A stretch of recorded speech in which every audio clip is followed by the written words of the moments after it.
Good morning. Making sure I've got my chat set to multi-stream so I can see folks from both YouTube and Twitch. Thanks for joining today. Today is the first of a weekly sponsored stream. I'm going to be doing these for a while, couple of months. I was already working on my game every Tuesday, and GameMaker very kindly said that they would sponsor the stream, so we're doing that. And that's a great thing for me for accountability because it just means I have to keep doing this for the next couple of months. So I will make progress on this game, whether I like it or not. And welcome to anyone who pops in new. I know that my short promoting this stream has been shared by GameMaker and stuff. So we might get some totally new people in the chat today. Hi, Kitten. Good morning. Hope you're doing good. Hope you had a good weekend. I am literally going to start by pushing my project to Git because I haven't updated this in a while. So I'm going to do that now. And I can't even remember what I did. But let me just have a quick look. Fire system, lighting, damage. I think that was most of what I did. And lots of...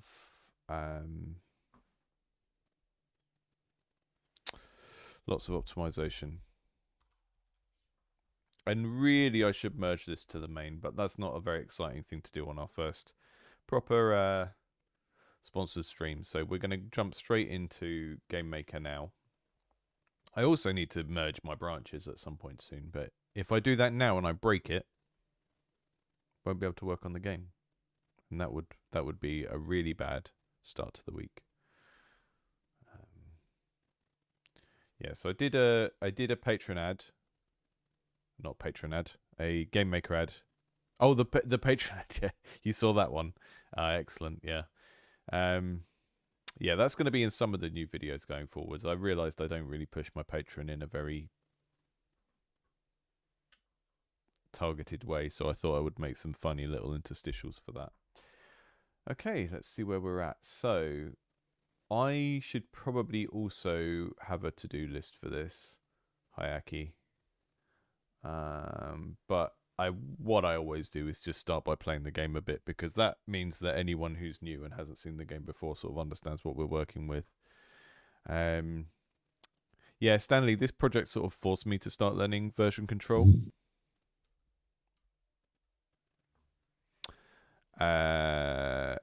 Partly because I started working with someone else, so I've had some other help with this, and I needed to use it to be able to collaborate. So it kind of forced me to. I've used version control at work before, but I've never been the person sort of operating and using the repo myself, you know. So I have a bug in the game at the moment, and I should probably make that one of the priorities for today. So basically, when you pick up relics, there's a weird thing about sometimes it goes into your inventory, sometimes it doesn't. So I'm going to fix that today. I'm going to make myself a little paper list, to-do list down here. Had a very good session, I think it was like last weekend, where I sat here and played the game. And then my partner sat with me with a notebook, and I called out things that that I needed to fix. And that was actually really good because when you're playtesting your own game, you see like 20 things wrong with it, and then you remember like 3 of them. And it's very hard to like be playing and then put it down and pick up a pad. So having like a friend or a housemate or something nearby who's happy to sit there and like take notes on what you're saying as you play it and point out things that are wrong is good. So I'm going to add in relic pickup bug, which you'll see in a minute. And we've still got no climbing animation, and I might do that today. We've got like 4 hours on this stream. I'm going to be streaming longer today because it's sponsored, and again, just trying to develop some good discipline about working on this. That way, I'll do little bits on it every week at random times when I have time, but knowing that I have that dedicated block of time where I have to work on this and nothing else is really, really helpful. I occasionally still get bugs with these jump through platforms where they forget that they're solid. You jump through them and then you fall back through them. uh, recent additions that people might not have seen. But you can see these kind of, they look like eel heads. It's basically the arrow trap from Spelunky. You can trigger them by throwing certain objects in front of them, and then you can use that as like a fun way of breaking jars and stuff as well.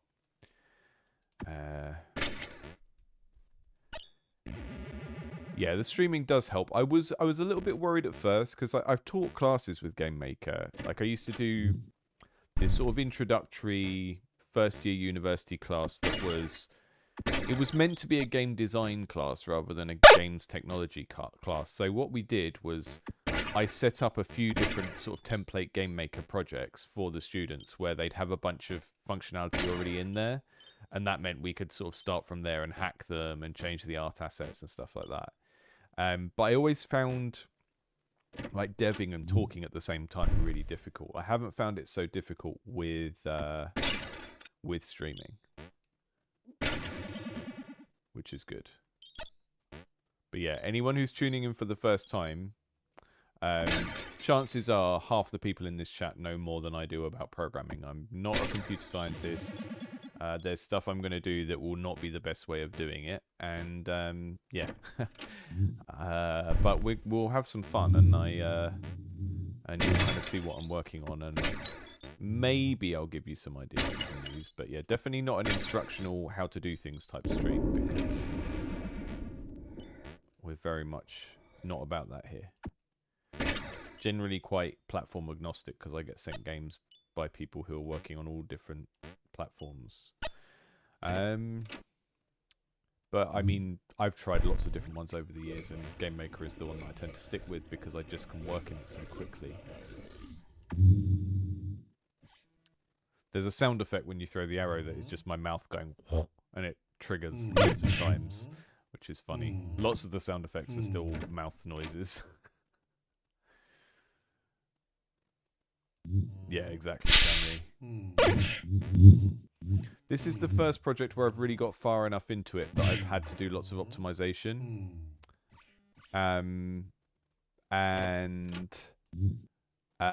You know, I just never really get far enough with projects to get to a point where I care about that. And also, this game is not made in an optimal way. I should have used tile maps, and I used objects for all of these blocks. And that means it's quite slow, but I've worked out some ways of doing quick optimization. So one of the things I do is I give every object that matters an age of just like how many frames has it existed. And then I tend to use that to make sure things don't run too often. So instead of running something every frame, I can run it every, like, I don't know, every 12 frames or whatever, depending on how important the object is.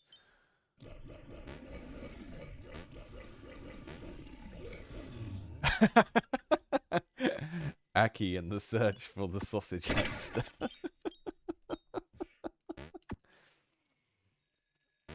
So slowing down a little bit here, and maybe later in the stream I'll try and do some kind of optimization there, because yeah, basically when the level gets to a certain size, it starts to slow down a bit. And I'm pretty sure I know which script that is due to, but it's just not an exciting thing to work on, you know. We're going to eat one of those soups.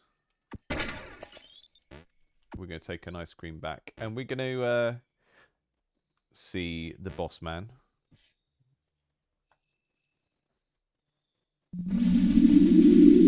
Really, really slow at this stage.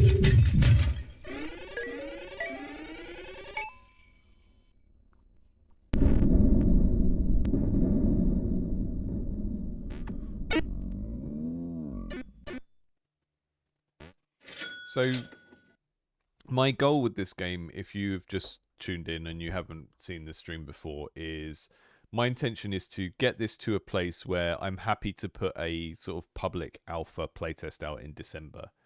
That's my self-imposed deadline. So I've got 2 months to work on it to get it up to a stage where, you know, in my mind, when you're playing a public playtest of something, it shouldn't have too many problems in that the developer already knows about, right? Because the whole point of a playtest is you're supposed to get feedback, you're supposed to work out what people enjoy, and maybe some QA stuff like where there are bugs and stuff. But everything you leave in that build that you already know about as a developer is basically wasting your time, because players are going to come back to you and go, oh, there's no climbing animation. Oh, the game slows down a lot after you've built like 12 rooms. It's like, yeah, I know about that, right? So my goal for December is to get a build out and encourage people to play it. I mean, there's already a build on itch that people can play, but I'm not really pushing it and telling people go and play test this thing.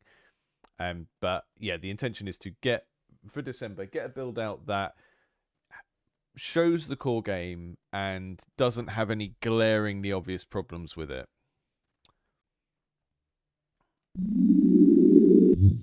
So the optimization will be one of those. And you think, why do you have to optimize a game for a playtest? Well, if I don't, then the playtesters will come back and say, it runs really slowly at this point. And I'll go, yeah, I know. And it's that classic thing. Everything you leave in that you already know is a problem, you're just going to get people report it to you, and then they won't capture things that you didn't know about. And you want the playtest to highlight things that you didn't know about, or things that you didn't realize were not fun for people, or whatever. So that's my goal at the moment. I put some placeholder music in. Which one is this? This is the track that Vortigern King gave me as a placeholder. It's got some chains in it, which is a little bit confusing in terms of the are they music or are they game sound effects?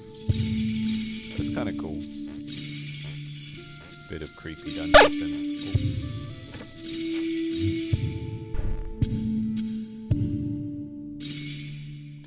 Yeah, so if you haven't seen this game since September, I spent a lot of time on adding all these coloured lights and stuff. We've got a almost working fire system now where you can take one torch and light another thing with it, which is cool.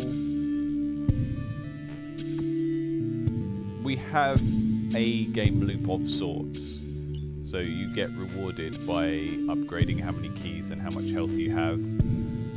And eventually, I mean, one of the things I need to do in the next 2 months is work out how you unlock the extra rooms. Because at the moment, most of the rooms start off in your deck. And then the blue rooms are the ones that we're intending for the player to gradually unlock. And you can see that floating ice cream. That is my record of what the wizard has had. So you bring him back food, and he gives you additional gems, which are like the progression currency that let you buy upgrades. And you can get gems by collecting more treasure during a run, and you can also get gems by bringing the wizard back a snack. But he has a kind of memory, and he doesn't reward you if you bring him the same thing. So eventually, this place will be kind of a castle, and I want there to be a kitchen with like a board with what he's had recently on it, rather than that's just floating up there as a debug thing.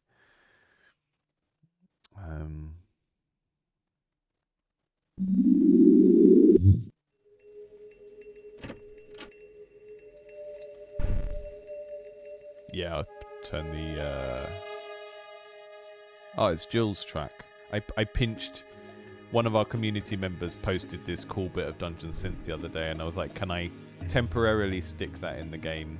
And so yeah, it's just alternating between two songs at the moment. One of them is Jill's and one of them is Vortigern King's. So the problem I want to deal with first is picking up relics, because something odd is happening with that, where they sort of go into your hand, and I want them to just go straight into your inventory.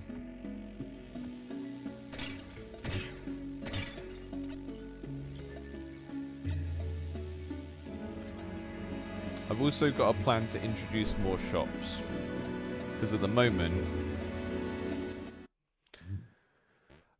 we have the gnome who appears on the second green room, And what I want to do is make it so you get a new shop every 2 green rooms, but there's like a selection of shops and it cycles different ones in. We've got a weird bug there as well with some blocks appearing and then disappearing a moment later. I think I know what's causing that as well. It's just not going to be exciting to dig into today. So the deal with the gnome is the gnome buys stuff off you, but he's a vegetarian. So you can't sell him meat. Then we started making the Huntress last time that I'm not super happy of the art for, so I'll make a new one. But yeah, the idea is that you will get a shop every 2 green rooms you build, because green rooms are kind of your economy rooms. And some of those will allow you to sell certain things and get more gold. And then I intend for there to be a relic shop as well, where you can like buy stuff, buy relics. The mouth is mainly just there to block your progress, but I've also made it so that if you keep feeding it, it adds more red rooms to your deck, although it's got stuck there. Why has it got stuck? Ah. Yeah, I definitely need to work on the game feel of hitting things and being hit as well. I think I need to go and look at how some more combat-focused games do that. The intention of this game is not to be super combat focused, but I still need to make sure that like getting hurt feels like you know, meaningful. I have a note to go through the game and redo loads of screen shake stuff as well, because I had some like custom screen shake and I didn't know that there was a built-in screen shake function in GameMaker that's sort of cheaper and easier to use. So I will probably do that as well.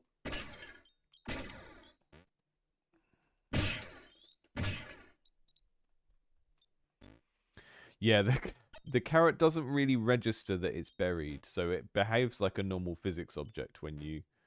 If I go and punch it. It sort of just jumps out of the ground. I think it has a sprite for when it's buried, and then once it's moved, it changes sprite, which is kind of... And you can recover health by just eating random objects, so all of the sort of uncooked resources give you 1 heart, and if you cook a meal, it gives you 3 hearts. Again, slowing down a little bit. Let's just... I'll do one more play, and I'm going to run the debugger this time so we can see.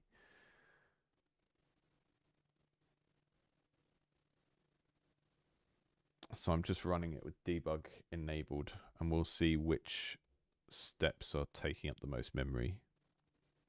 Not the most exciting creative thing, but it just allows me to make some notes for later on. So, this profiling thing in the debug that just basically checks how many calls are being made to do different things.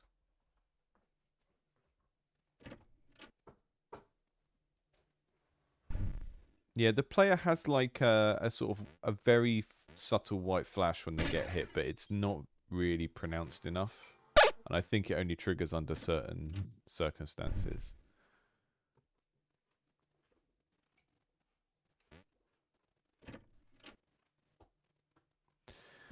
On the itch.io version, yeah, it does. I don't know, like, not at this stage, really. I think basically I've done quite a lot in the last 2 weeks where I know that most of the things people would pick up with itch I've already dealt with. Like, I've remapped the keyboard controls as well. I'll just play it with keyboard for a moment just so I know that will make sense. The thing that's troubling me about the keyboard controls is I know people were going to ask to use WASD and be insistent that they want to use WASD. But from my mind, like, when you're designing controls and you're thinking about ergonomics, the point of WASD is it's for games where you use a keyboard and a mouse. So at the moment, I've set it up to use the arrow keys, space to jump, shift to run, and then ZXCV for everything else, which is kind of how a lot of old sort of Flash platformers and stuff would do it. But yeah, one of the big feedbacks on the last round of playtesting was just that the keyboard controls made no sense. I've made them a bit better, but I know that people will want to use WASD and want to rebind it and stuff. It's really not a project that is of the size where I would consider adding rebinding in, although the tools that I've used, or the tools that Juju put in actually, who was helping me with some co-development stuff at one point. The tools that he's put in make it very easy to do rebinding later on, but it's sort of it would be overkill to worry about any of that right now.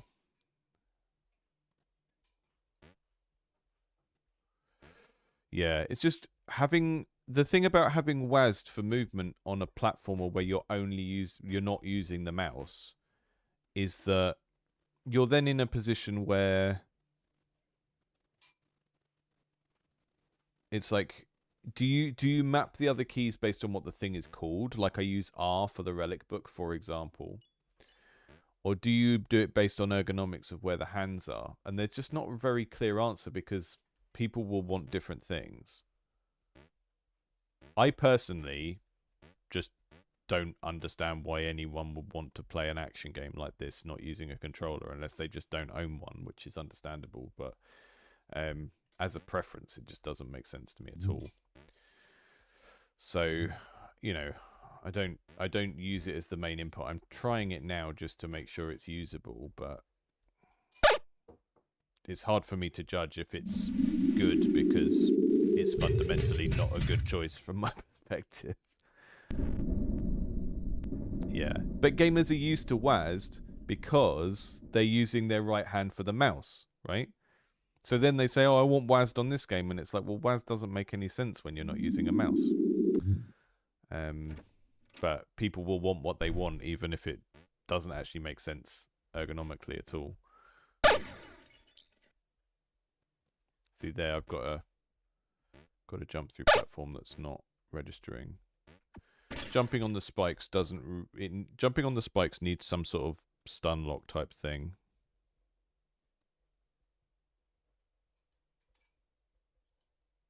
The customer is always right, yeah. But also, if this ever makes it on Steam, I'm whacking one of those play this with a controller things on it. That is like, what are you doing? This is a platformer. It's not 1992. You're not playing Jazz Jackrabbit.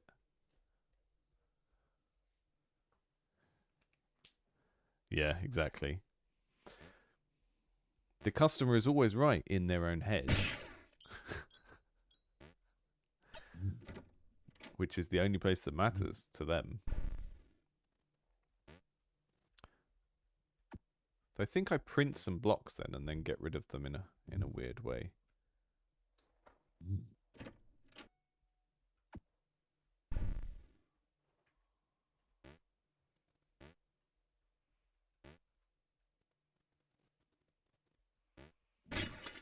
Thanks, Dan.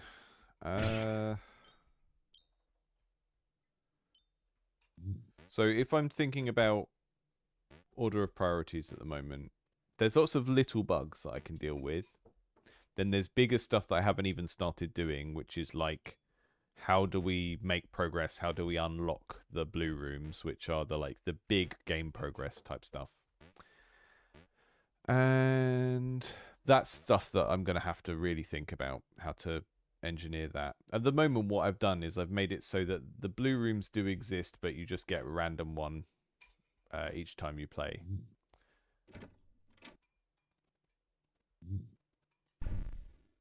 And then there's the kind of optimization, which is just like an ongoing thing, really, which I probably won't focus on at all today because it's not very interesting to watch. But I've at least run the debugger for a bit, and now we can see in the debug like what is actually taking up the most calls.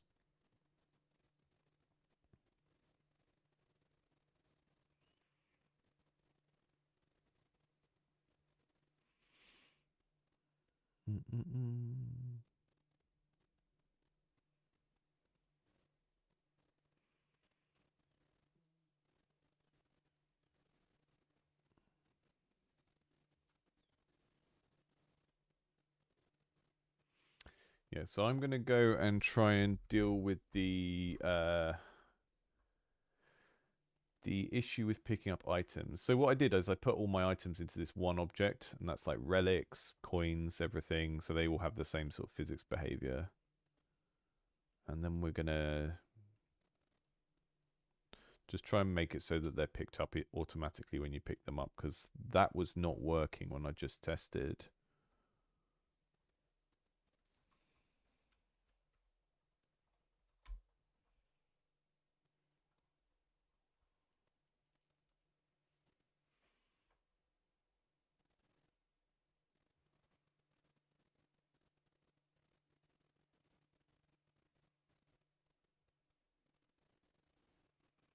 Okay, so the items will have a pickup style, and if it's relic, then it should do whatever is here. So this is the stuff that when an item is created, if I've put a relic down on the map, or if I've spawned a relic from a jar, it goes through this process of looking in the relic list to find out if we've spawned this relic before. So that all already works. We know that works.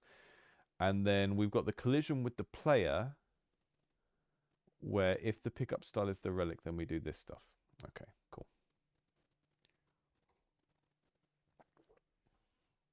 And this is where my bug is at the moment, because at the moment I pick up the relics and I hold them above my head like they're a jar or something I want to throw around, and they're supposed to go straight into your inventory. So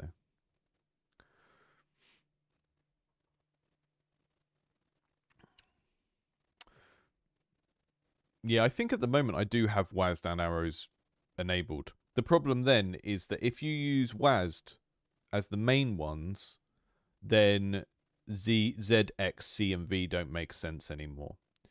So if I was making like a early 2000s or 90s keyboard platformer, I would use the arrow keys, and then I would use space and shift, and I would use Z, X, C, and V, because that gives you a whole range of your left hand.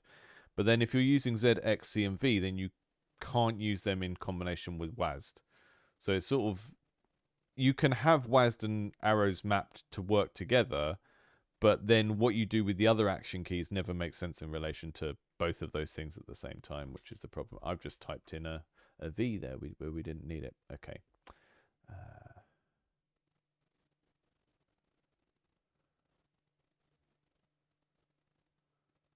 Okay, so this is checking if the relic is for sale, which isn't implemented yet because we don't have a relic shop. So if it's not for sale, we set get to true, and then if get is true, we do this. I don't see any reason why that shouldn't be triggering, really.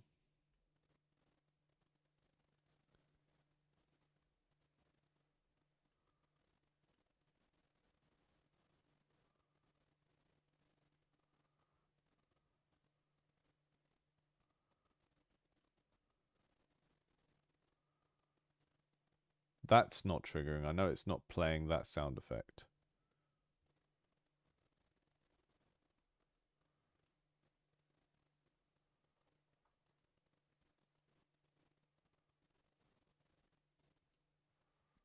Turn that off because that's set higher up. We don't need that there.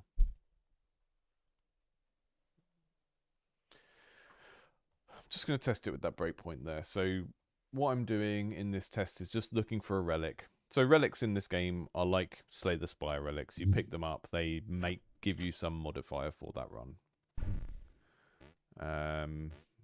You find them in certain rooms, and you find them in those gold jars. So there are positions for jars to spawn, and then there's a chance that any spawned jar will turn into a gold jar, and then there are relics that increase that chance as well. So the gold jars will usually have more gold in, or a key, or a relic.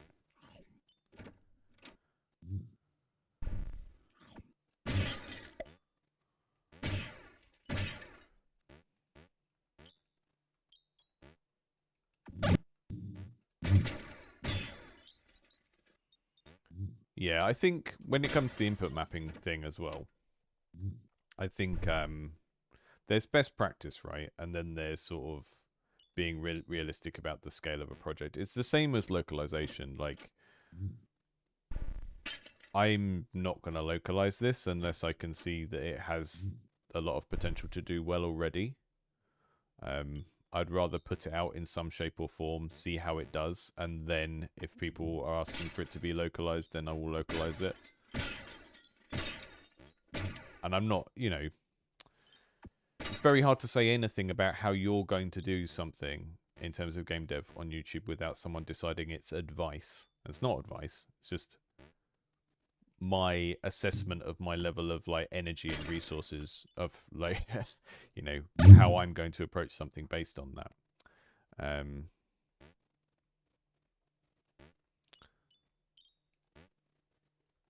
Give me a relic. I should just make it so I start with the reliquary in my deck. I do need to probably add some debug tools to this soon to make it easier to spawn certain things, because I don't really have anything like that in at the moment. Yeah, I'm saying you should never localize your games, ever.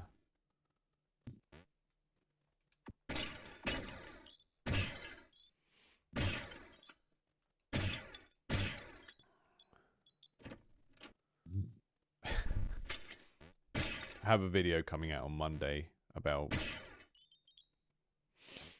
It's kind of about how people should think for themselves, and about how it would be really nice to have a kind of YouTube game dev scene that wasn't so focused around everything everyone's saying being some kind of advice that you're supposed to take to heart and apply. And it's probably going to make people annoyed, because, you know, people don't want to think for themselves. Right, that's gone into my hands.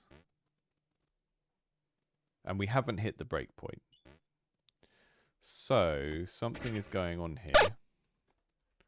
I think... So we didn't get here. So get is not being set to true. And that could be because the pickup style isn't set to relic, or it could be because for some reason it's set to touch. But if it was set to touch, it would delete itself as soon as we touch it, which is not happening either. So...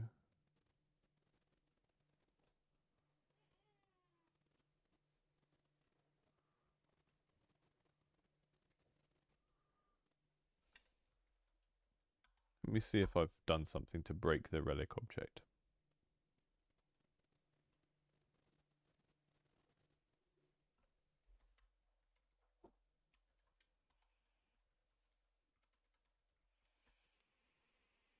I might be overwriting something that I've already done, but...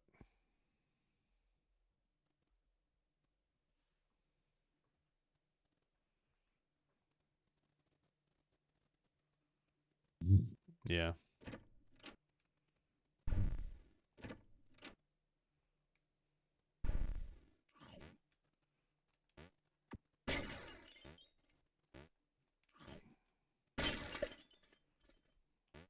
I think there's lots of people whose sort of last engagement with anything educational was school. So they kind of expect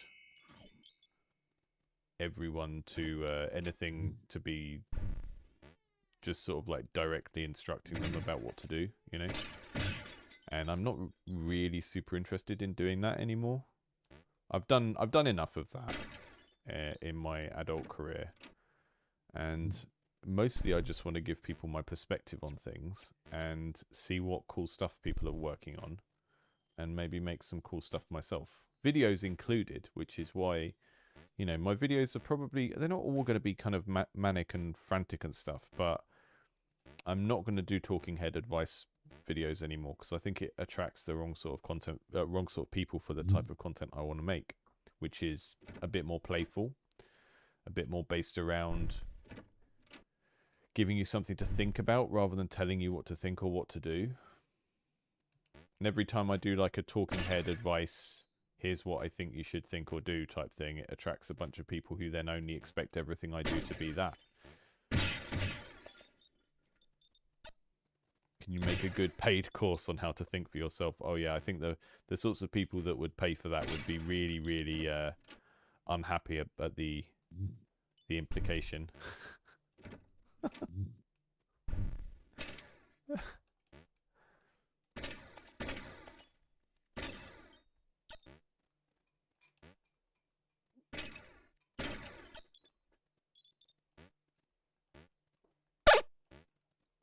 I mean, paid course on how to make money on paid courses. Yes, you joke. You joke, but it does exist. If you've ever fallen down the rabbit hole of YouTubers teaching other YouTubers to YouTube, There's a whole pyramid scheme around that stuff.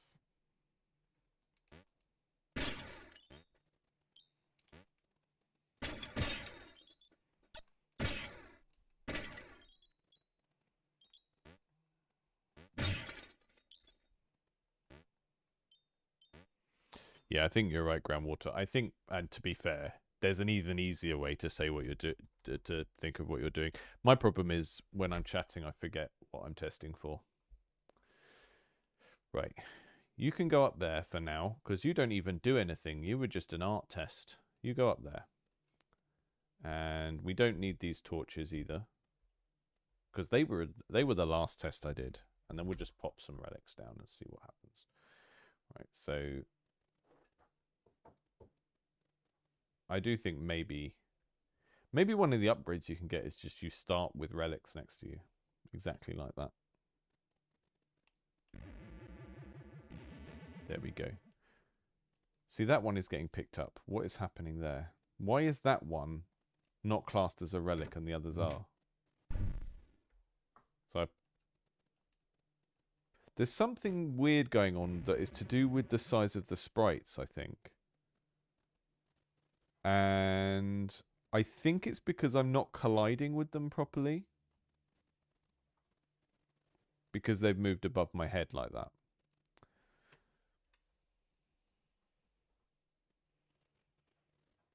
That's very, very strange. Let me just...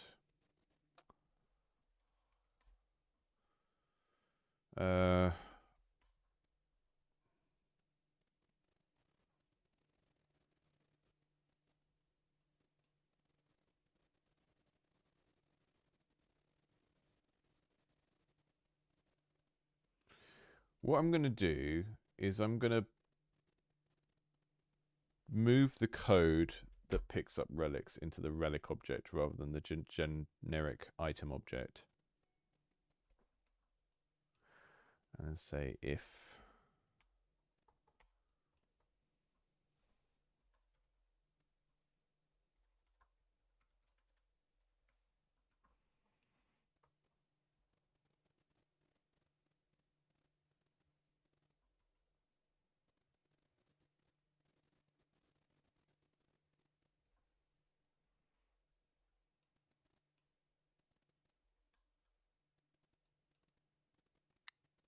I'll try that.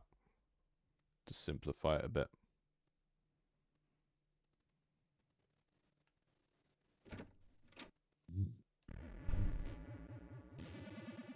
Okay, problem solved. I was trying to genericize things too much by putting everything in the generic item thing, and I should have just put it in the relic one. Look at all those lovely jars up the top that I'll never reach. Oh no, hang on. I thought I might be able to get up there then. So I have this downwards punch you can do, and it would be quite good if you could pogo on top of enemies with it. Get out of those kind of situations.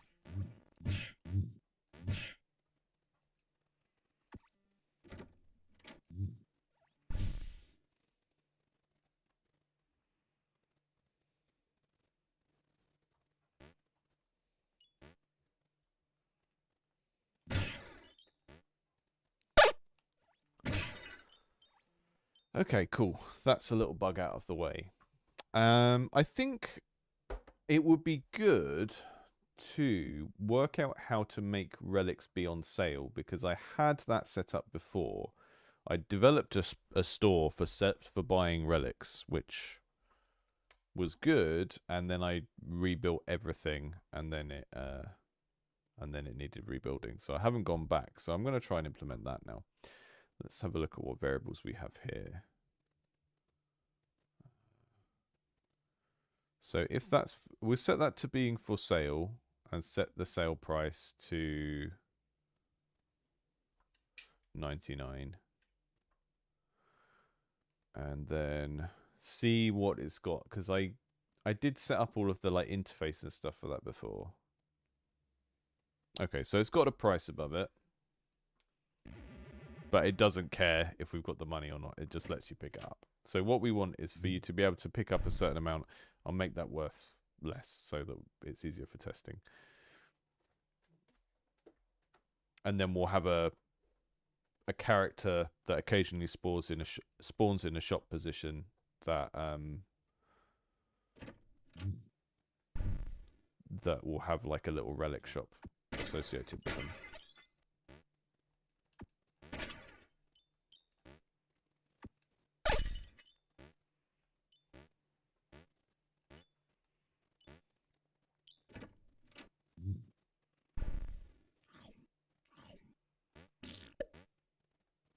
I really need to change the milk sound effect at some point. It's terrible. Oh yeah, we've got full damage now as well. And we can eat milk. It's got some bite to it, that milk.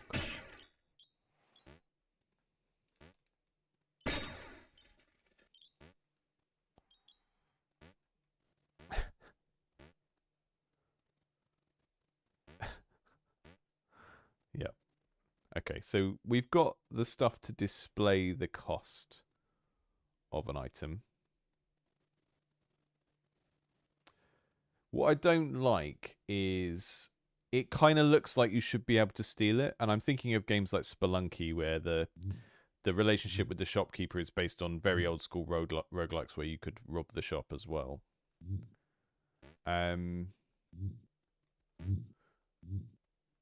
I think if we have an item and it's for sale, we need to make it look like you can't move it at all.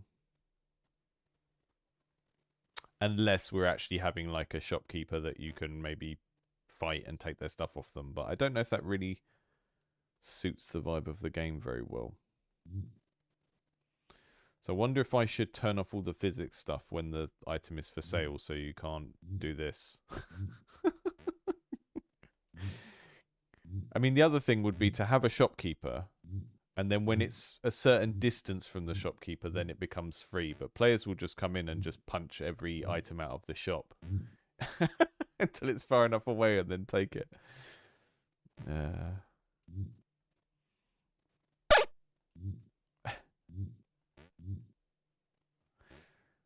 Okay, so I picked that up. I've got that relic, but we wanna stop the player from being able to do that. So the item, when we go to pick the item up, we want to check whether it's for sale or not. I'm trying to think of the best place to do that. So currently there's stuff where you pick things up is actually in the player code.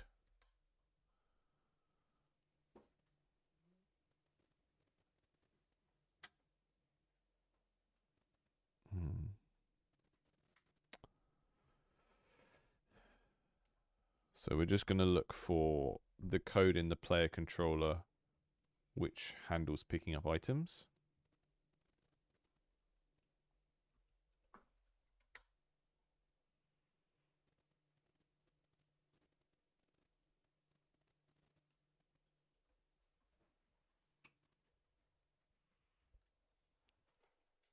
Here it is.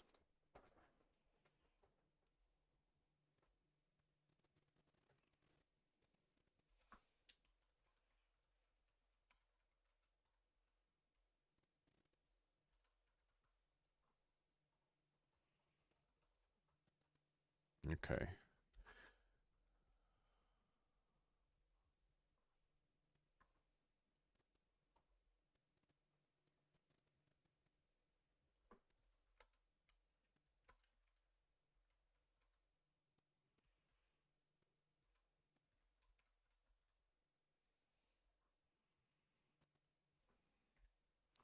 So this is the stuff that currently moves the item into your hands when you press the interact button.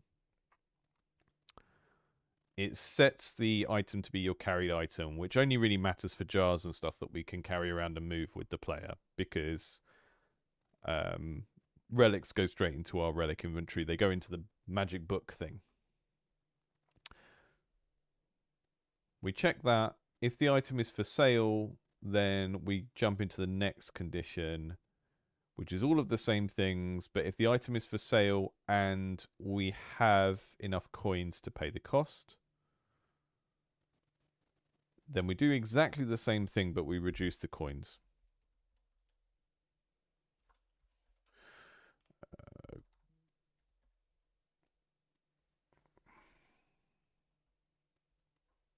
CoinX, just inventing whole new cryptocurrencies. And then we'll also play a sound effect here. I think I have a... What was the sound? What did I call the sound effect? I have a cha-ching sound effect somewhere. Audio.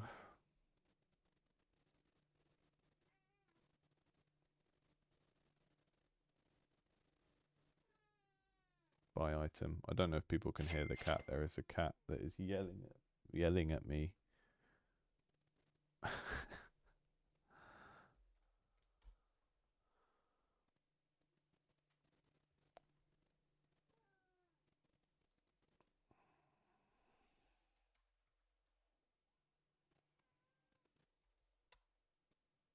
Okay. Doesn't loop. Gain, I don't know, 0.7 times my volume modifier for my slider. We don't need to repitch that because it's not going to happen very often.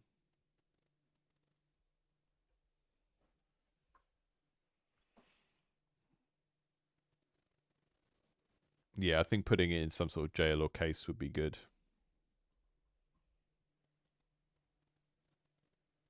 Do I not have cost set?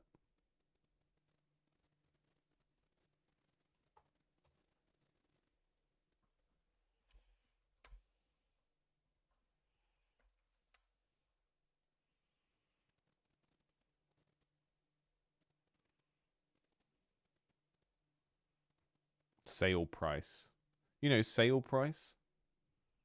Of course it's not called cost. It's called sale price. Duh.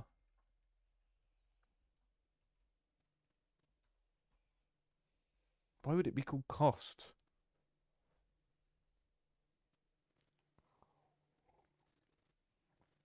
That's far too logical. Okay, can't pick it up.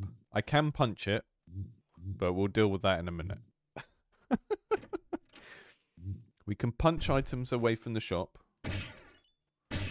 Just need 9 coins. We've got 10 coins, so I buy this. I've got 12 coins. I should have 3.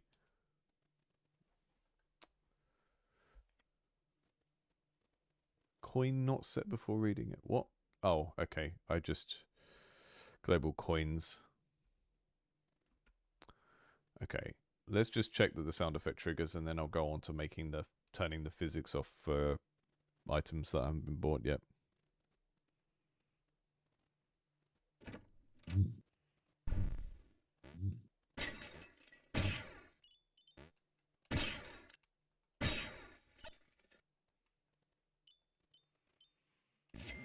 Okay, that works. We can buy an item. That is cool. I like that.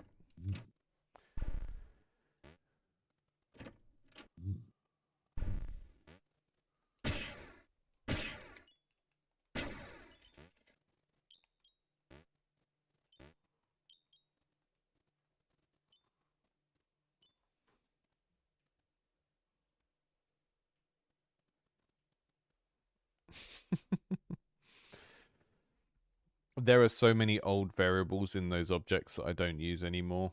And I know it's not good, but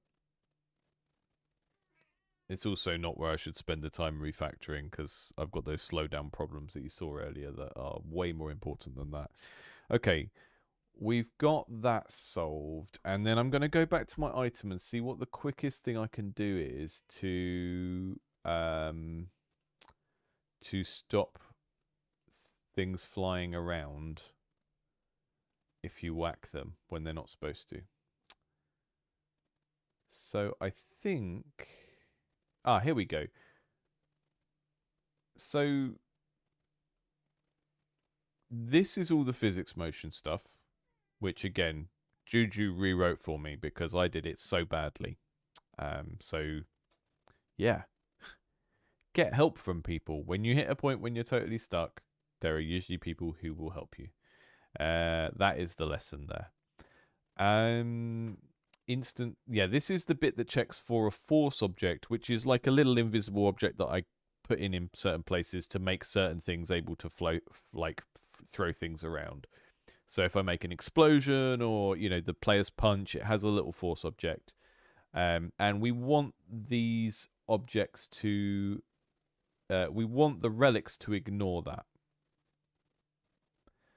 And I don't know whether we want it to be all relics or whether we want it to just be relics that are for sale. But for now, I'm going to make it all relics.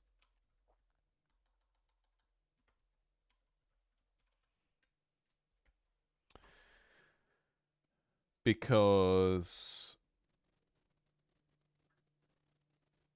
I think most instances we don't want a relic to fly off into space and be, going down a hole and stuff.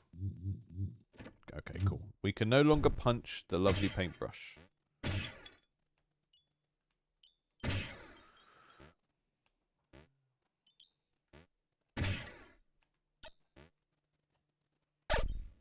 I buy the relic, I have the relic. Okay. So we've got everything we need to build a relic shop now. So what I will do next is I will make...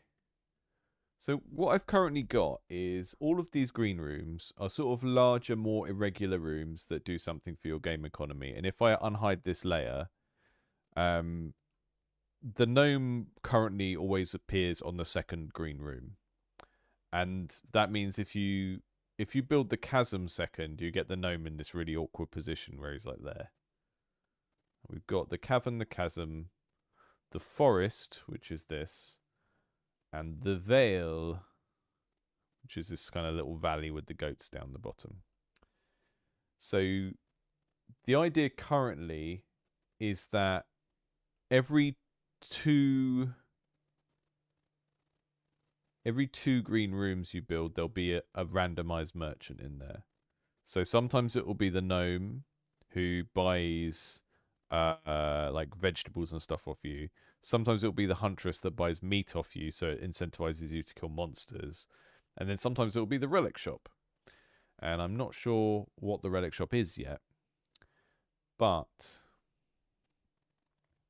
what I'm going to do is use the gnome as the kind of placeholder for all shops and then swap other things out for him, depending on other factors.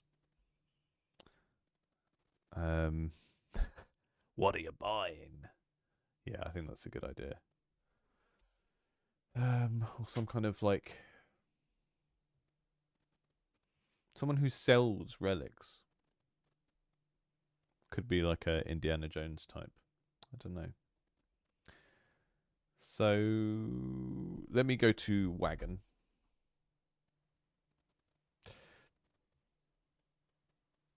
That's our size of our shops, I guess. That's what a shop is like in terms of its general size. So if we have a shop that sells relics, it would be like... We'll just go to here and put...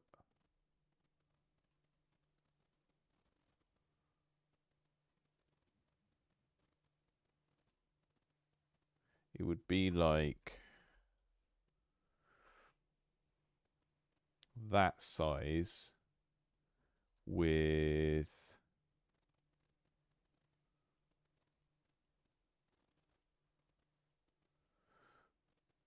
the relic being, I don't know, maybe they're here and here, like where the wheels are. There's one there and one there, and then there's a character in the middle. I think that might be a good way to lay it out so that it looks sort of distinct. So I can use the sprite for the existing shop, and I can sort of assume that the relics will go where the wheels are. And then that should give me some reference points for drawing the sprite.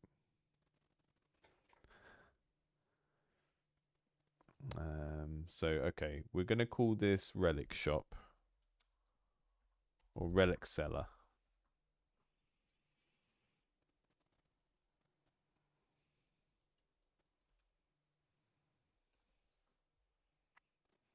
I think drawing this guy was the point at which where I was like, yeah, I think my art is becoming passable. I'm not being very disciplined about things like color and stuff in this, but also I'm using a posterize effect in the main game that squishes the color palette down, and makes it look a little bit more structured. Okay, so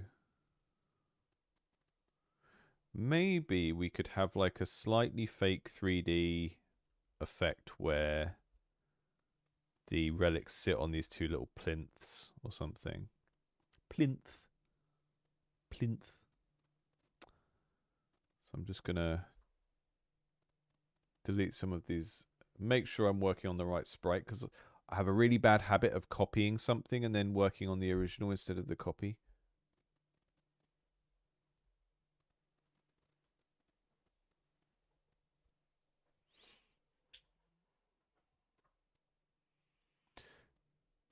So we're thinking relics, we're thinking holy.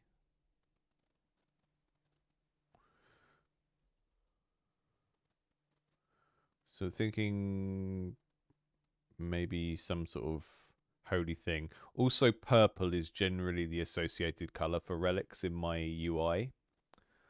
So anything I can do with purple or purpleness. Maybe these could be like almost like a brass dish or something.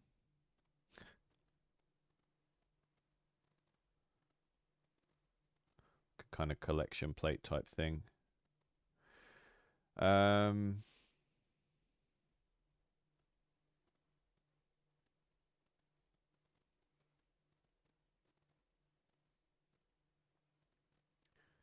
We did something like that, and then the relics look like they're on something.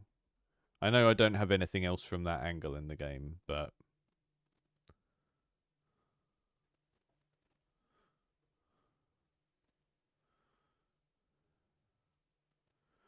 I do want the green rooms to sort of add characters, even if the characters don't do much, because we've sort of got this weird dichotomy where you can build the dungeon to have loads of monsters in, and it becomes a sort of Castlevania type thing, or you can just focus on economy, and then it becomes more like a platformer cozy game type thing. So I do quite like the idea that you're gonna, if you if you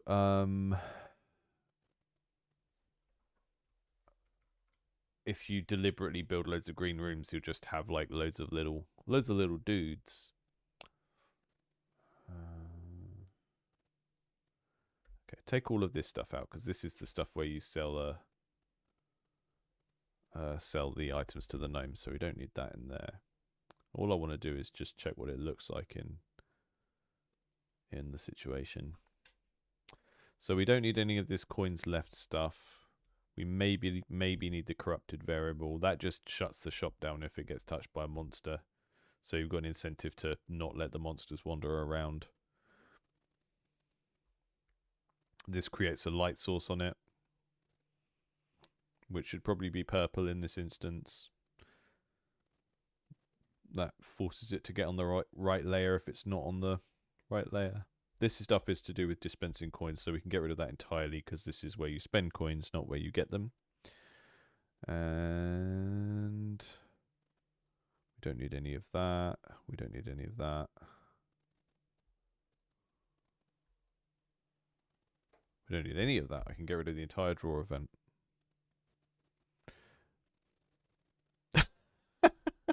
I do like the idea of it being an Indiana Jones type character. I might go with that kind of, go down that route.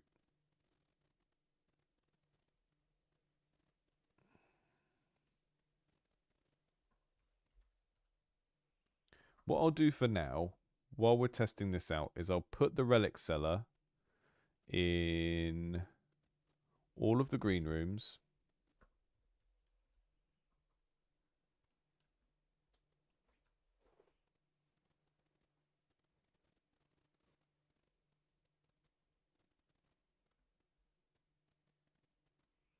I'll put the relic seller in all of the green rooms.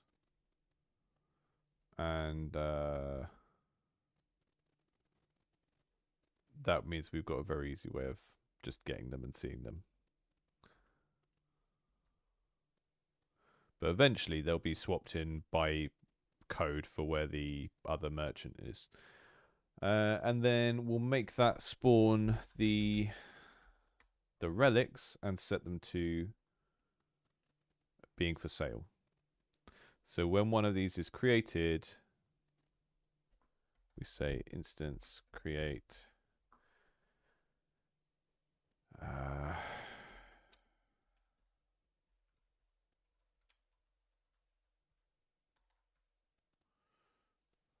should be on layer, not depth.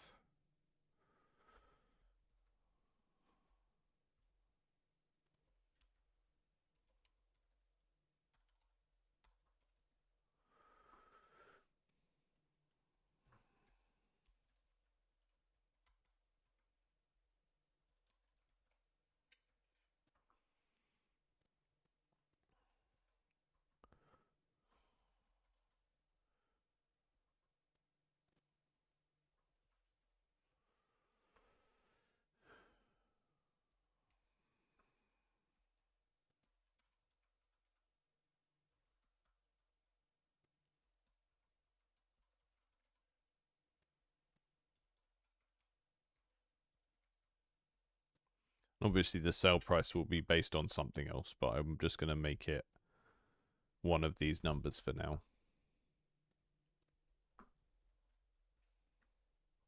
Let's see where that gets us to. Yep. Maybe a kobold that is Indiana Jones.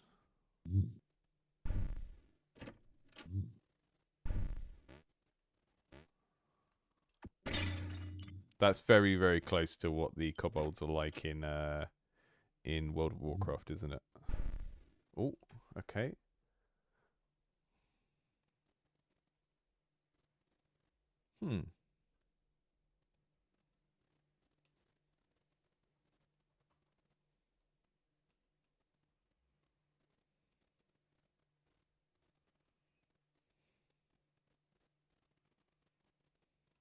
Oh, there should be an equals there. It's always just because I haven't put an equals somewhere.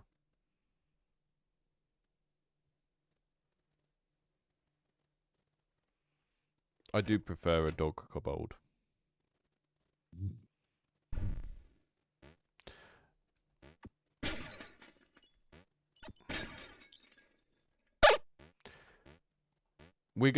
What we're gonna do, folks, we're gonna mood board the relic seller.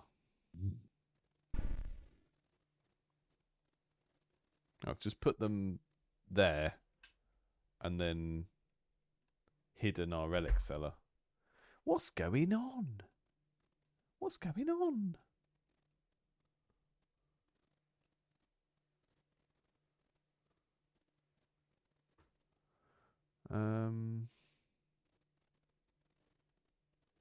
I'll try some more green rooms and see what happens there.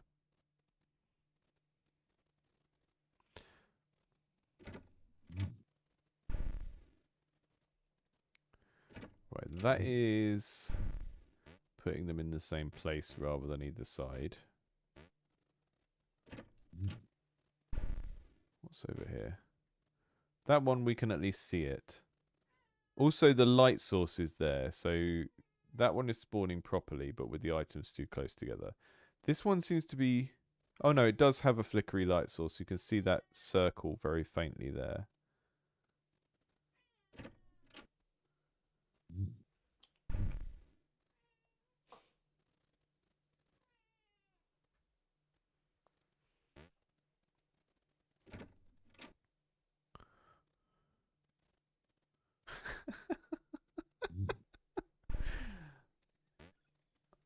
Right, so...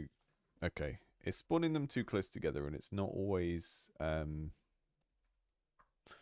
think sometimes it's sinking into the ground, which is fun.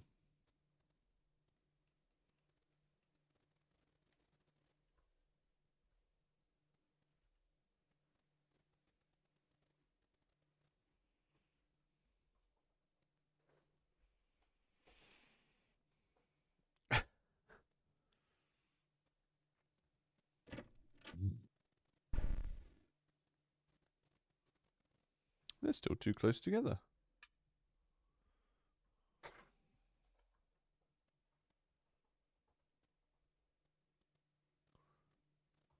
I can't see why that is going invisible.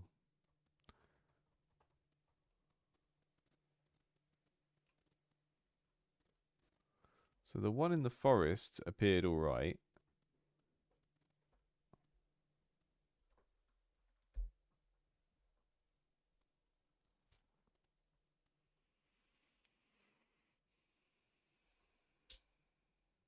Get rid of this interaction as well, because we don't really need it.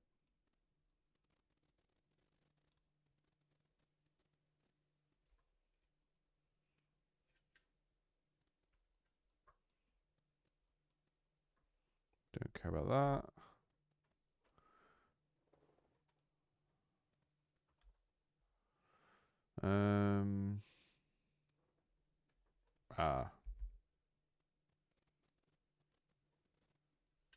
That was probably it. We were destroying the object because it wasn't the second green room, which is the stuff I have in place to make the gnomes spawn properly. There we go. I think they are resting on top of those things.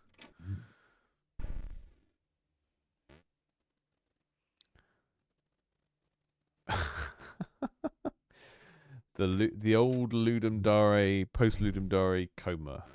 Yeah, I'm not surprised.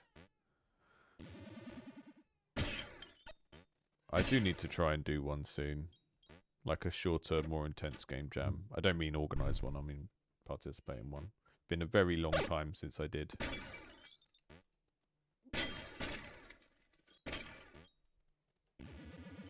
I also need to fix my coin magnet because it doesn't really behave the way you'd expect. They get really close, but because they're lerping, they don't go into your inventory on their own until you move into them. Okay, so this is our relic shop. The problem at the moment is the way the text is displayed. If I put a character there, you're not going to see them. So I could put the character over to one side, like here, or I could make sure that the cost is at the bottom.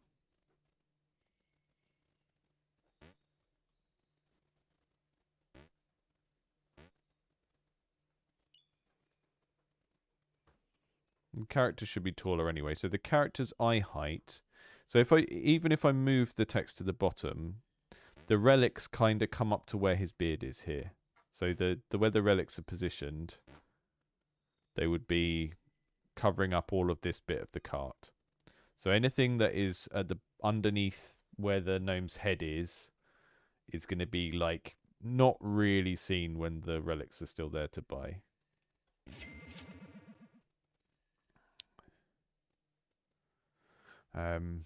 Although that could create a nice little puzzle where there's like a hidden symbol behind each one. You buy the relics and then you unhide the symbol. That could be a cool thing to store in the old brain box for later on.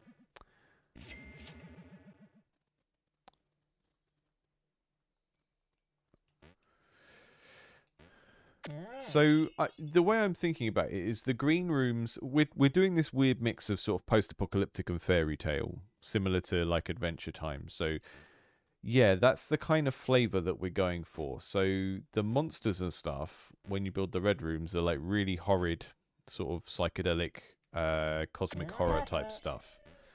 But yeah, the friendly characters, we're going more in a kind of fairy tale direction. So the Huntress is going to be Red Riding Hood. I'm going to redo her. I don't think that's a great design, but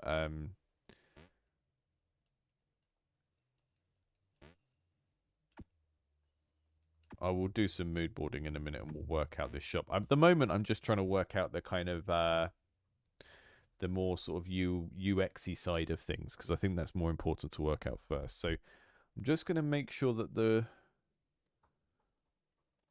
relics draw their text in a better place.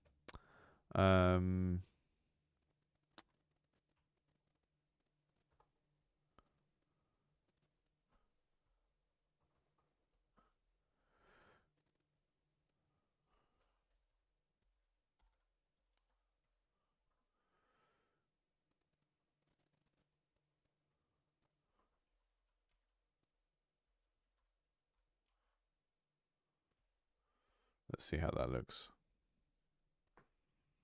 Oh yeah, like a tree type character. That's a nice idea.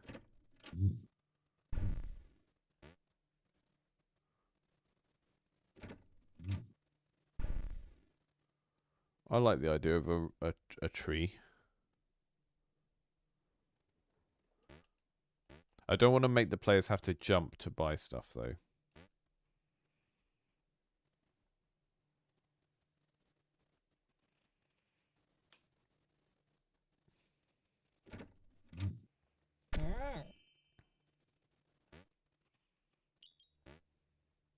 I guess if I was really careful, I could use these kind of platforms.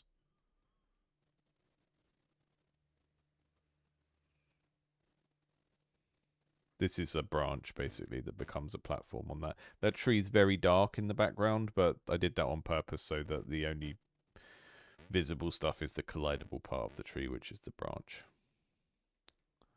So yeah, I mean, it could be a little tree that's alive. A tree that has a witch living inside it or something.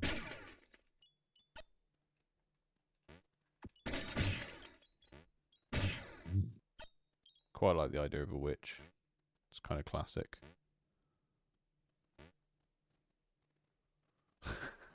DWN. Amazing.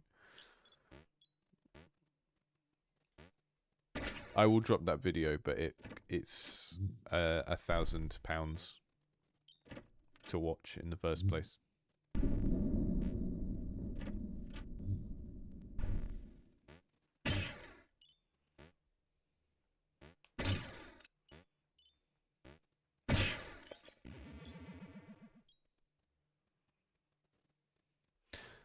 Whoa, whoa, whoa, whoa, whoa, whoa. Yeah, that's the relic sound effect. When you pick up the relics, they go whoa, whoa, whoa, whoa, whoa, whoa. It's not, maybe not the perfect sound, but it gets the point across.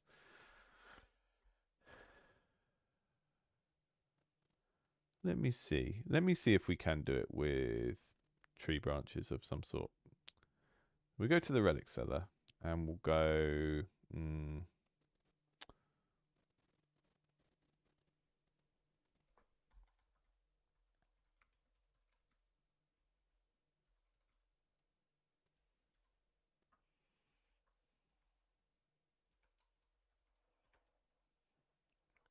I can't even remember if it's called solids or solids.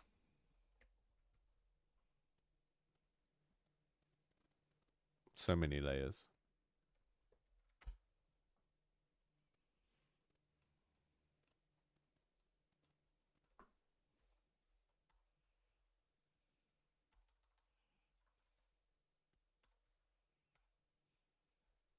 So this solid jump through tree is a branch. Let's try making 2 of those and putting the items on there. What I really like about the idea of it being an ent, Aki's idea, is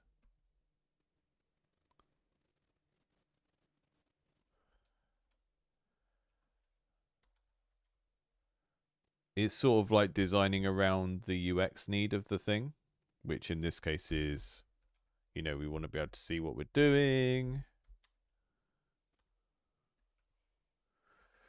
Let's do 48 and 72.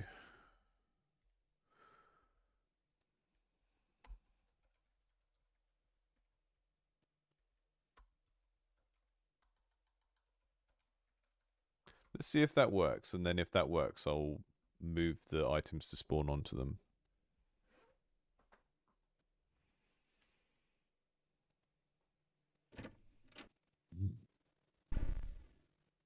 Okay, that's not in the right place.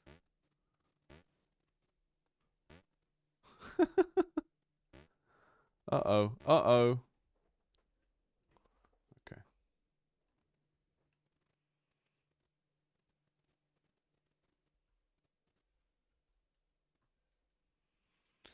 Let's try that again.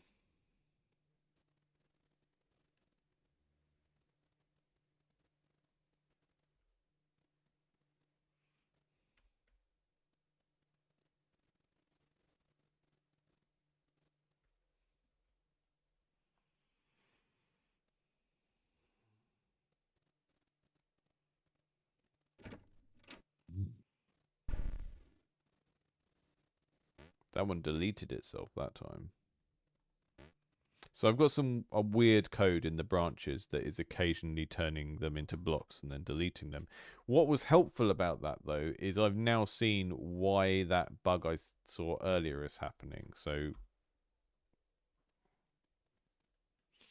there's something in these trees. There's something in these trees. There's happening. That's strange. Some strange stuff happening with these trees.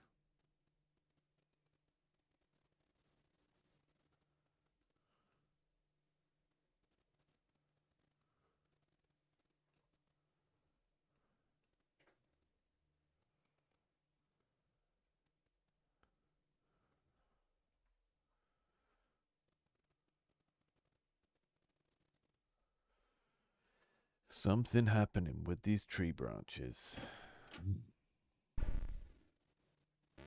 It turned into a block, and then it went away. I think maybe it's the parent of this that is doing something strange.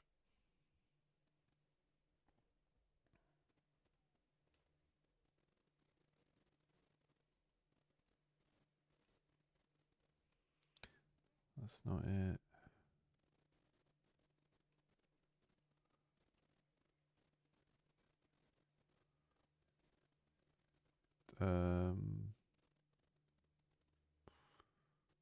Is it that?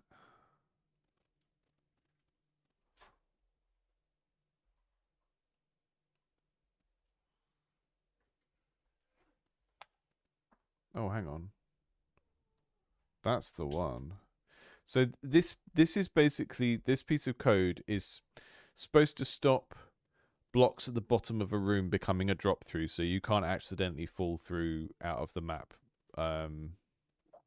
I think it's this one. If place meeting below is a solid and that shouldn't be doing it. I mean, maybe it is.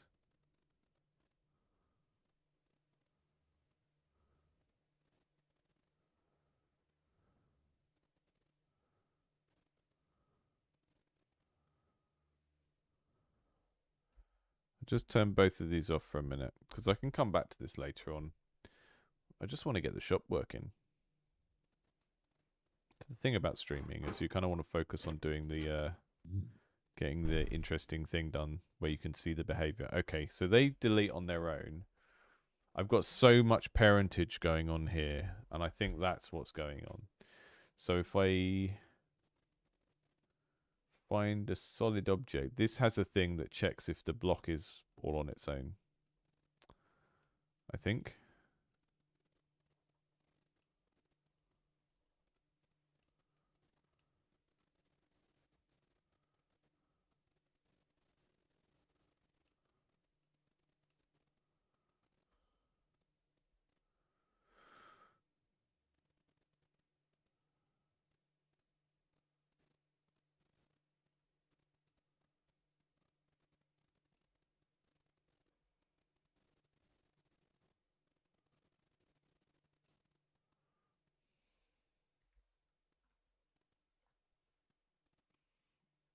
I think this might just be too long-winded to do it this way.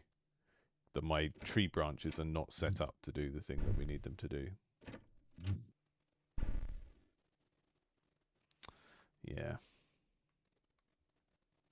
Why are they being all higgledy-piggledy like that?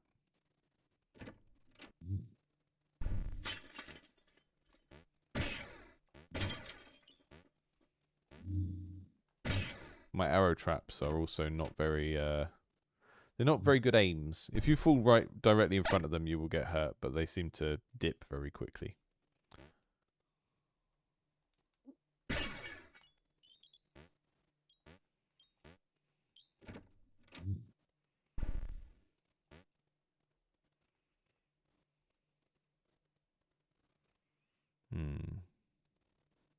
See, like that, we can barely see the text for how much they cost. I can solve that by putting a darkening thing behind it, so that's not necessarily a problem.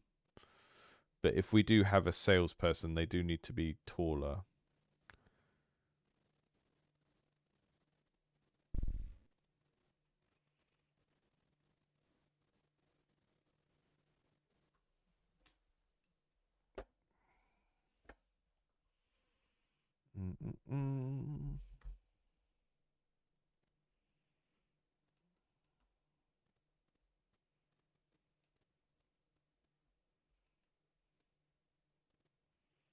Just do some doodling and see where we end up.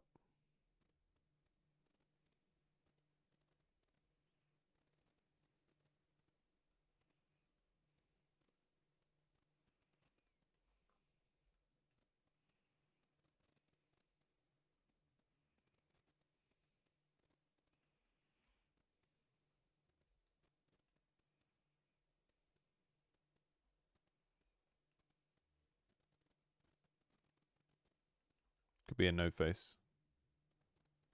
Huh?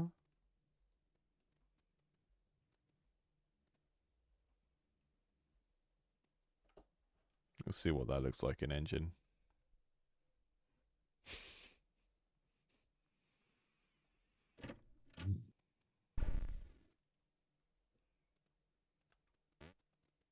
A big witch. Like that.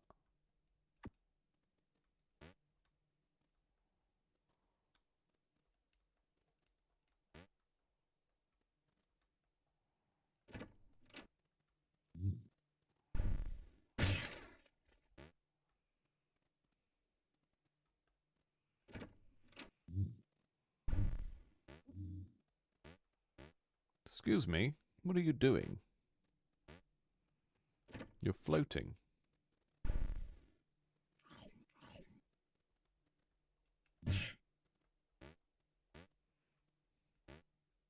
Punched the goat and it turned into a lamb chop.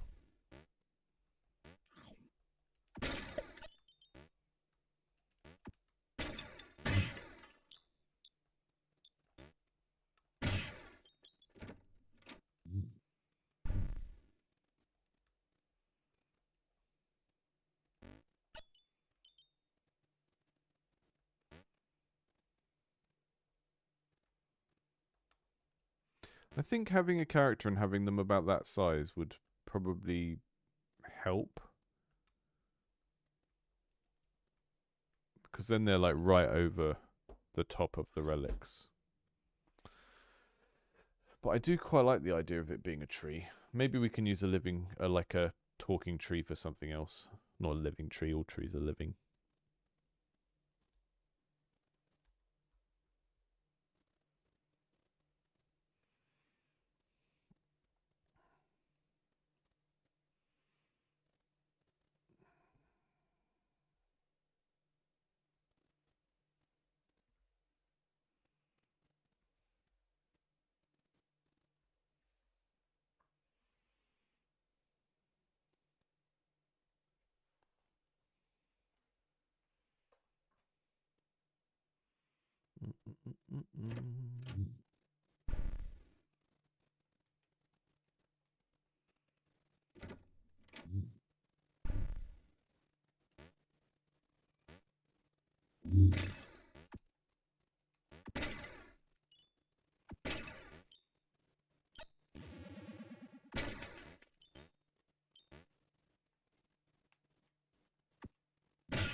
I turned some of that code off about the jump through platforms, and now it's making these weird little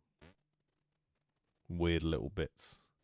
So it's not a proc gen game, but there's lots of swapping out of things, and that creates some very strange little variations in the rooms.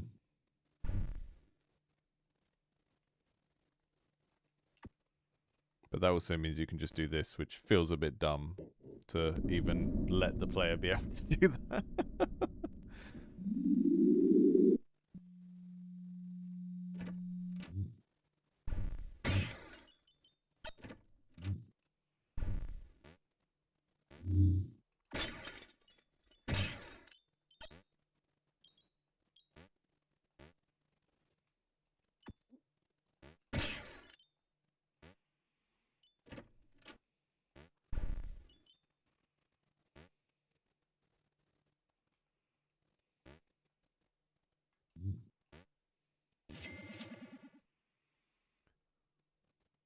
So space helmet doesn't really do much at the moment. It stops you dying from poison gas, which there isn't much of in this level, but there's an eddy of.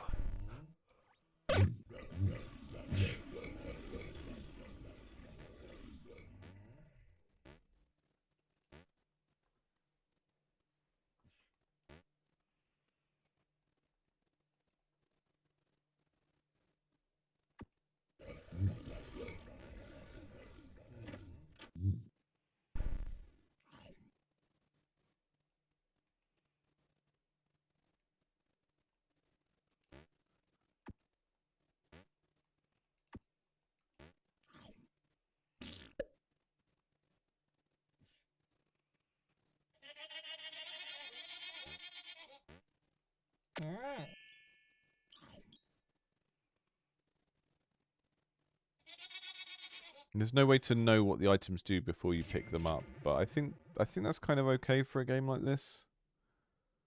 I think most cases players will collect a bunch of them and then they'll know what they do before they get here. It might be good to have it so that when you walk over them there's a tooltip that tells you, but I don't think that's like that's more like a kind of quality of life later on type feature than something I need to sort of spec in from the get-go. I think of like Binding of Isaac and how obtuse that is sometimes with what you pick up and what it does.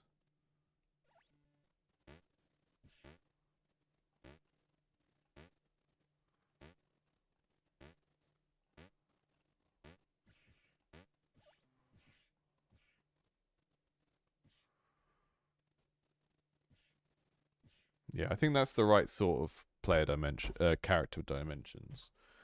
And just have a look at, get a mood board up and think about who this can be selling relics.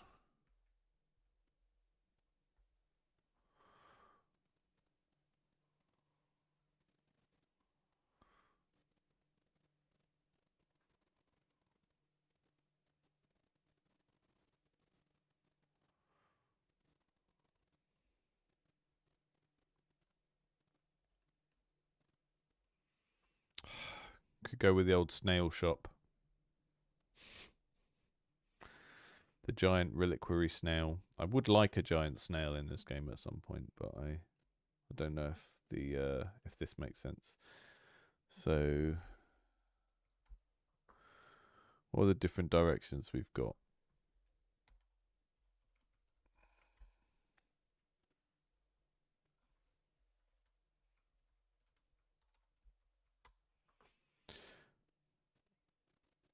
So, characters selling relics. The directions we can go in are, we'd have Indiana Jones type explorer, spelunky direction. We can do a kind of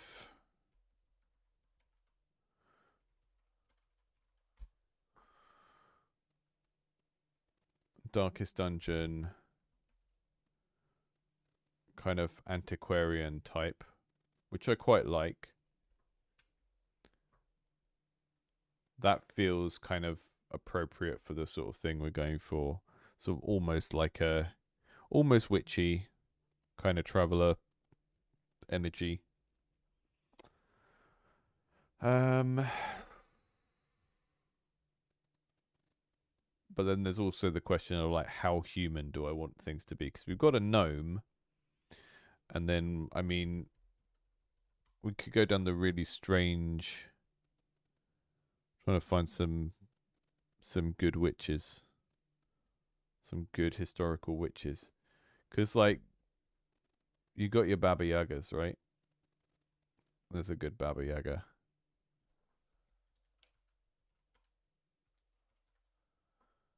And that's kind of where you get your Studio Ghibli witches from as well. I think there's like a lot of crossover there with that kind of thing. So maybe there's a character design that is sort of somewhere between all of these things. But maybe I don't want to go too human as well, because the gnome is kind of humanoid. I do want this to feel quite weird and wonderful, so maybe we go just sort of something close to this where it's kind of almost like a nun. I've got nuns on the brain because we've just been playing, what's it called?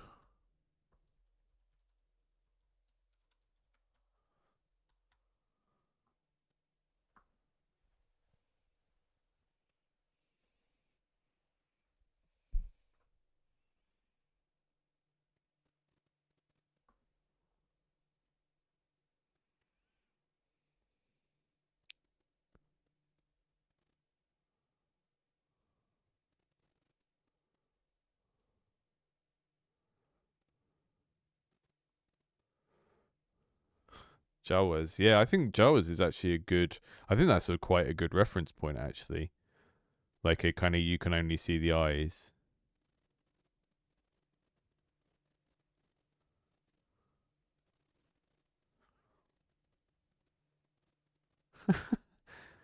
You need two streams to have Bite Me on one and me on the other.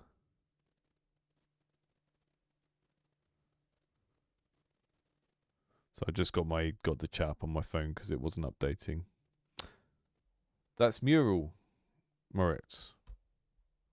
Doesn't really matter what digital whiteboard you use though. Just try them and use them. The only reason I switched them is because of how their sharing policies work. So I've had client work before where I was trying to use Miro and I could only share it by sharing it with everyone that I'd ever shared anything with. It was really, I think that tends to be what makes a tool more or less useful, ends up being like the usage policies rather than, they all have the same functionality. You know, they all have this stuff. It's the same as Figma, it's the same as Miro. I just ended up trying out Mural because it's newer. And when a service is newer, they tend to be a bit more permissive and less trying to monetize everything really hard. So that's why I use that. Let's have a think about this. So we want a purple association because relics are purple, right? So maybe what we do is we go with a purple robe and a black kind of gap here, and then we do Jawa eyes, that kind of thing. And then if I can just get the proportions how I want, and then we can do some shading and sort of do some wiggly animation and stuff.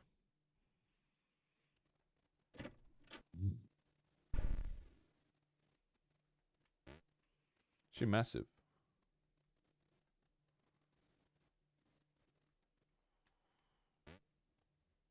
It's quite intimidating. Maybe a bit smaller.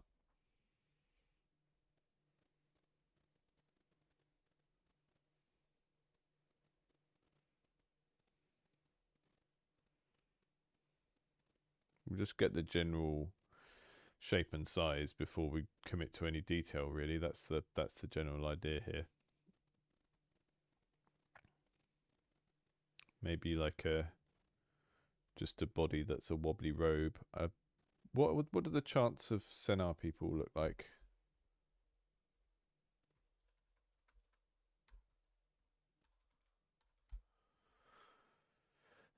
They just look like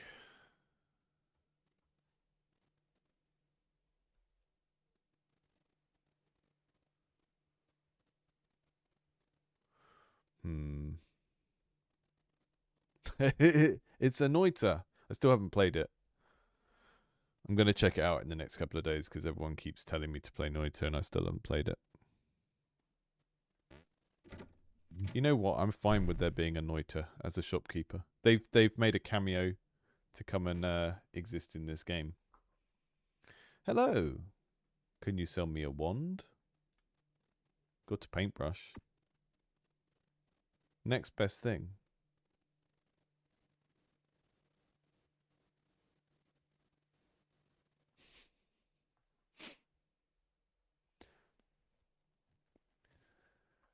There's that direction. I'm going to duplicate that layer and hide it so that we can come back to it if we need it. And then there would be like... I don't think the kind of Spirited Away direction where the body is a fully black cloak works because we have such dark backgrounds. Want to go more haggish? We could go with the nose as the main feature.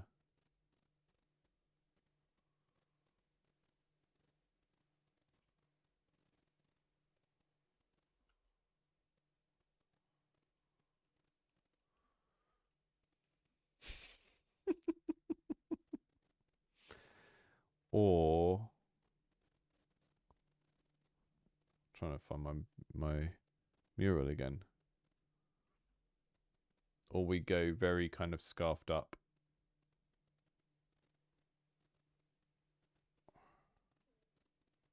And we do this kind of stuff.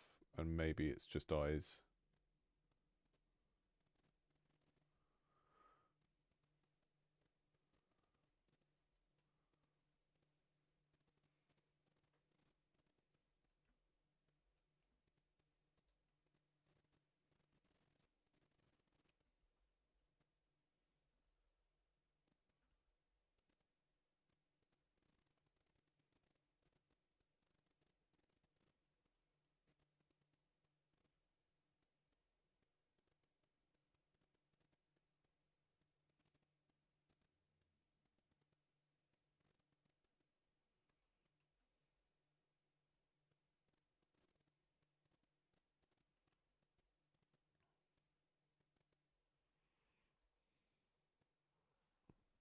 It looks like a big smile. Yeah.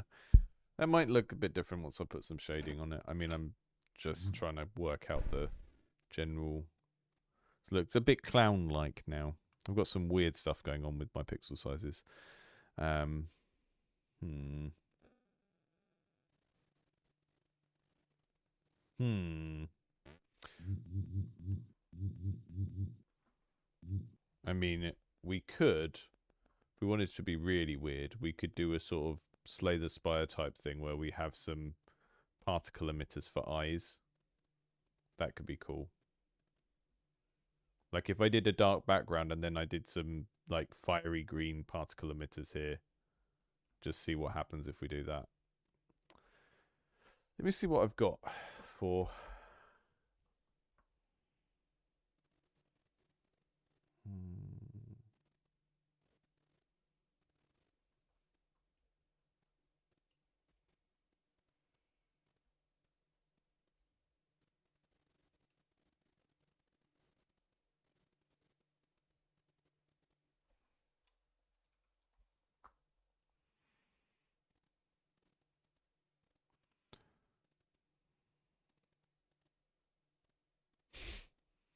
When you've bought all of their items and they don't have anything left, their eyeballs go out and they stop glowing.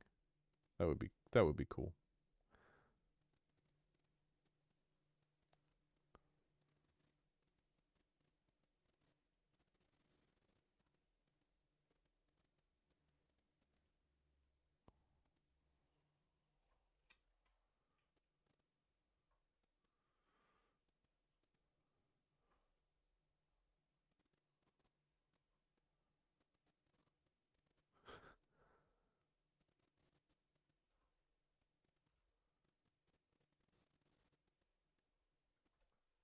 Let's try it.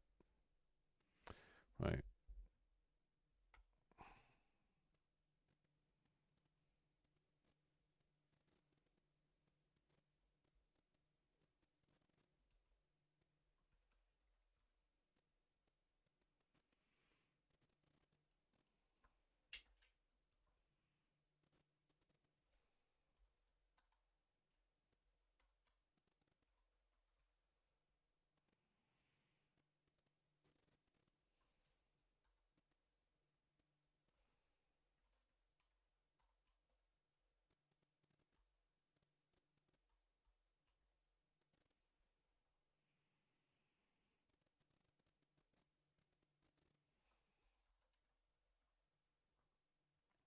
Just trying to work out where the eye line is.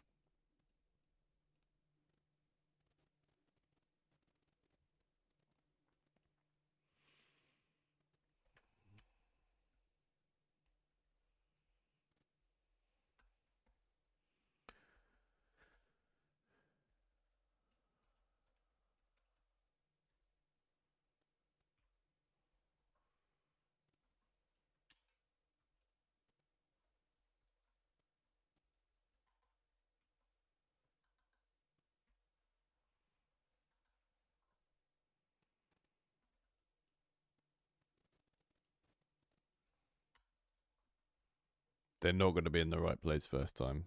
I'm gonna have to do lots of tweaking to get them in the right place. There we go. There's some eyes. Interesting. They've got a drop shadow on because I put them on a layer that has a drop shadow, so I'll just fix that.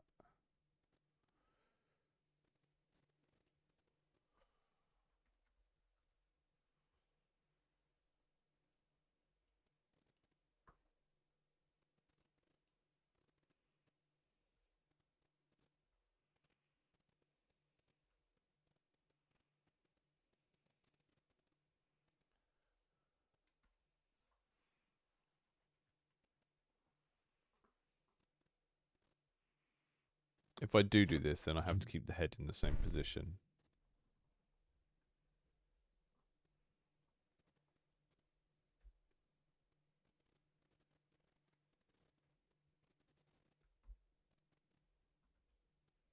I could like animate the body and then keep the face in the same place. So it's sort of slightly billowing cloak.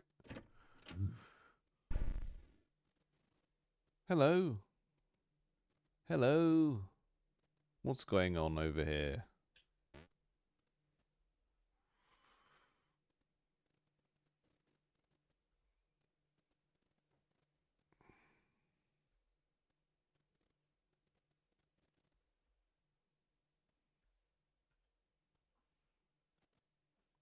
Stream dead?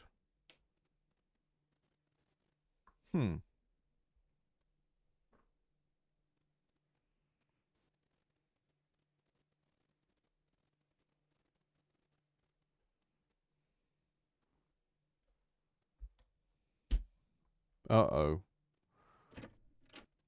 Not everywhere, apparently. Strange. Not on Twitch.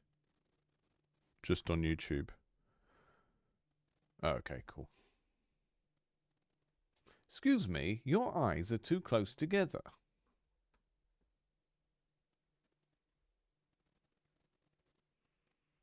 I don't mean to be rude. Says the most rude thing ever.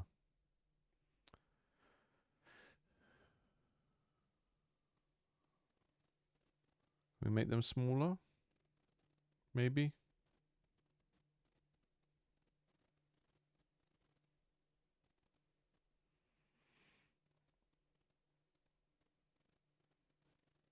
Excuse me, particle system. Where have you gone?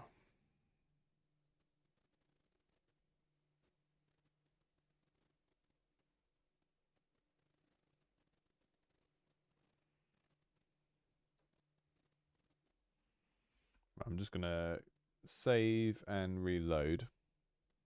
So I've balked my editor layout, I think. I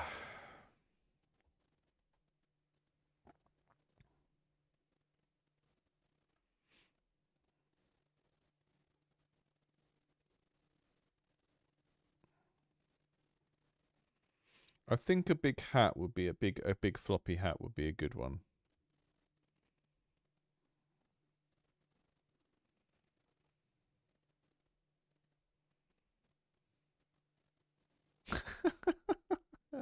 Its feelings.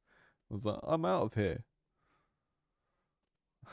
I'm done with this.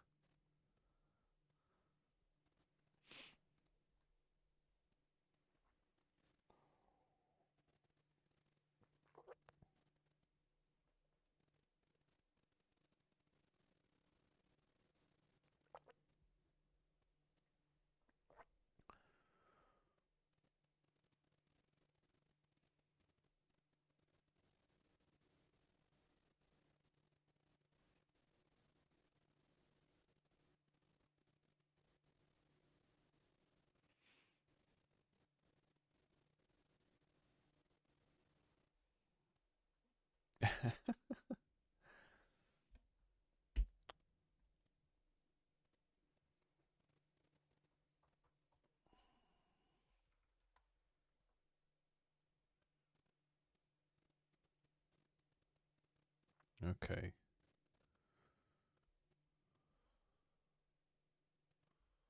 So they've got, this is the width of the emitter for the particles.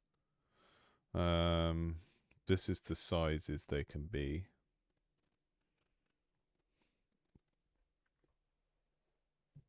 These are the sizes they can be, rather. I cannot speak today. My brain, no brain good. My words, what that? Eyes are a bit square, aren't they? A bit square.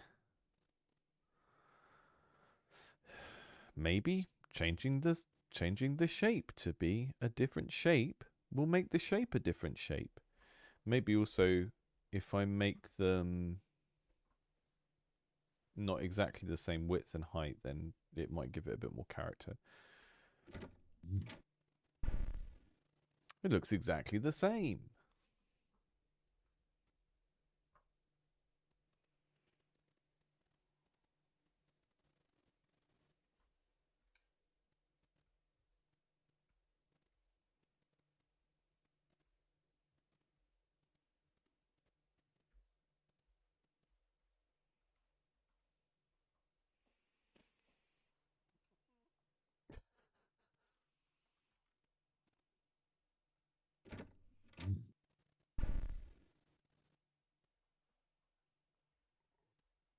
I'm going to make up some weird in-law reason why my pixels are oddly shaped.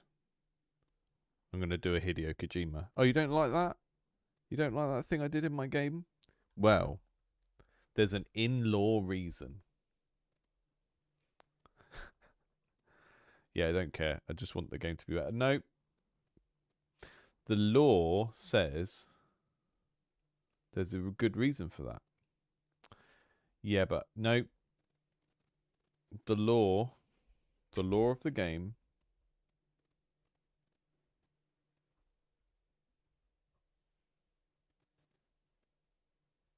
want the eyes a bit further apart.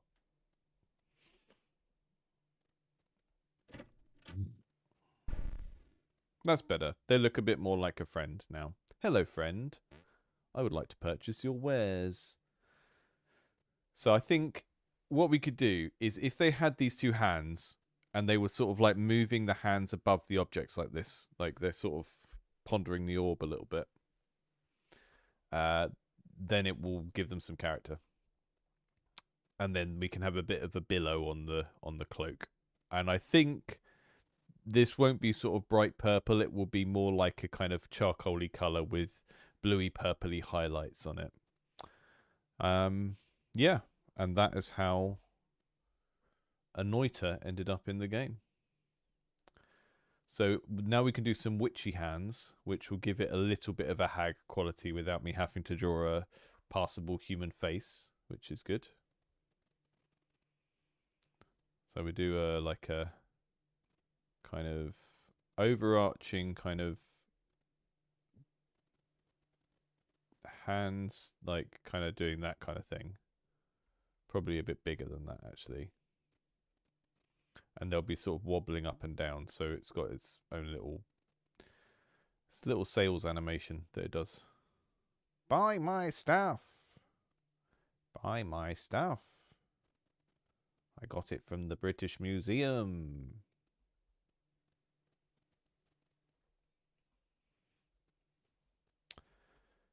My motivation for doing this game is that if you make games, you should be making a game. And this game is a collection of things I was interested in exploring. Like I'm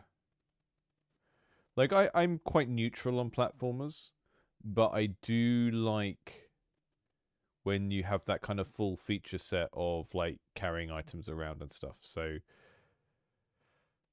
if I could make any game in the world, I would probably be making an ImSim, but I do not have the tools to make an ImSim. So it's like, what if I could make a platformer that is almost like an ImSim? I think that's the set of things that are kind of coming together here, really.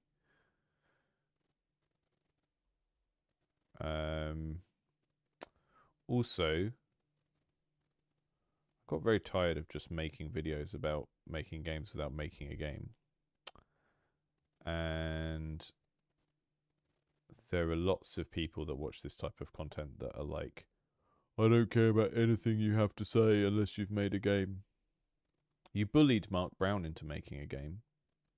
After all these years, Mark Brown, very clever guy, done loads of great stuff over the years. But they bullied him into making a game, and he had to do it.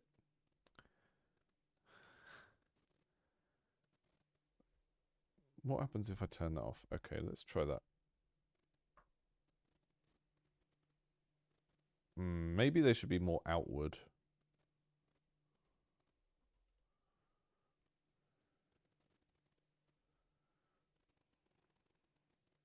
Don't worry, I'm not going to leave all those jaggies. I'm going to redraw it. I'm just trying to get the general angle of things right. I know that looks awful. Awful. DJ shopkeeper scratching them items. What are you buying? What are you selling? What are you buying?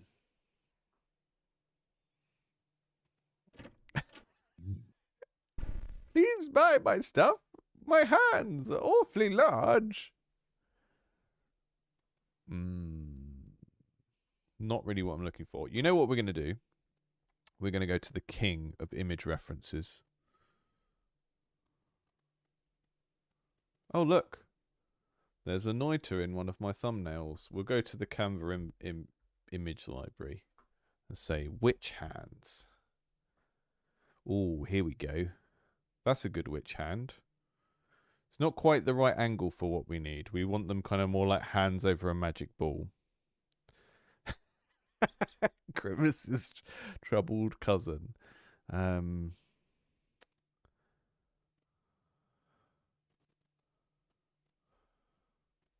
Sort of, hang on. Magic crystal ball. Will that give us what we need? I want a sort of... Oh, that is what we need. That is what I need. This kind of hand. Sort of feminine looking hand with that angle. So, this is the same hand repeated. I'm going to copy that. So I'm just moving that onto my second screen so I can see it in GameMaker. So the hand is like... Maybe she should be green because we're going for witchy, like trad witch. Trad hag.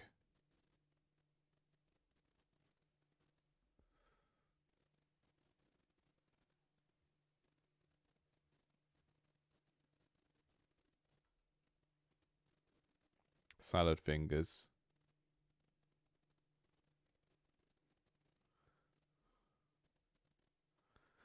Salad fingers.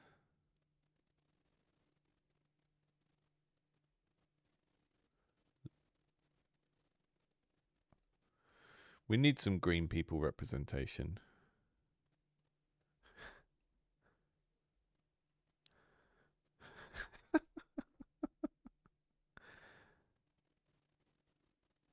Yes.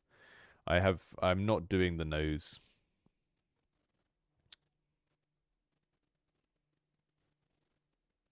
And that is partly because of exactly what you just said. And partly because I'm just trying to avoid drawing a face.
I think that's a bit closer to the kind of thing I wanted.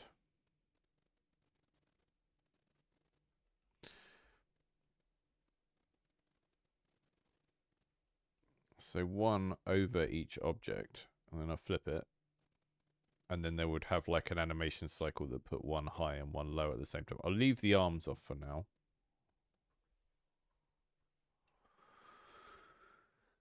What are you buying?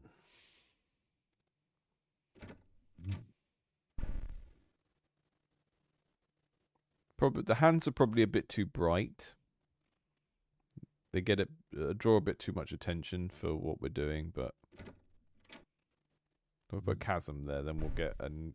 Oh look, they're flipped, and the eyes have messed up because of the flipping. That's funny. I could fix that later though. That is our relic cellar. So we've got our shop where you sell mushrooms and stuff, vegetables to the gnome. You get some coins. And then you can buy relics here. Sometimes it's not going to have relics that you want. But there's plenty of ways of getting relics, so...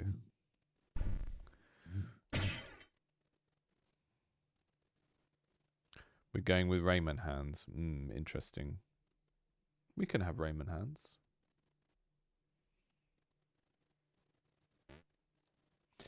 What I should do to make the flipping issue a non-issue. Get rid of this. Just make sure the head is exactly in the middle. And then it's not going to matter whether we flip the character or not.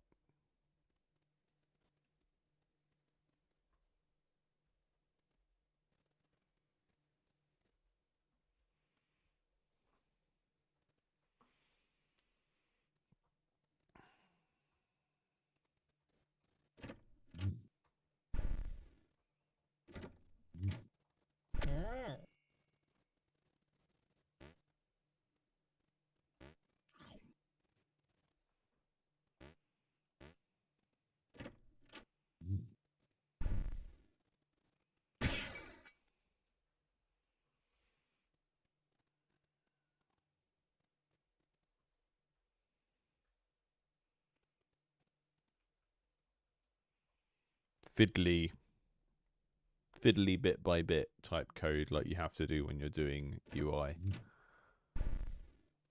Excuse me, why are both of your eyeballs in the same place?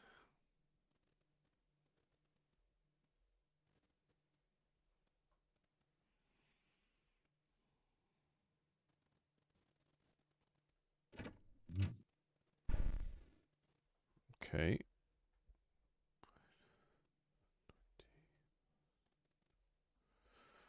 We'll get there eventually. I don't want to have to register whether... Because basically when the room is flipped, the characters get flipped as well. And then the relative location of everything is wrong, so...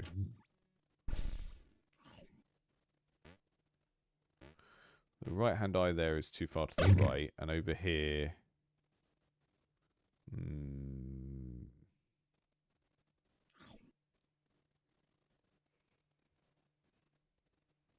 Okay.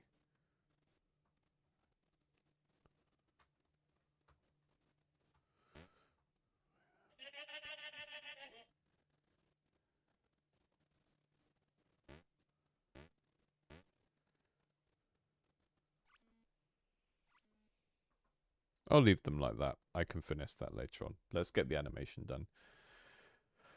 They're sort of in the right place. Right. I'm just going to see how many frames I did for the trade wagon. Just so we're being somewhat consistent. Oh yeah, 5 frames. A classic amount of animation frames. You know, the rule of 5s.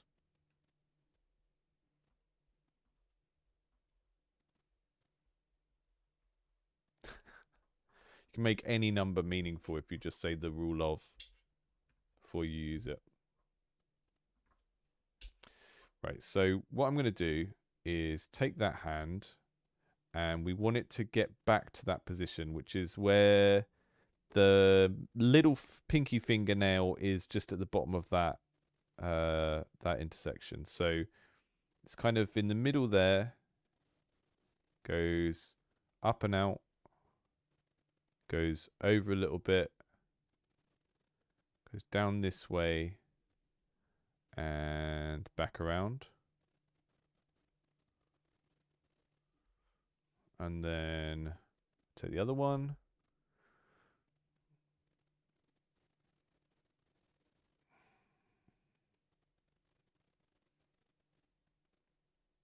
Maybe this wasn't as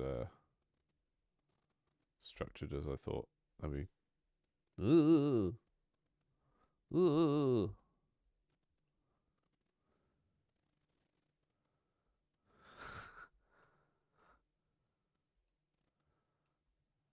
It's trying to explain something.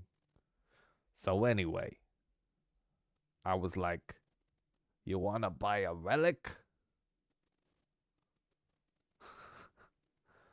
Okay. Oh.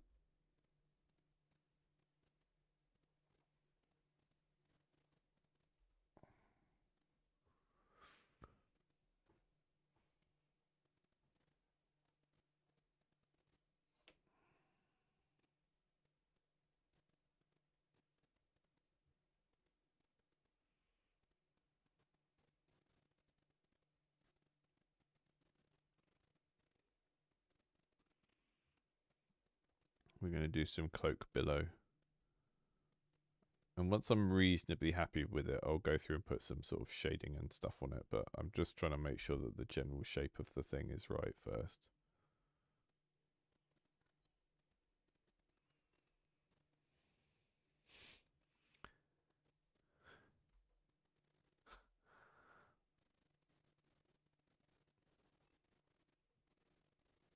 I mean, one of the reasons why I like GameMaker is the sprite editor, and I particularly like the fact that you can draw on stuff while it's moving. You can get some really fun effects from doing that. So whenever I'm making fire or something, I tend to run the animation and draw on it while it's moving. It does lots of. It's very messy, but it just gives you lots of happy accidents.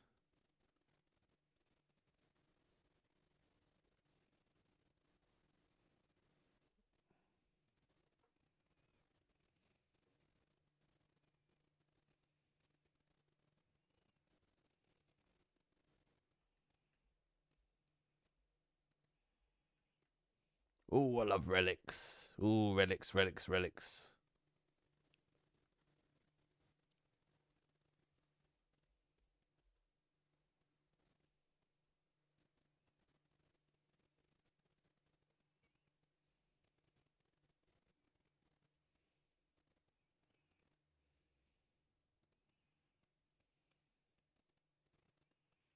Oh, what are you buying? Or what are you selling, etc.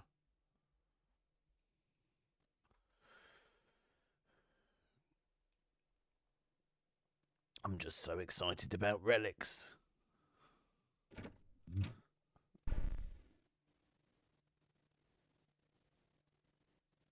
Color's doing weird stuff because of that purple light that we're throwing down. So what I'm going to do is I'm going to make that weaker. I made this whole lighting system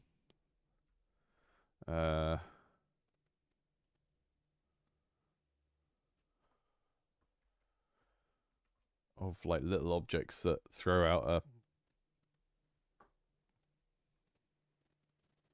It's a neat trick, yeah. It's I mean, certain art styles. Like one day, I want to make something in a kind of '90s MTV Beavis and Butthead art style with all of the wobbly lines, and I will use that there as well.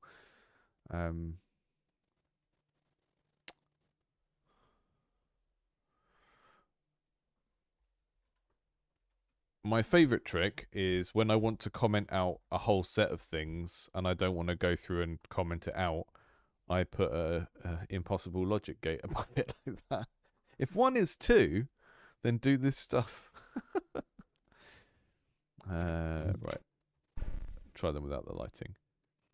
They've lost a shade in their hands, but I think that's because my poster eyes is my posterize is crushing their colors down so much that the difference between those two colors is not pronounced enough for it to show. So that's an easy fix. I just need to make sure that these are darker, or that the other ones are lighter.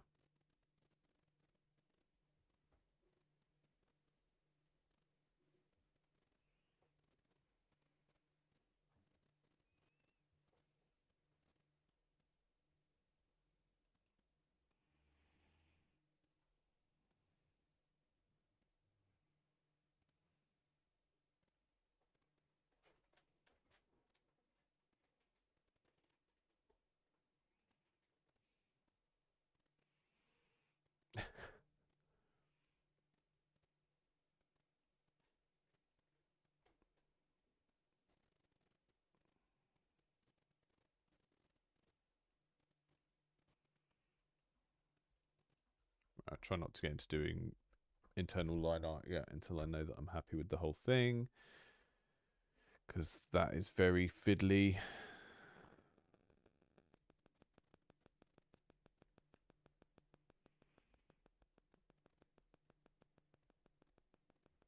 And then I think I will mark out some highlights.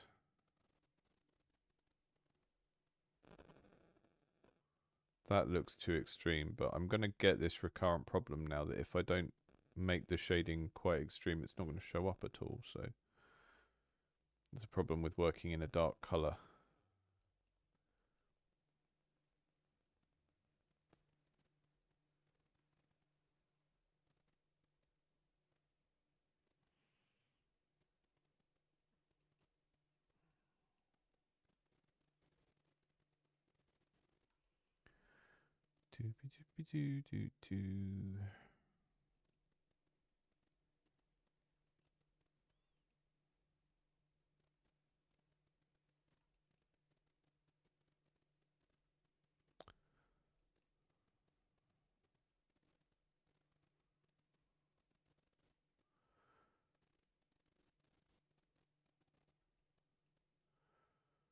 So my intention is get this to a place where I'm happy with it by December. And then in December, as my kind of vacation, I guess, I will then allow myself to make something completely different for a month or so. So it's not like fully abandoning a project. It's just getting it to a point where you're sort of going to step back from it and let people play test it for a little while. And during that time, do some other thing that you've been wanting to do.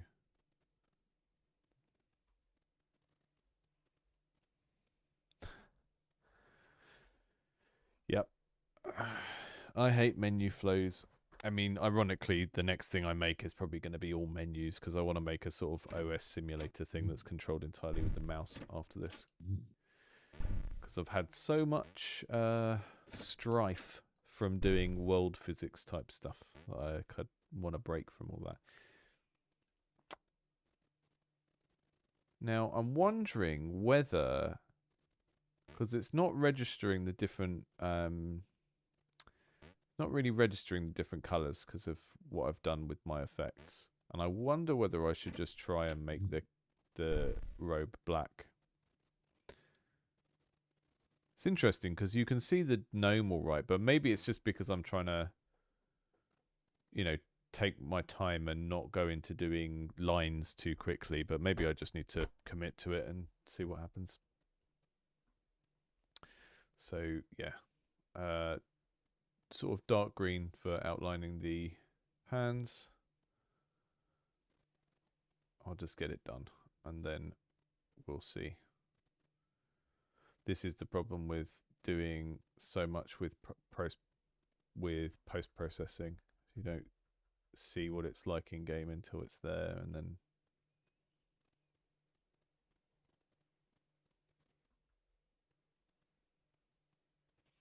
it is a nice way to make a game look coherent.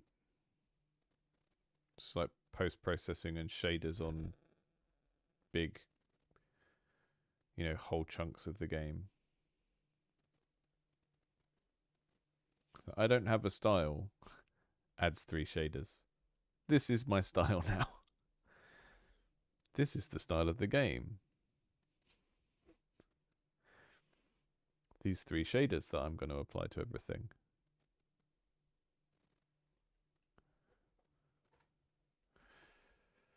There we go. Okay. I'll copy pasta that over its friends.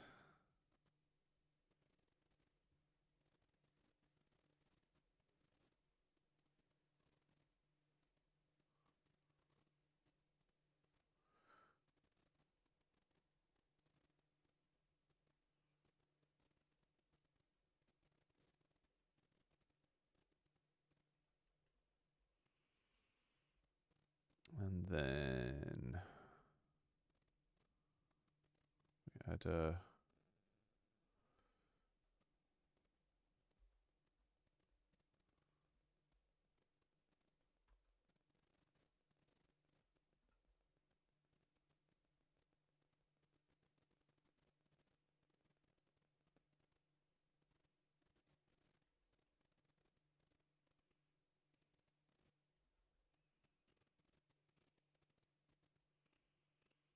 just sketch that in.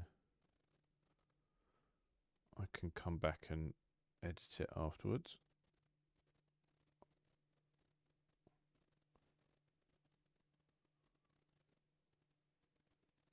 Although I might not have to because it's going on a black background, so might not matter.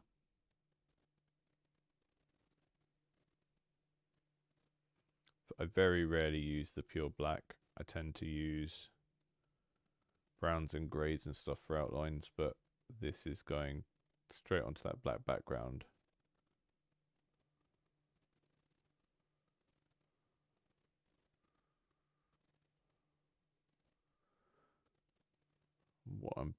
We've got to the functionality of this pretty quick. I think when you've bought both of the items, it should like teleport away or do something cool and witchy. I mean, that already looks way better. If I put a few kind of ruffles in the cloth.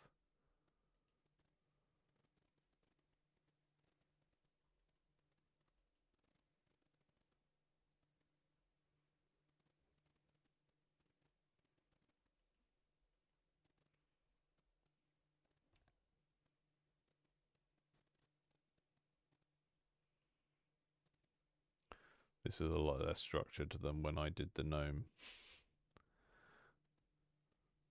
The gnome is a little bit more humanoid though and needs to look a bit more consistently like a person, whereas this doesn't.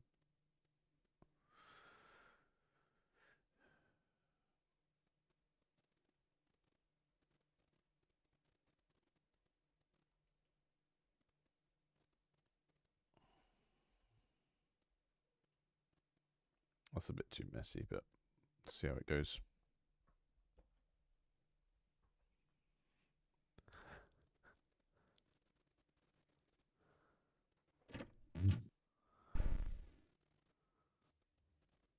You're a bit too scribbly for my liking.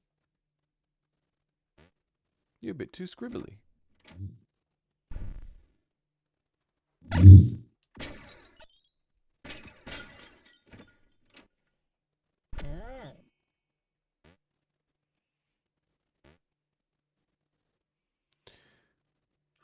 I think the problem is that the cloak is featureless, and that creates the issue where it just looks like a big blob. And I can artificially add features by adding loads of folds and stuff, but that's not the same as there being an actual feature there. So I'm just going to change the shop item costs to be a much cheaper so that I can actually see what it looks like to buy the items. I am definitely just using my mouse here. That is why it is incredibly shoddy. I'm also rushing because of the streaming thing as well.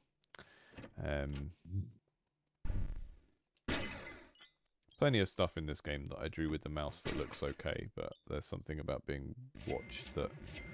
Okay. So yeah, there's nothing to actually add detail to, which is kind of the problem. So I think the options are add shop stuff like a table and barrels and stuff, or do like a belt or something that is to make the outfit have something of detail on it, because at the moment there's just nothing to put any detail onto apart from like loads of like just made up detail for stuff that isn't really there. So if I take that and do a sort of like a kind of belt with it.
Gonna be a bit wobbly, but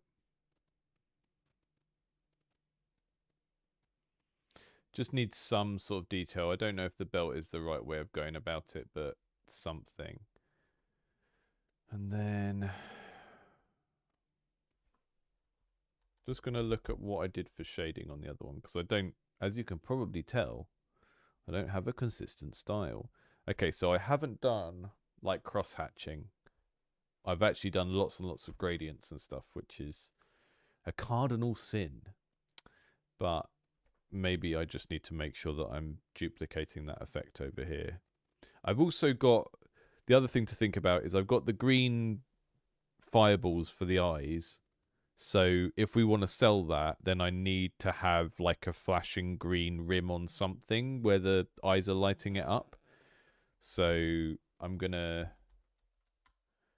do a little bit, sort of like 10, 20 more minutes on this piece of art, and then I'm gonna try and get it into rotation so that the shops can, you know, it picks a shop out of the possible ones instead of putting this wherever it wants. And then we've got a sort of shop system where you can end up with a different shop depending on the run.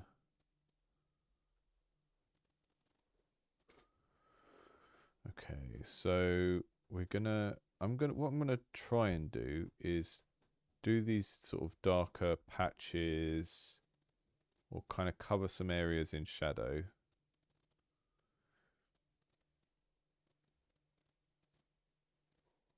And kind of make a tiered shading thing like that.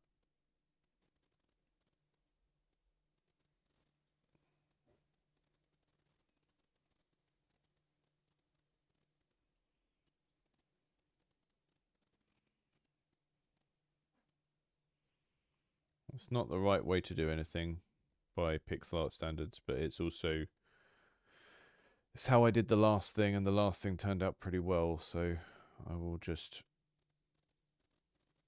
do it the way that I did the gnome, because the gnome turned out okay. The difference there is that the wagon is very stationary, and the gnome's head is just like its own little component that can move around, whereas this is like one big thing, which makes it a little bit more awkward.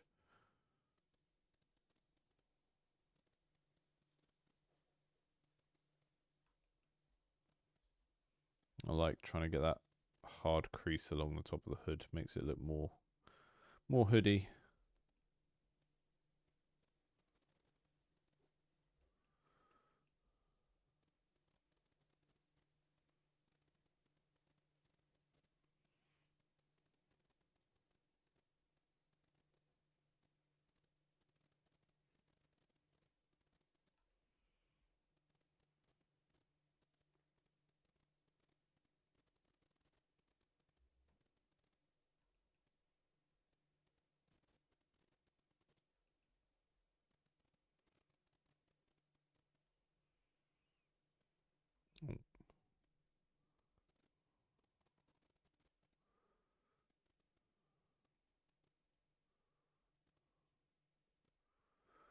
Cool.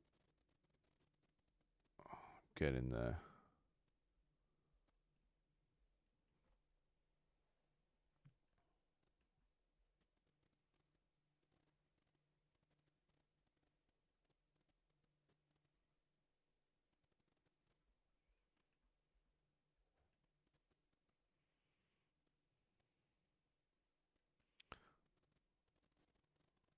What art thou buying? What art thou selling? Thanks, food.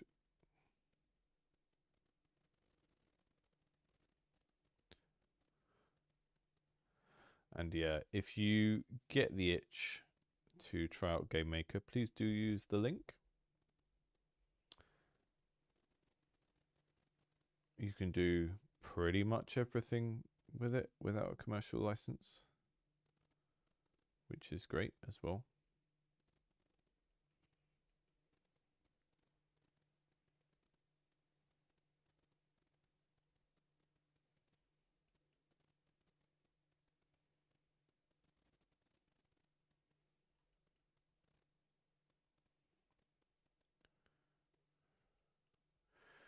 Okay, let's fix some of those lines.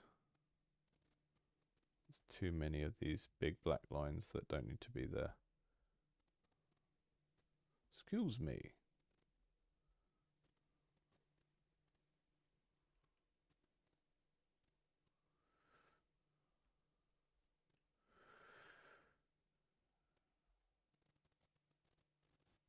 We don't know how much of this is going to get murked by the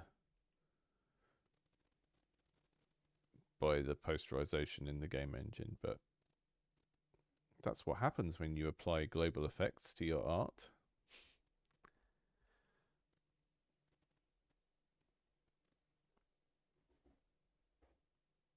I think one of the things I'm learning from doing this character is that posterization effect doesn't play well with characters in like dark clothing. But I think if this has a little bit more internal variation, which is what we're doing now, then hopefully it will not just turn into one big grey blob like it was a minute ago.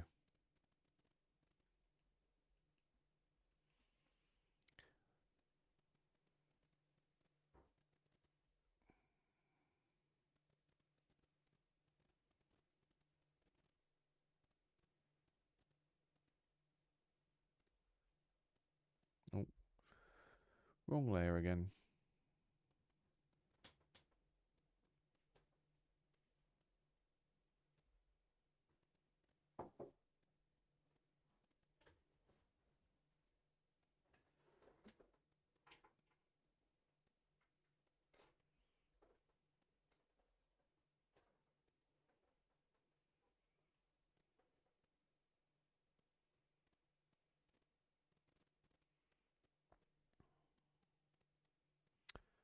and I'll get this working, and I'll get the meat shop working as well. And then after those are done, I need to start looking at giving us a climbing animation for going up ropes as well, because we have that feature in, but I haven't really been using it much because the animation doesn't really look right. Well, there isn't one. It's just Lem is just sliding up the rope with their butt to it, which is probably quite painful, I would imagine.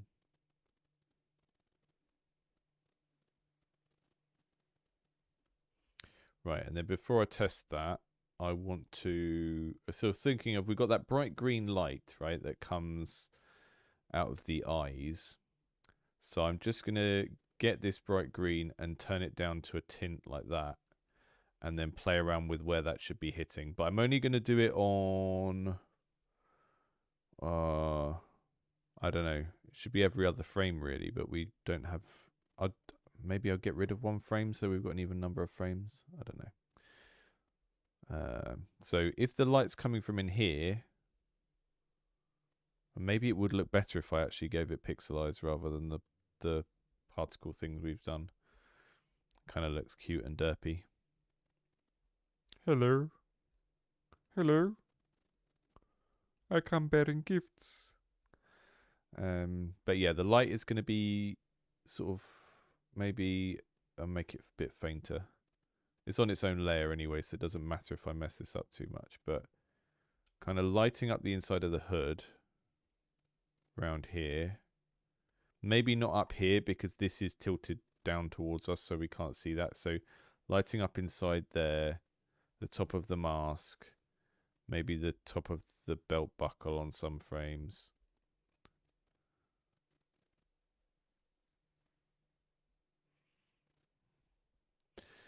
Yeah, I really like having all of the tools in one game engine.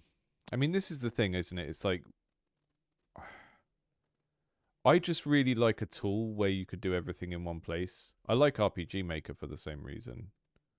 Like, I like making stuff in RPG Maker, and then I don't necessarily like having to go out of it to do art somewhere else. I like making stuff in it with the RTP packages. There's just something about not having to work out a workflow of multiple tools. I mean, when I'm using this, I still need to go somewhere else to do my sound effects, but then I do them in Audacity, dump them on the desktop, dump them straight in here, and it puts them in the right folder and everything straight away. So the workflow I've developed for this, for adding in sound effects, is incredibly quick as well.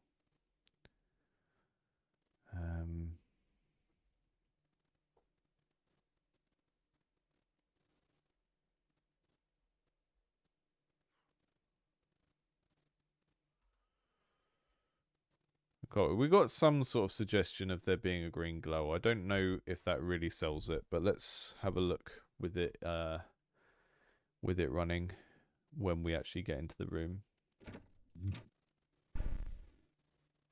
I mean, they look a lot more three-dimensional now. We're still losing quite a bit, but that's just the nature of the graphical style of the game now, I think. I'll go get some gold.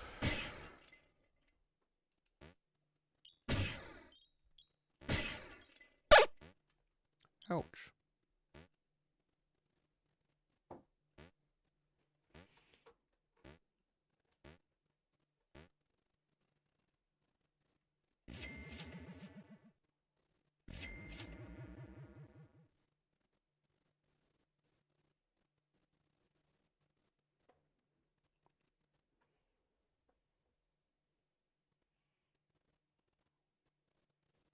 Yeah, I think the particles aren't right. I'm tempted to...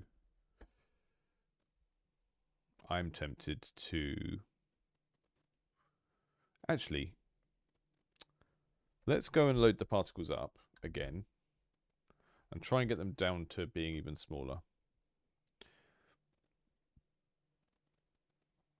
Because we're kind of doing the Adventure Time thing of friendly characters have tiny eyes that are far apart, and it kind of makes them look a bit goofy, and that's how we know they're a friend.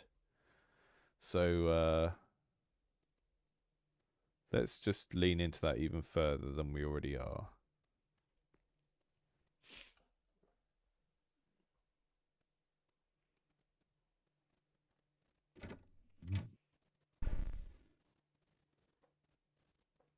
Hello. My, what beautiful eyes you have. I love how they rapidly vary in size.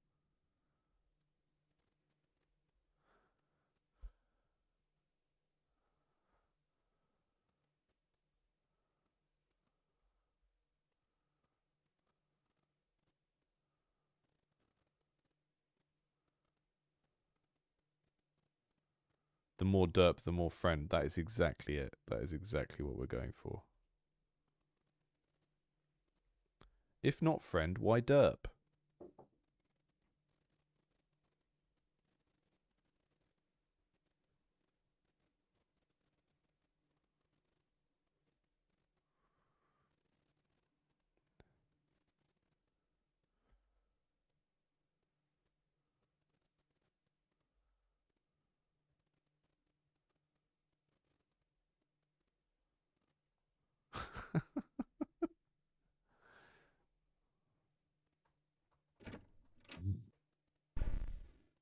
Do you think I should call the alpha build Derp World?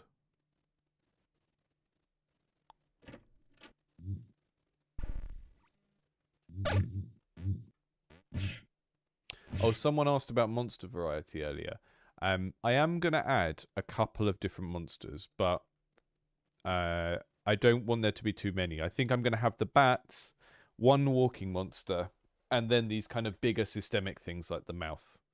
Because I want it to mostly be about, you know, controlling the level you build by thinking about the placement of the rooms. If it gets too... Basically, I'm never going to... The sort of stage I'm at with this, I'm never going to make like a combat game that feels really good out of it. And I don't really want to. It's supposed to be more of a sort of procedural puzzle.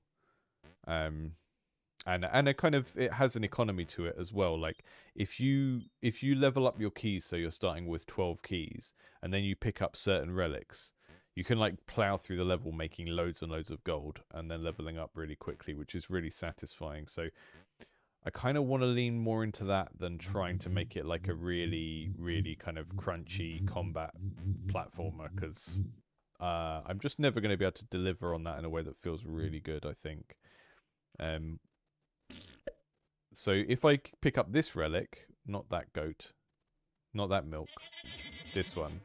So the cursed purse means that enemies... No, the cursed purse means that jars have ruby coins in for every red room you draft. So if I draft another red room and then I go and start smashing jars, each of those red coins is worth 5 coins now, right? So you have some really big kind of growths in your economy in the game. And now I've got another key, so I'm going to build another ruin because I could get another key. But what I really want is to build another red room so I can get even more red coins. And then there's a relic that allows you to get red coins for defeating enemies as well. And you could just like kind of level up all of these different economy things by getting certain sets of relics. At the moment, we've only got this shop that lets you pick what relics you get. I do wonder if I should have a carry limit on them so that it's kind of like Vampire Survivors, where like when you hit a certain amount, you're kind of locked into that build. But some of the things they do are not super, they're very specific, so I don't want to limit how many relics people can carry if it's going to just sort of ruin their game. So yeah, like that means that red rooms don't spread their kind of fungus blocks as quickly, which is like, okay, that's going to be relevant later on in the game when you've got 20 keys and you're building a massive level, but early on it just doesn't really feel like it does anything.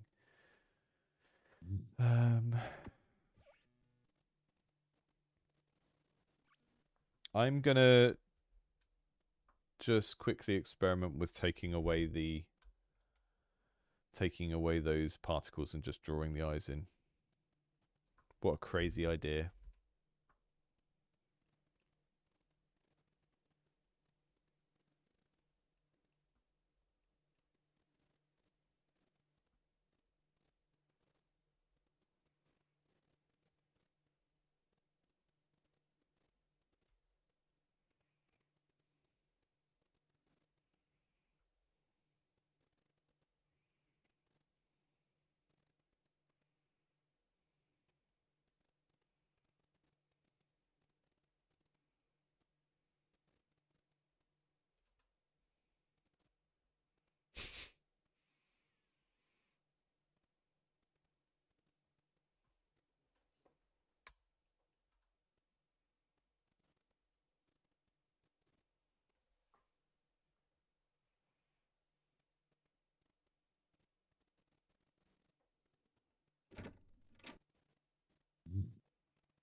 There we go.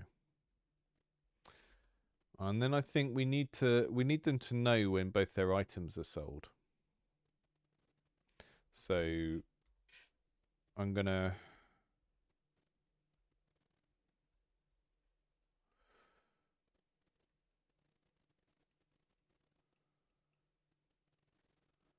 check for when both the relics don't exist anymore.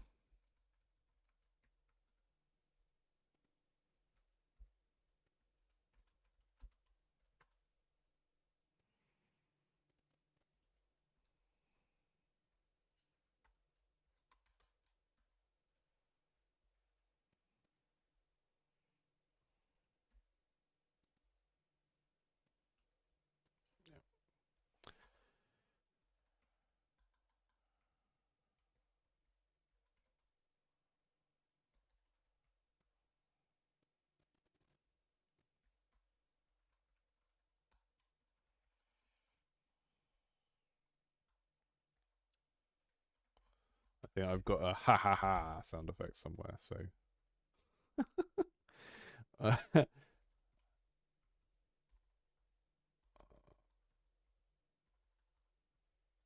there we go. We got a ha ha ha sound effect. So when you've bought both of them, they're gonna like fade away and go ha ha ha ha, like they've tricked you in some way. But they haven't tricked you. They've just sold all their wares and they're happy about it. You know?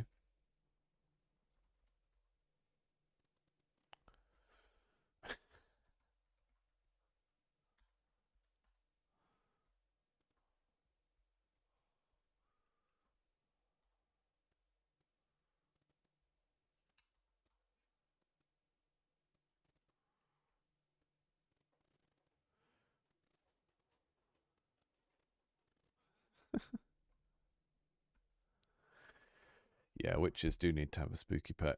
You're right. Let's see if that works. I don't know if that way of checking works, but okay. Not crashing yet. So we buy both the relics.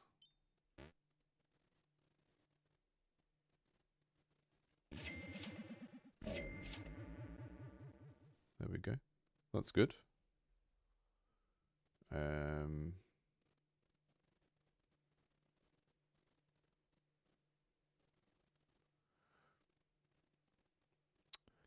Maybe we do 0.9. Make that happen more slowly.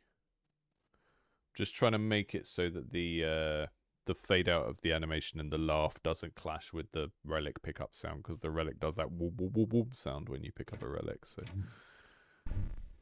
it's already kind of taking up your attention. Oh, that's why I shouldn't be allowed to have that kind of platform spawn there, because I get stuck in it.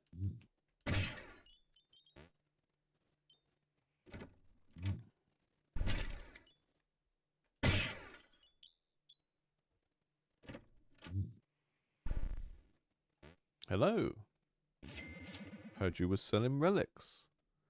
What lovely glowing green eyes you have.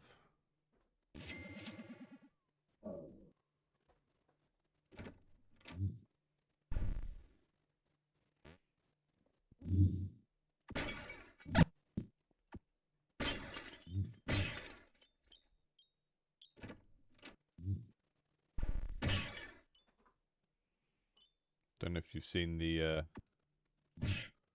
not friend that comes if you unlock one of these doors. Uh-oh. Uh-oh. Have some meat. Don't kill me. That's my favorite enemy. Also, the way that the tail on that enemy is rendered was complete fluke. Because I made its tail. It's basically the only sprite in that enemy is the face, and all the rest is particle effects. And I made the kind of smoky body of it.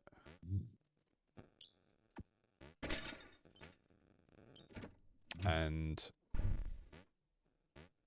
when I changed the visual, like the shaders on the whole game, it just ended up doing that weird glowy effect, which is really nice.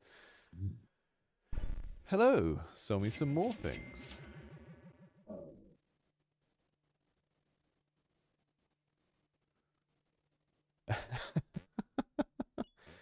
Yeah, so the dungeons always spawn one of those little dungeon doors in them with a little sort of ivory keyhole.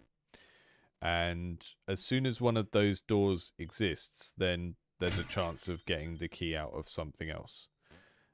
And the more of them you open, the harder they get. So the second one spawns 2 wraiths, the third one spawns 3, and the wraiths last for a little bit longer each one you do. So there's just some kind of like automatic balancing based on how big you've built the level and how much stuff you've built. We'll all need rebalancing later on, but it's just kind of stuff I've done early.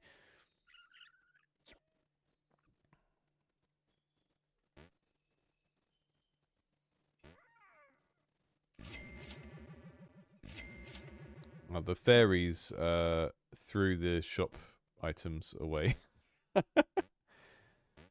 So maybe I need to make sure the fairies can't do that, because that is a little bit too naughty even for a fairy.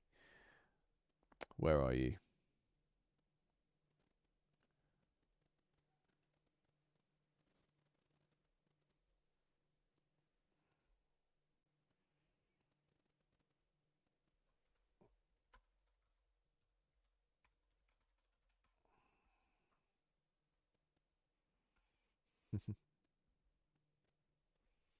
Thanks, Mind for Games.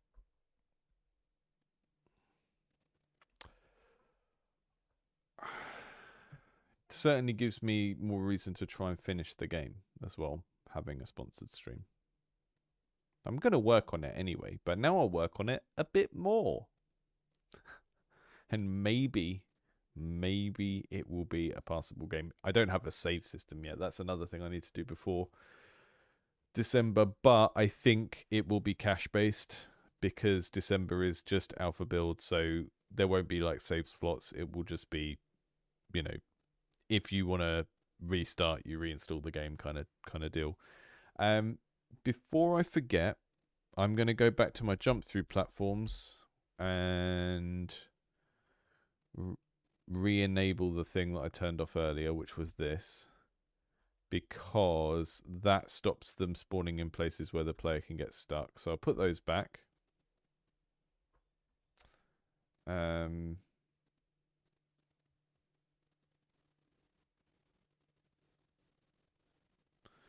do think they're occasionally causing that issue. Oh, I know what I need to do. So they were occasionally causing an issue where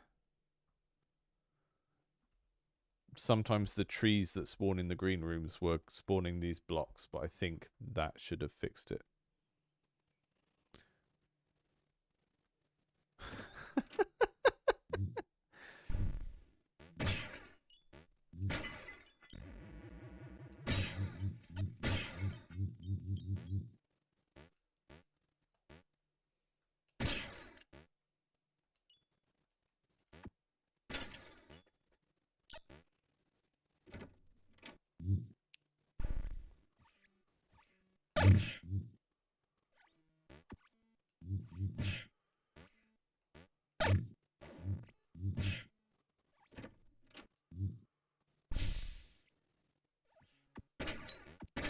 Okay, so we've got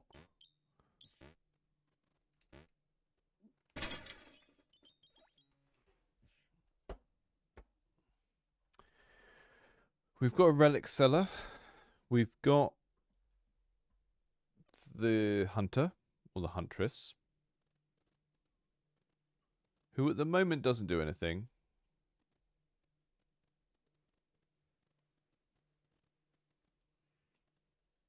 And we've got the gnome's wagon.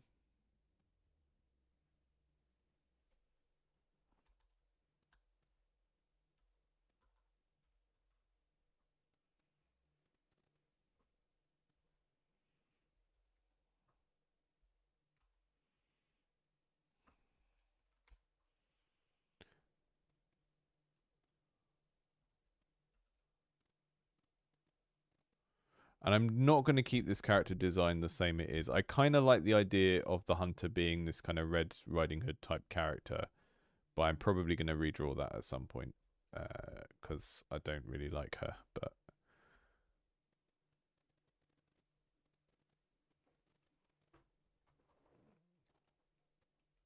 so I'm just going to make this hunter shop say meat up there for now as a placeholder, and I will fix that later because I've done quite a lot of art this session and I don't want to focus too much on that.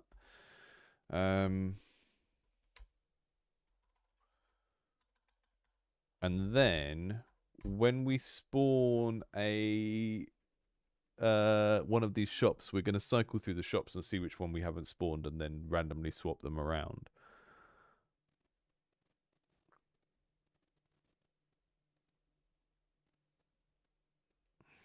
The meat wagon.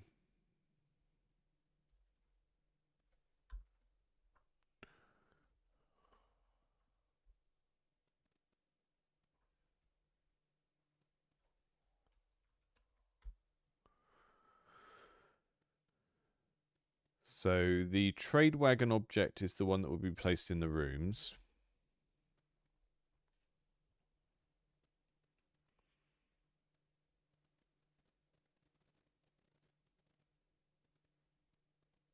And then I'll get rid of the relic witch there because I was placing her manually. Now she's going to spawn where the other shop could be, I think.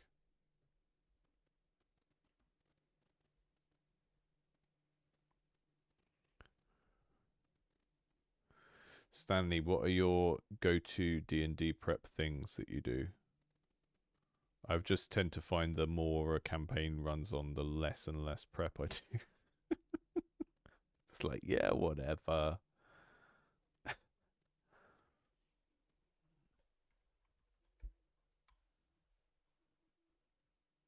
Okay, so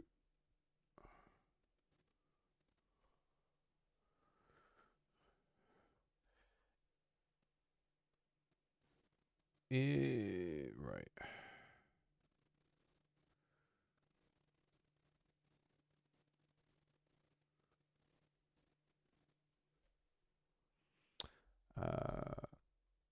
Var possible shops equals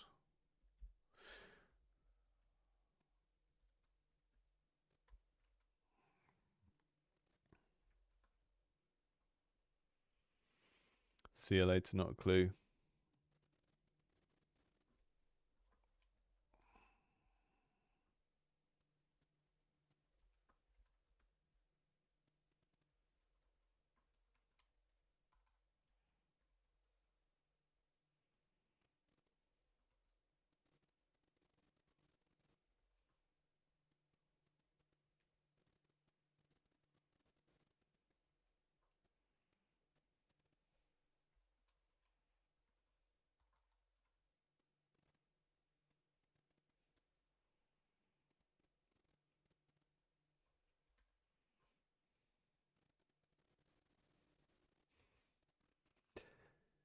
So when we open a room,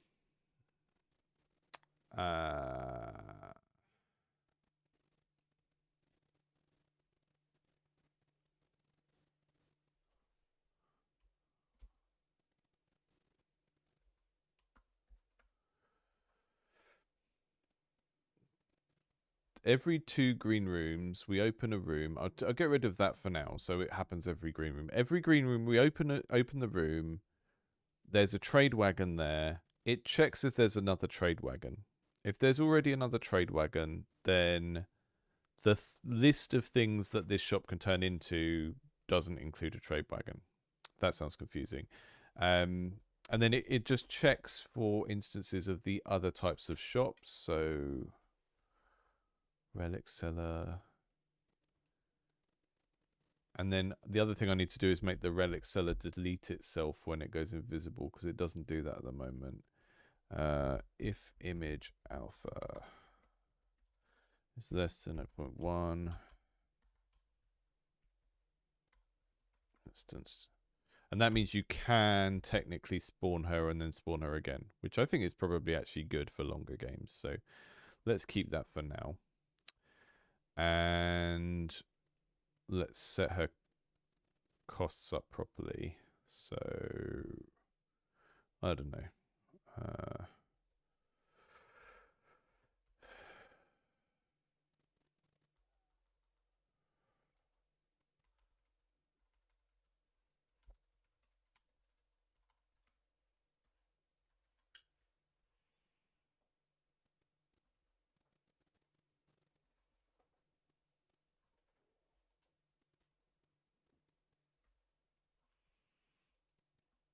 And I'll play around with those numbers later for balancing, but it doesn't matter now. They just need to feel like realistic numbers where we want to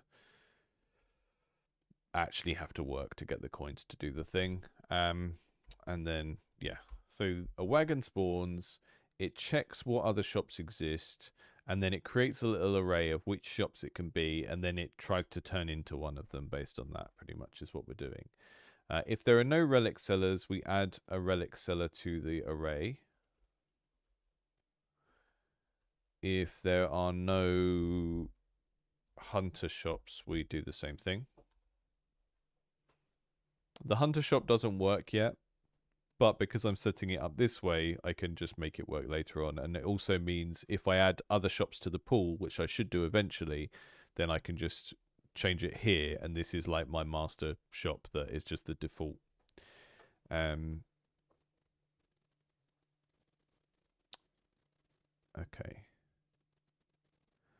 If the hunter shop is 0, add the hunter shop to the possible shops, and then we go if array. Can I check the size?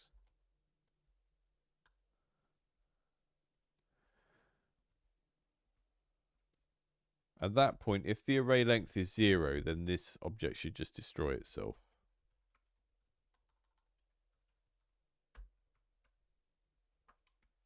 So if there's nothing in the array, we've determined that there are no shops to spawn because there's already a trade wagon somewhere else. There's already a relic somewhere else. There's already a hunter shop somewhere else. So if all of these are untrue, we haven't pushed anything to the array, and the array length is 0. So if the array length is 0, we destroy the object that is doing this. Else we do this, which is going to be to shuffle the array and then turn it into whatever is in the first thing. The problem is this could end up getting caught in a loop, because if it turns itself into a trade wagon. No, if the first thing is a trade, so we're going to shuffle the array. Sorry, array shuffle possible shops, and I think to do that I have to do that, which is confusing but catches me every time, except for today.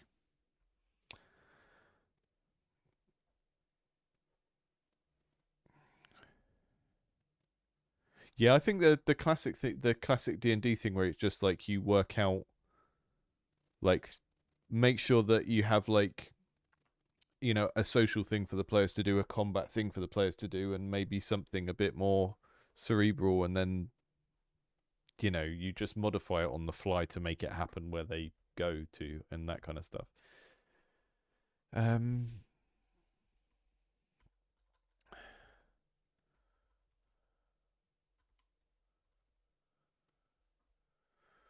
So if we shuffle the list, the array, and if the first thing in the array is the trade wagon, then we do nothing.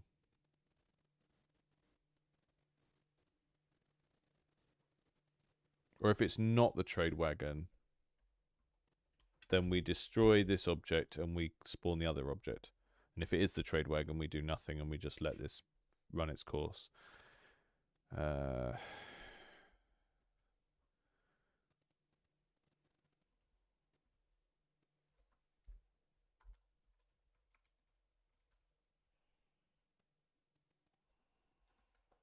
we can create it at the same X and Y position because they're all using the same sprite type thing. Shops.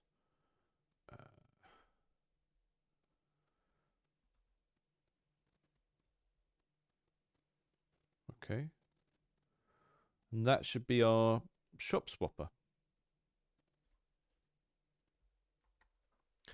This swaps shops.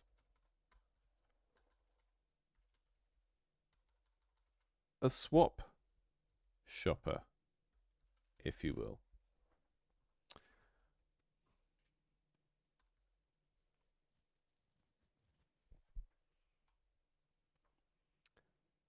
Okay, let me just check that. So we make an array called possible shops. If this is the only trade wagon,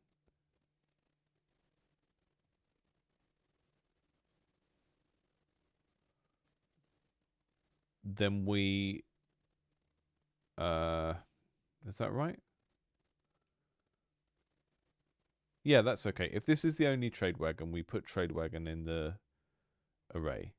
If there's no relics, we put relic sellers, we put relic seller in the array. If there's no hunter shops, we put hunter shop in the array. We shuffle the array. If the array comes back with trade wagon, we don't do anything else. We keep this as the trade wagon. We don't delete it or anything. If it comes back and the top of the array is not the trade wagon, then we delete this and we swap it for one of the other shops. That should do it? I don't know. Let's see if it works. Who knows?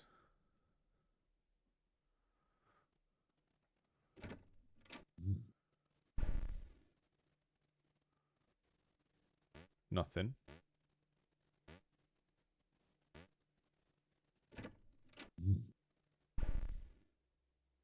One there.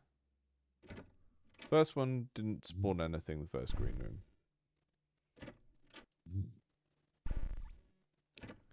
Probably need to... oh, I do have a debug to give myself more keys. There we go.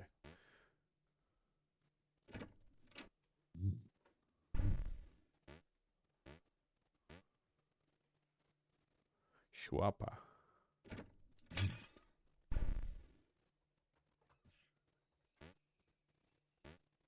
I think it's working. I think it's doing what it should do, but I'm not sure yet.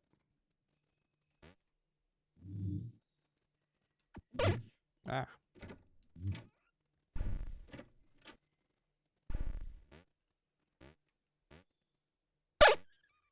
Ow.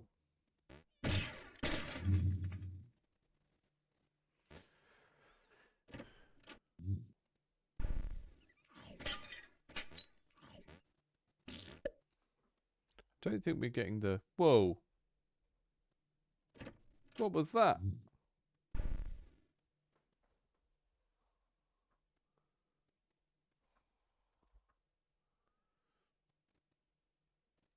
Well, if you're there when you're not supposed to be, that's going to change. That's going to mess things up, isn't it? That's going to make it go wrong.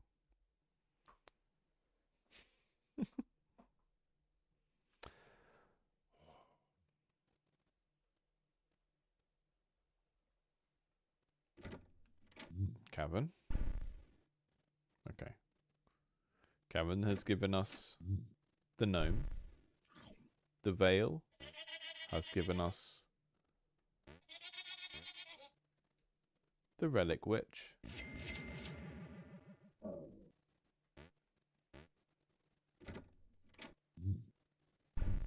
Now she can in theory come back. So next time we try and build a store, we should have 50% chance to get the relic witch and 50% chance to get the hunter. Come on, little pink torch because of my Bic lighter relic. The pyromancer's periapt.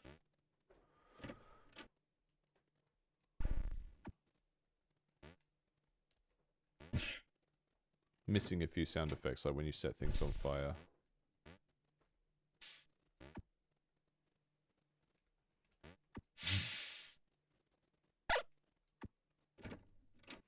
Yeah, making it so the eyes fade out with a delay is a neat idea. I like that. Okay. We're not getting anything else. Something is going on. It might just be the way I've got the hunter shop set up.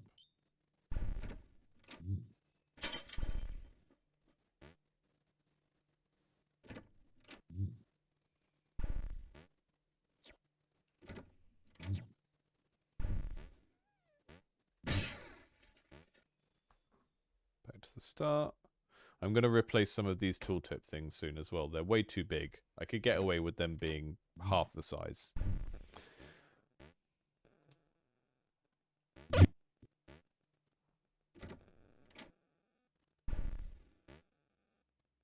Okay, no shop that time. I get the feeling what is happening is whenever it tries to spawn the hunter, is it's not doing it.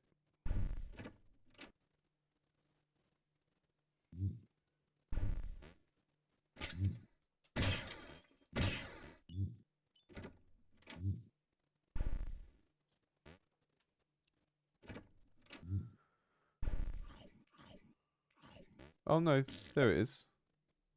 Hello. Hello, meat shop. I'll try and sell them some meat. They won't have it because they're currently still just the gnome shop, and the gnome is a vegetarian and won't buy meat off you.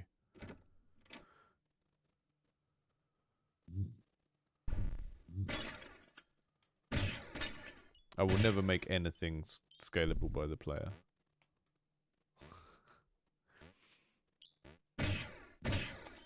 Never. Never. Okay. More green rooms, please. Right, now we've got the proper...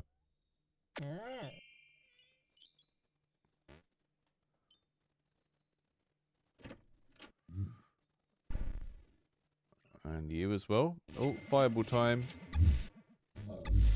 Oh yeah, this power-up is so good that I have been considering just making it a thing that you always have.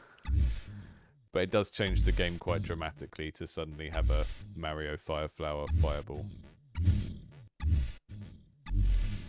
Players want to do lots of things, but, you know... I don't see this as a commercial enterprise. I see it as a hobby project that has some potential. And, yeah, there's lots of things that players want to do that I'm just not going to consider for at least another 6 months, maybe longer.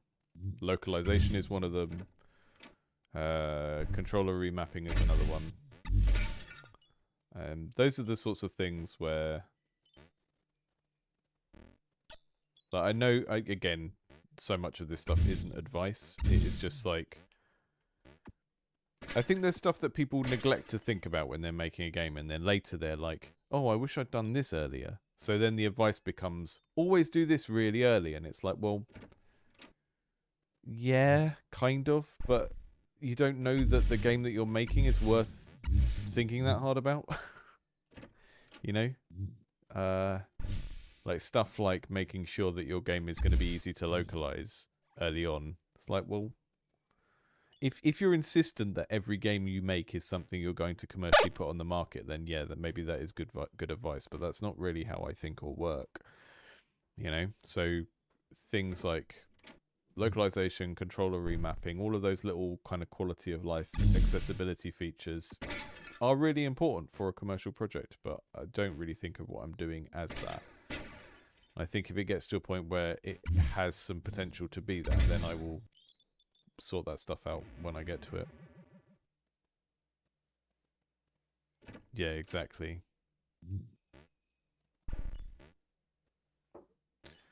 Like the amount of the percentage of people who could somehow become interested in something I am making who do not speak English is so low, and I'm also not going to be putting a great amount of text in this game anyway.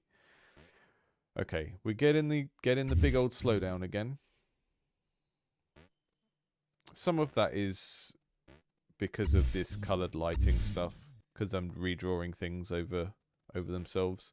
Some of it is because I haven't done some just basic optimization stuff like turning things off when it's far away. I will probably do a pass on that later this week, I think, but So we've got our shop system where our vendors spawn. What I want to do is make that so that basically you only get a vendor every even number of green rooms. So if the green rooms built this run modulo 2 is not equal to 1, is not equal to 0. So that's basically going to check if the green room you've just built is an even number. And if it's room number 2 or room number 4 or room number 6, then you should always get a vendor unless we've spawned them all and it's run out of them. So you shouldn't be there because this is room number 1. But maybe that is because it's all in the create event and the create event still runs even if you've deleted the character in the start of the create event. I think that's what's happening here. So,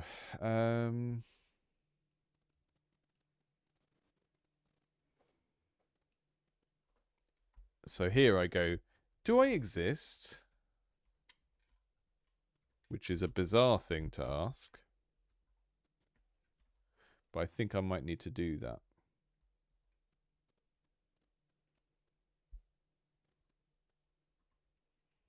Because I think the whole create event runs even if I delete the object at the beginning.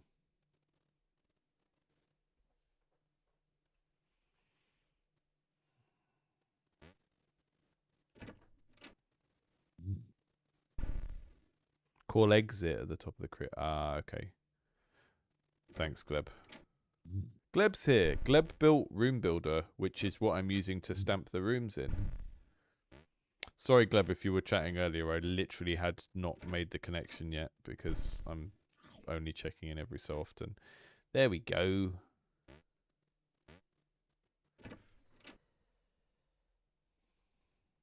So I would put it here, right? Yeah, so I put that down on its own. Da-da-da, da-da-da. I never use exit, so there we go. Just use that. Just use that. None of this if instance exists nonsense. the weird ways of working I developed just because I don't know about the exit function. That's just classic. Okay, so every 2 rooms has a vendor in. We have a pool of vendors. It currently has 3 vendors in. The meat one doesn't do anything yet because I need to redesign the character.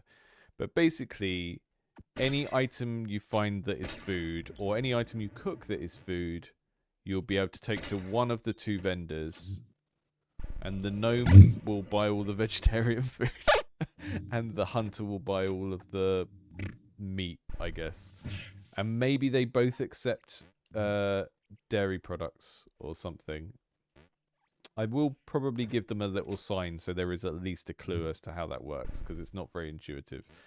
And although I'm quite happy for some of this game to be unintuitive because it's a kind of discovery-led game, I don't want it to be so confusing for people because, you know what people are like if you confuse them. They start crying. They start saying, oh, I want a tutorial. Oh, I don't understand this language. Let's just cheat and give myself some more keys.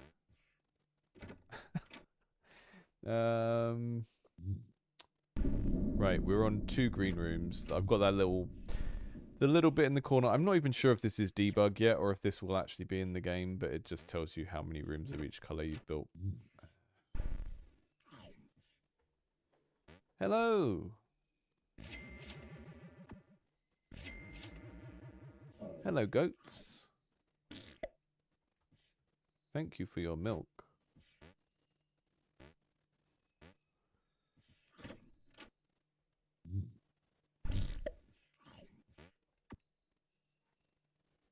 Uh-oh. Uh-oh. I got my milk stuck in a platform.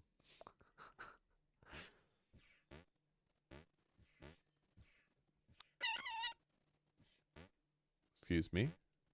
Excuse me. I think the fairies can occasionally delete objects or throw them so hard that they go into walls. Because what's supposed to happen is as you walk past the fairies, they take objects out of your hands and throw them up in the air. So they're a little bit mischievous. They're not like a full-blown enemy, but they do make your life more difficult. But that time, it just made my milk vanish.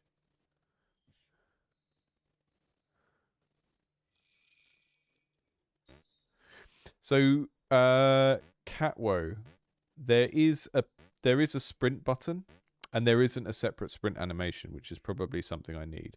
So at the moment, that is how the character walks. And then if I hold the right shoulder button, it's similar to Spelunky. There's a sprint. And the sprint does a little dust kick up, which is a nice effect. But yeah, it doesn't have its own animation. It just speeds up the walk animation, which is kind of what makes it feel very fast. But also, I think if I slowed any of this down, it would make the game feel like a drag because you have to do quite a lot of backtracking. So it's a weird balance. I think I probably do need a run animation that makes the sprinting make more sense. But at the moment, I think the relative speed of the walking and the sprinting are right. But I think the fact that the character is just doing a walking animation when they run makes them feel silly. And that's probably what you're seeing, but hard to say.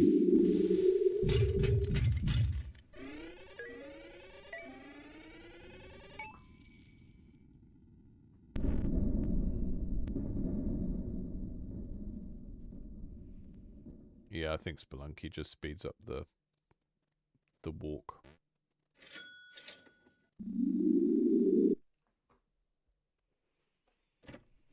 I'm definitely having to reckon with my Spelunky worship. Like one of the UX changes that we've done, based on some. So I don't know if Cheese is in today. Cheese in our Discord was saying that. Basically, previously I had like down and action to pick things up, and it was the same controls you would use in Mario, and it was the same controls they used in Spelunky. And then I just thought, well, I've got 4 face buttons. I may as well use one for punch and throw and one for pick up and drop, rather than having button combos where you have to do a direction and a thing. Just use the other buttons. So sort of using Spelunky as my baseline for everything, but then trying to make sure I don't treat it as a sacred cow, because lots of people have not played it and won't necessarily intuitively go, oh yeah, this is like Spelunky.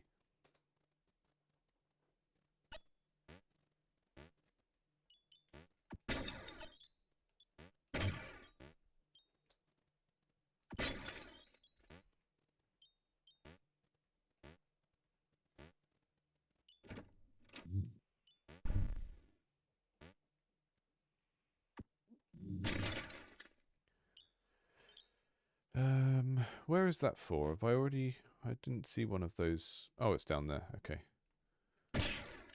So I get the key. Right, I'm going to do a couple of runs without cheating and giving myself extra keys. I get the key. I go in there. I get the relic. I don't get eaten by him. I run away from him.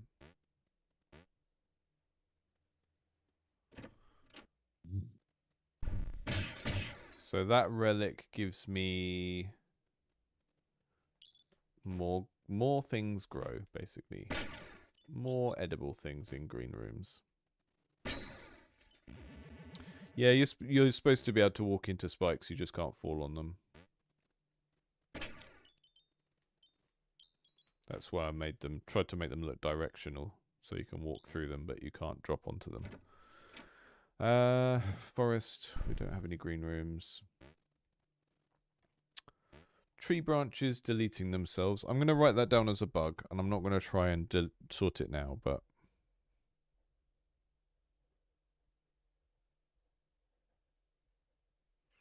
I think I know what it is. I have some stuff in place to stop having like an individual block floating on its own, and I think sometimes they're getting caught by that, even though they're supposed to be allowed to do that. Okay. Right, playing as if I'm at the start of the game and not doing any debug cheats. Put one of those in. Shot. Please buy my milk. And you can buy these things as well. Oh, or you can make another milk. You're going to make another milk? No, you need more food. Okay.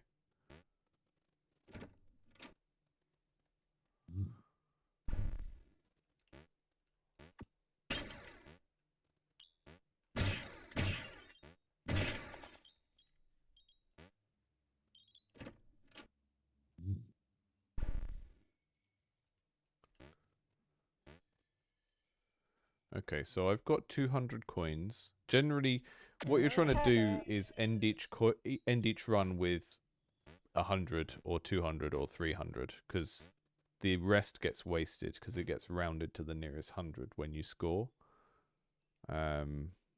Which is one of those things that I hope players pick up on, because once you understand it, it kind of drives some of the psychology of the game. Because if you're near the end of a run and you've got 290 coins, then you're like, oh, I need to push my luck and go and look for those extra 10. But if players don't understand that, then you won't get that kind of behavior out of them. And then you also want to end a run with some sort of food in your hand so you can take it to Boss Man.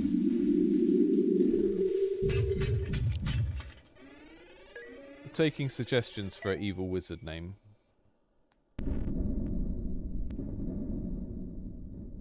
He doesn't have a name yet. There we go. I've got 4 crystals. I need 5. I need 5. Sitting there with his milk. Being all wizardly. Oh, it's good for my bones. Oh, calcium.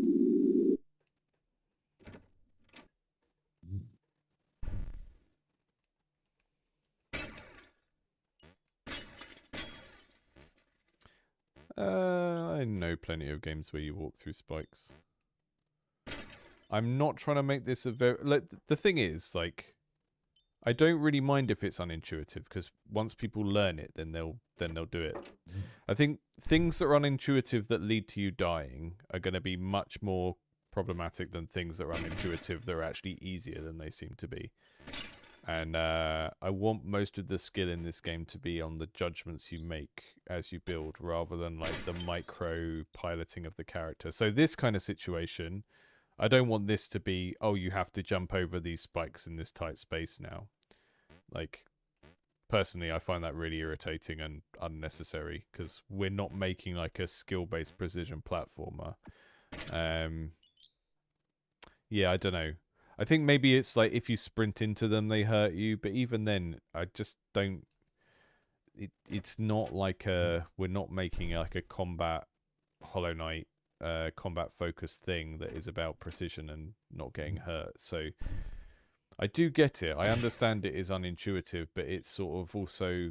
It's not like a thing where you're going to... It's a thing where if you don't understand how it works, you're just going to be overly cautious, which is better than something being unintuitive in a way that leads to you dying more rather than less, you know?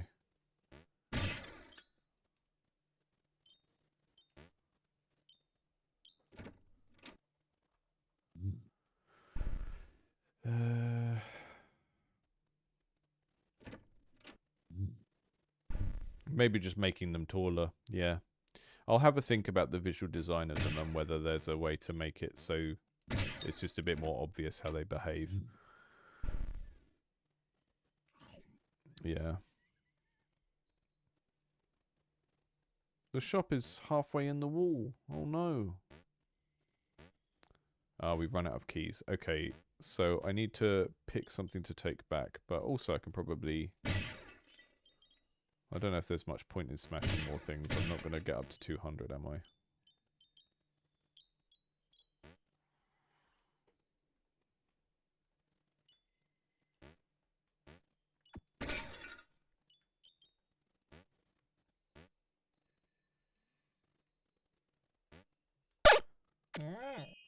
Should be like some sort of potion that you can give to a goat that makes them make gold instead of milk.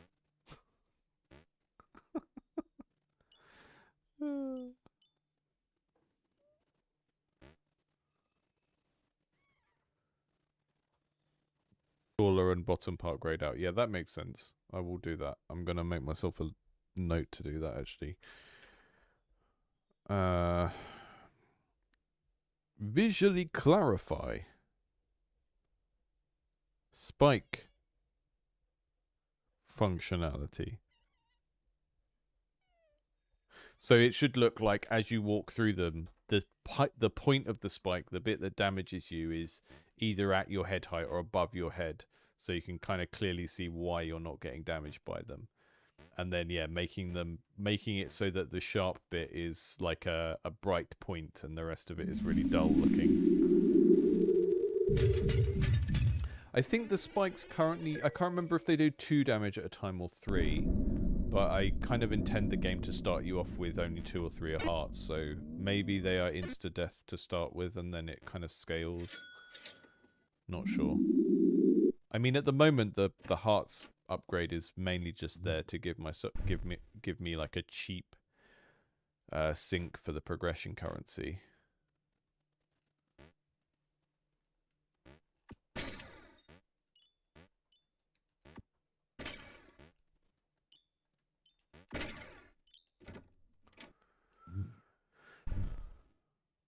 I intend the library to have some kind of so I've got these maps at the moment, and the maps shuffle a gold room into your deck, and they're available from the beginning of the game. But I also want the library to have some little tips in it. Gives you like little clues about how to do certain things in the game.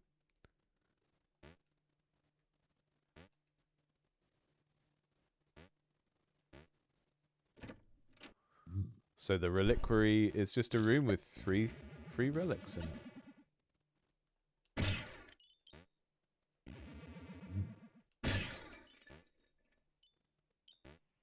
Don't really like the background I did for this room. It's too bright. I also don't know what's going on there, where it's drawing itself all the way over there. That's very strange. Why is it doing that? Why is it doing that? It's doing it there as well. Look, one of those library backdrop bits is going over there. I'll make myself a note. I'm just doing my QA now. I'm just going to write all of these. Gold room, they're called facades, those backdrop bits. Redraw bug. It looks like it's appearing twice. It's appearing once in the right place and then once offset. Very strange. Very strange. Right, if I get this and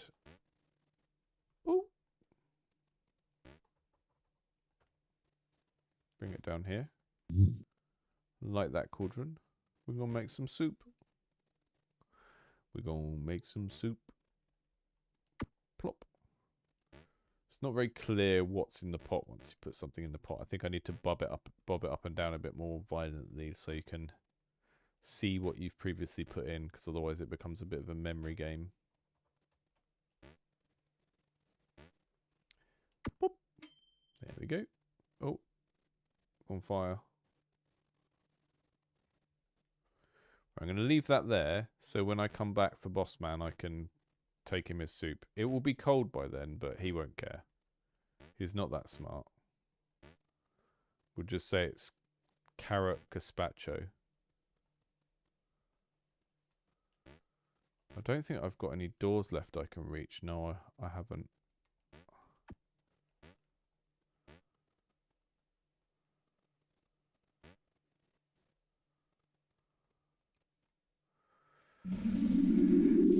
Three keys, no more doors left.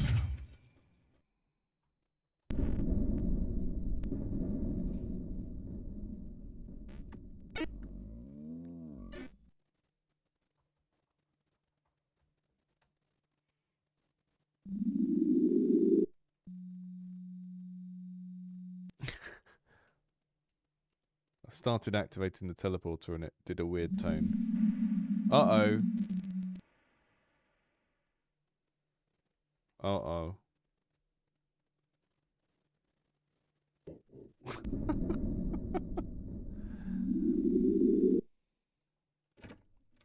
Someone was saying they want a reminder to take food back so that they don't forget. I don't know if I want to do a pop-up for that though, or some clue in the environment. Just a big sign that says the wizard is hungry. Hello. You got wares for sale? I need to make purchasable relics.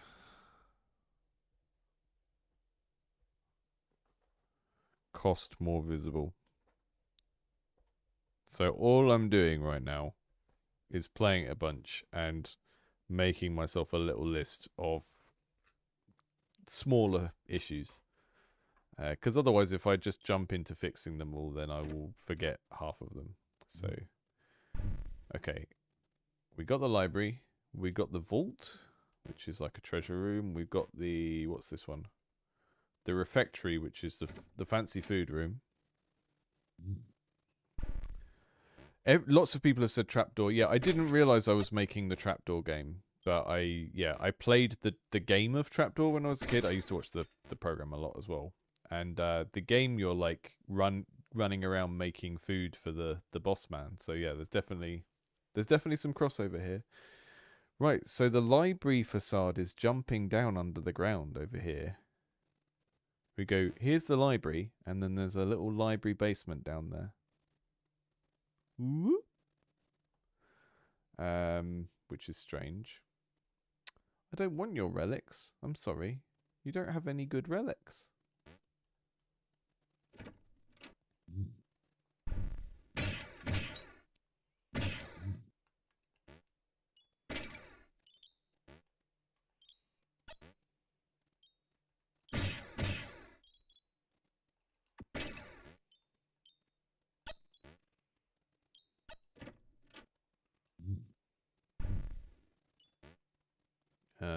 It's like, oh.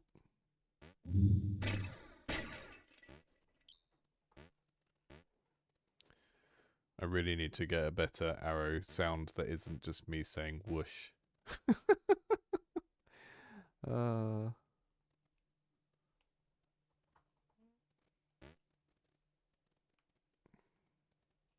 one door down there. So I need to spawn rooms with lots of offshoot rooms, really. The hatchery, that has 3 doors, but I bet one of them is going to be the mouth. Yeah, of course it's going to be the mouth. Of course. So the big grey rooms always make you climb up or down. And I did that because early on in the game, there would just always... You'd open a door into a room and there'd always be a door opposite you. And it led to a behaviour where I was just running through all of the rooms, building them in a straight line. So I wanted to make sure that, you open a door and then you have to do some sort of platforming to get to the next doors. So the theme of the grey rooms is they have treasure in, they have traps in, and there's peril in them, but it's not stuff you have to fight. It's stuff you can kind of see ahead of time. If you're paying attention, you can see that the traps are there and you can navigate them. And even like there, like I can look down and see I can actually go round and in the other way. Or I can take this torch and use it to trigger the trap. Yeah, cool.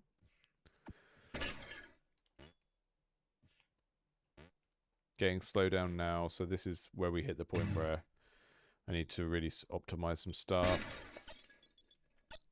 I'm going to use that there because that fairy dust is like one of the best power-ups, and you'll see why in a second. When I go...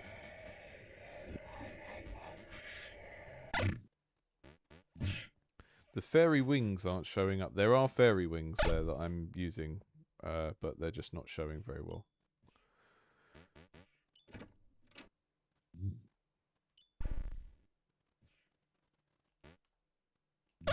Ah. Killed me. Yeah, the fairy wings and the fireball are the best relics. And I don't think they should be available at the start. I think some of these should be things you unlock by doing cool stuff. haven't really worked out how the relic pool gets expanded.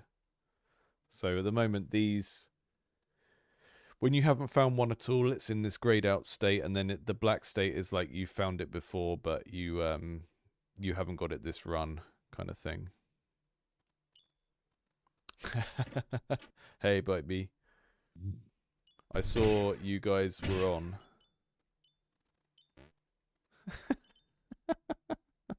We're getting raided for the first time. Amazing.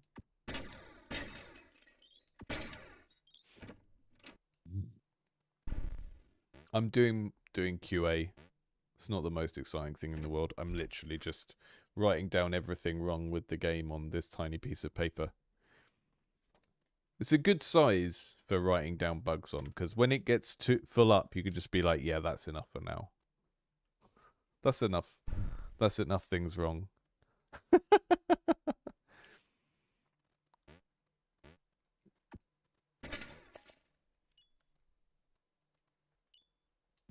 First time sponsored, first time raid.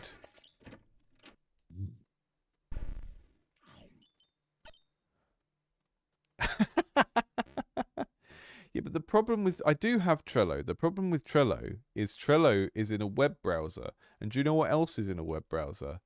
The entirety of all human knowledge and history and entertainment. Whereas this only has what I put on it. I have a Trello for this project, and I look at it about once a month because I haven't really got into the habit of checking it regularly enough. And yeah.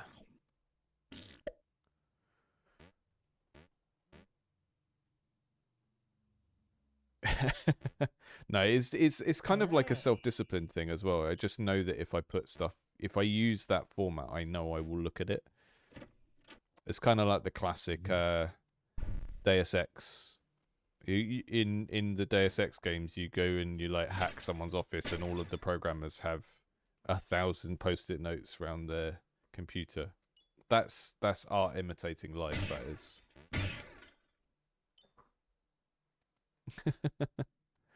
How is the build going on the new Bite Me game? What's the new Streamer Bait game? Is it going to be?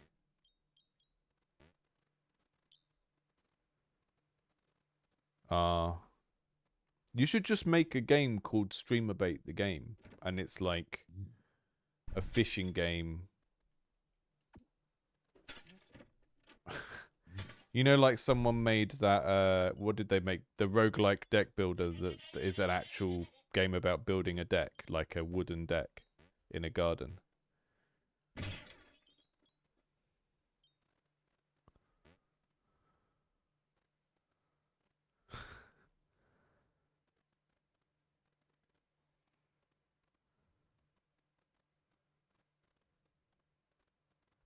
Yeah, I don't know which way round the game goes. I think just having a game with a really literal title is funny. Like the roguelike deck builder.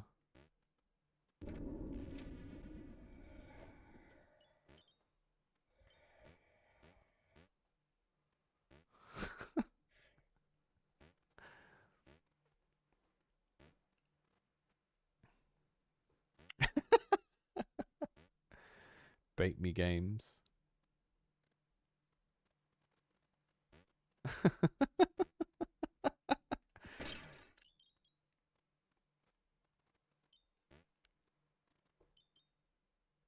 I caught Fabian on Reddit yesterday, didn't I?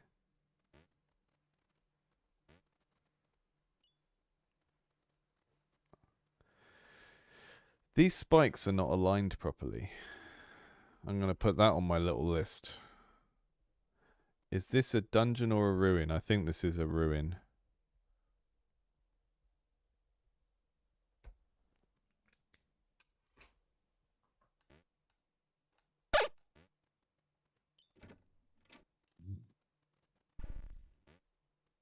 It's so weird seeing people that you know on Reddit, because Reddit is like the anonymous platform, you know? And it's like, oh my god, there's people on here who are actual humans.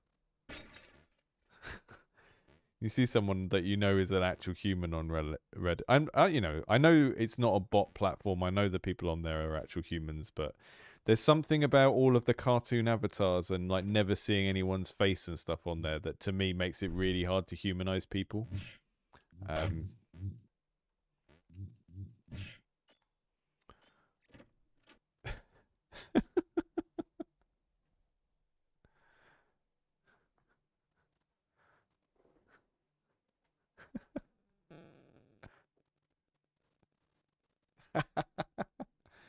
I thought that was just playful banter. I don't think. I mean, people will take you literally because.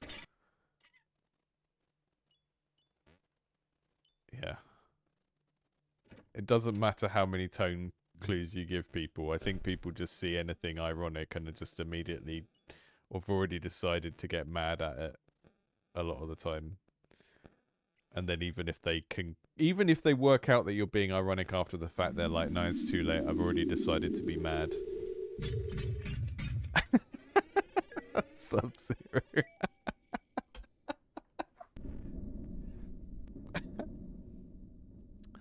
Oh, I brought him a mushroom and he's already got one. See, I'm not sure about this memory aspect, but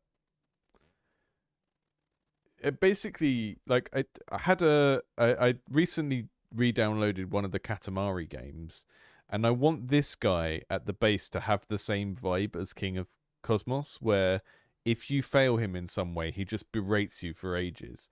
So instead of having a game over screen, we're just gonna have like the worst boss ever, just being really petty and mean.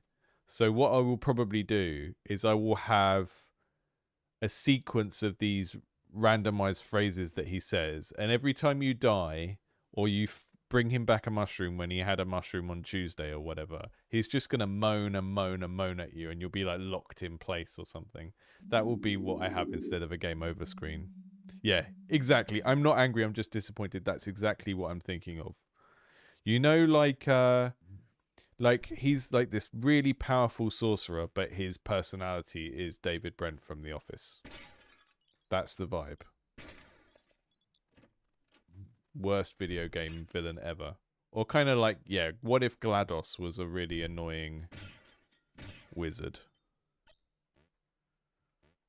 You can become a really powerful sorcerer. You just have to buy my course. We've been pitching courses all stream.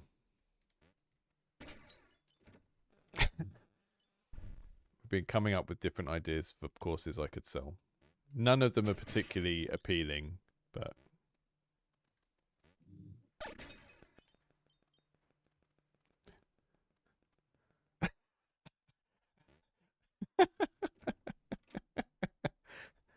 oh, I need to. You know what? I'm sorry. I just need to. So I don't forget some of your suggestions.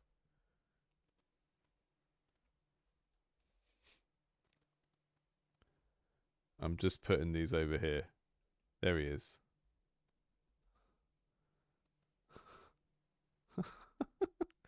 It's not like I expected anything from you in the first place.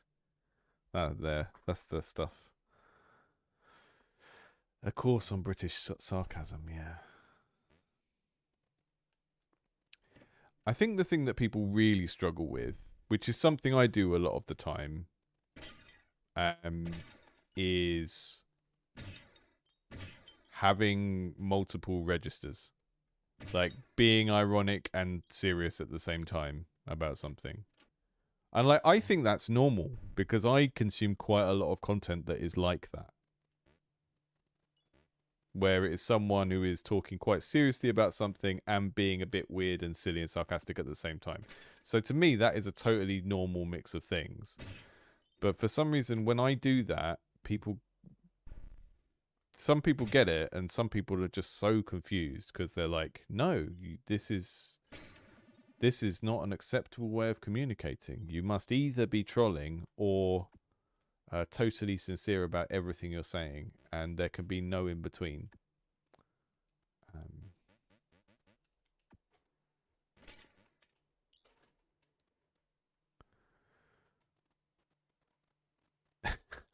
A course for making a A course about how to make courses. Yeah, that's true. I mean, humor is always going to have that impact of making some in-groups and out-groups and stuff.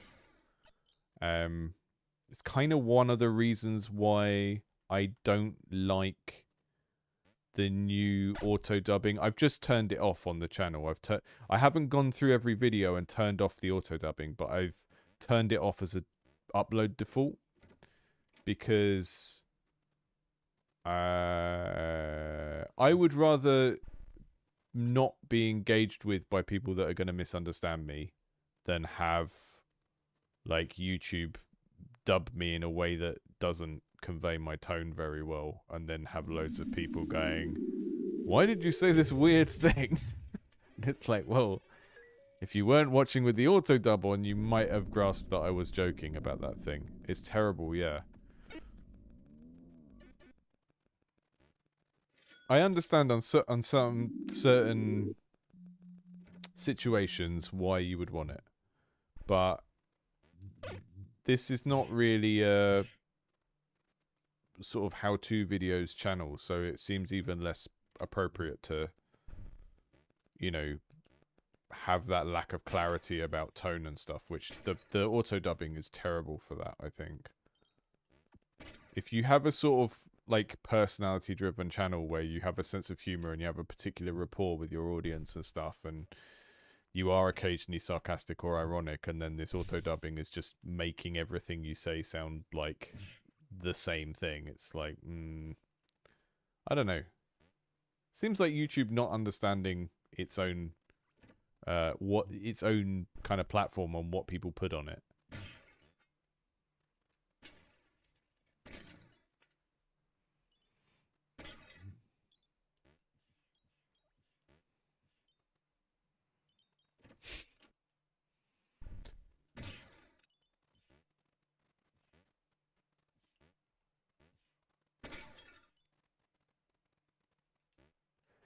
I mean, you do say that, but I've tried doing that stuff, and people don't even. Yeah, you put a load of jokes, like a load of signifiers up to make it clear that something is a joke, like, you know, silly text or change the pitch, like stuff that is supposed to make it clear that you're clowning, and people still don't get when something is a joke.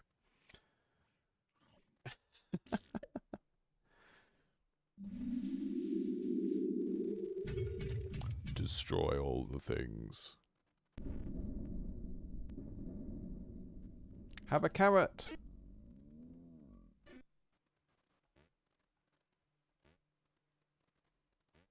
Yeah, a lot of people find the jumps a bit floaty. To me, it just feels pretty close to Spelunky, so I don't know. There has to be quite a big range on the jumps because I've played around a lot with the level generation and the room drafting thing, and I mean, you've just seen me do a bunch of runs where I haven't got stuck, but you can get stuck quite easily by building wrong, and yeah, I want the jump to really give you as much mobility as possible, because getting stuck because you built wrong and then not being able to jump something that looks like you should be able to jump is really, really annoying. I don't think I can... Yeah, I don't think my jars work as projectiles at the moment. I'll put that on my list as well.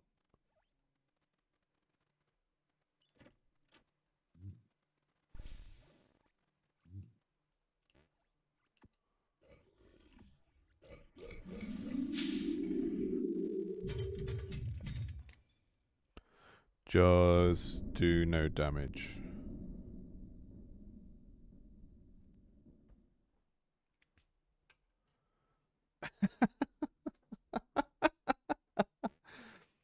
I think he's quite happy with a carrot as long as he hasn't had one recently. That's his whole deal. It's just like, if anything you give him is in the recently had queue, then he's like, nah. So that kind of auto balances the game a little bit because it means early on you can just grab a berry from a tree and give it to him, and then after you've exhausted all of the things that just naturally occur, then you might have to think a little bit more and craft things and stuff. I say crafting, it's just dropping two objects in another object, but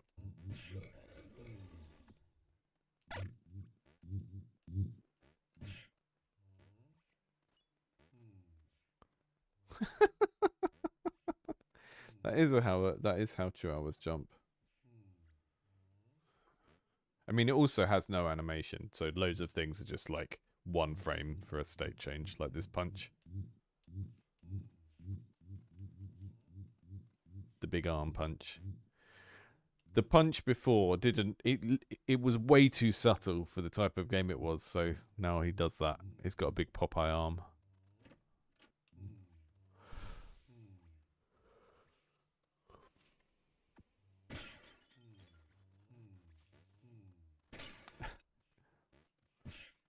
Where's the mouth opening and closing? Is there something flying near it?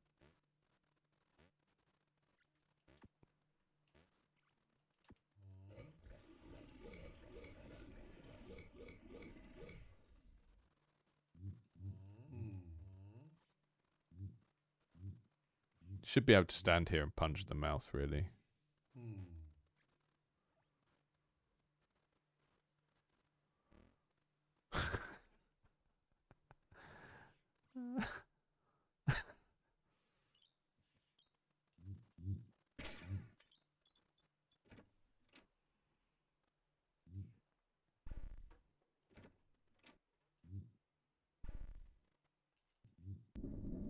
They killed me. That felt very unceremonious. Definitely lots of sound effects missing. Bats hurt you, no sound effects.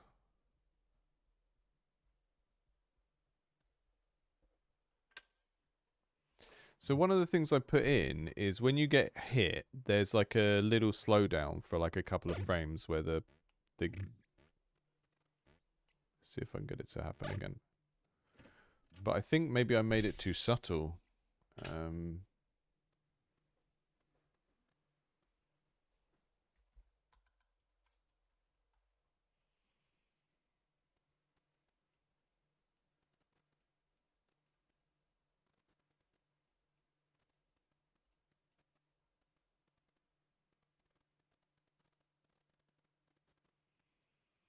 I need to do a review of Screen Shake. I did put some Screen Shake in,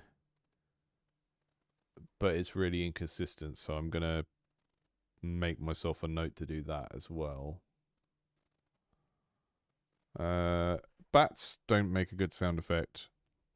Spikes should have a better sound effect. Because they kind of need like a, you know, like a classic JRPG sword slashing sound, like a wow.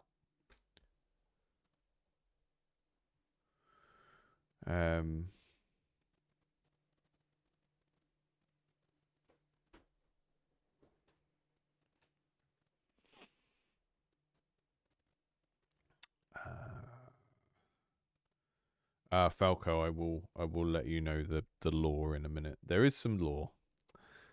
I'm just trying to find. Here we go.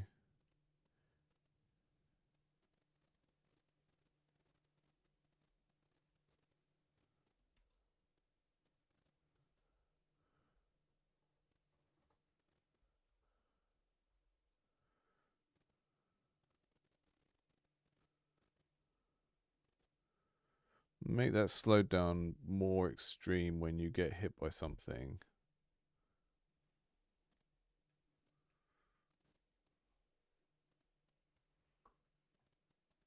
I think maybe Lem needs a proper hurt frame of animation as well. I did do an effect, but it's just... There we go. That's better. That feels much more impactful. So you get like a quick lock. And then there's like a shake. Yeah, I put all that in last time I was working on it, and then I just made the gap so short that you couldn't see it. And then it felt like it took all the impact out of the thing.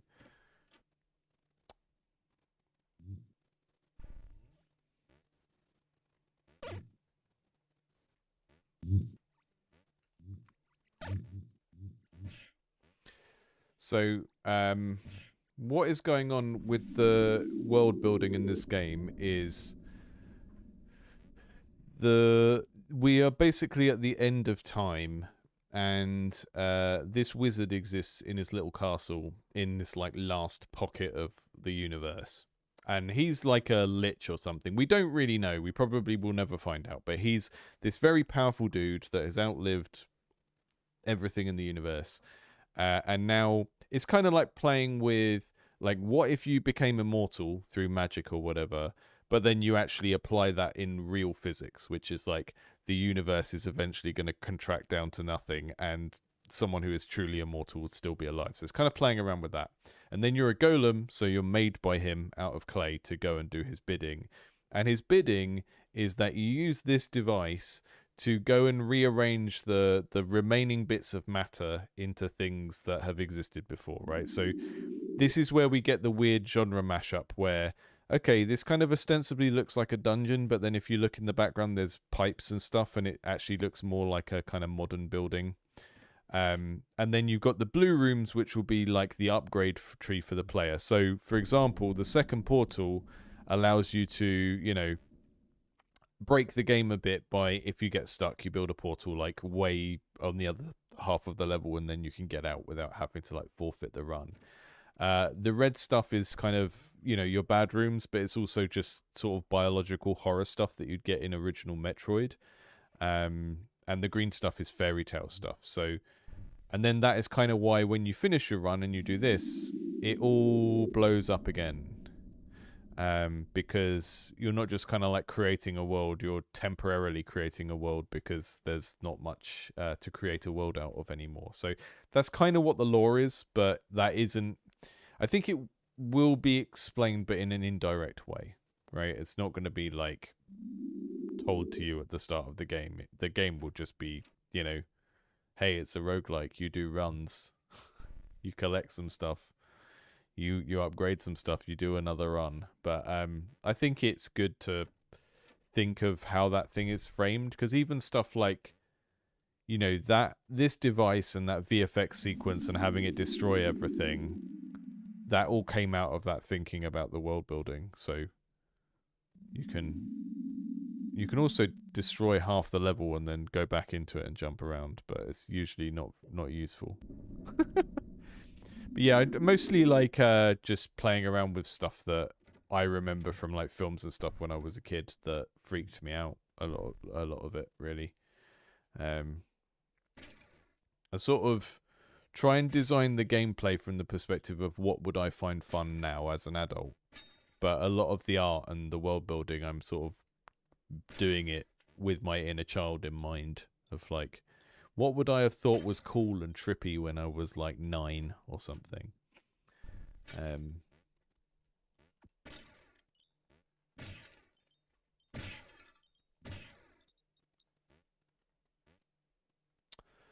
Yeah, so my list for next time I do this, okay, the picking up the relics, that's fixed. We got no climbing animation. We've got no stun lock when you get hurt by spikes.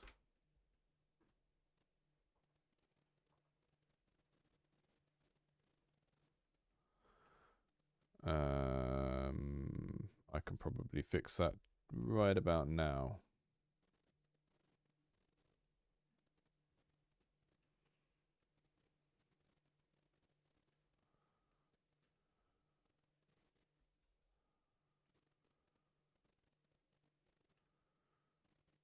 Vulnerability. I don't know if that happens. I'm going to fix that before the end of the stream because I think that's a very quick thing.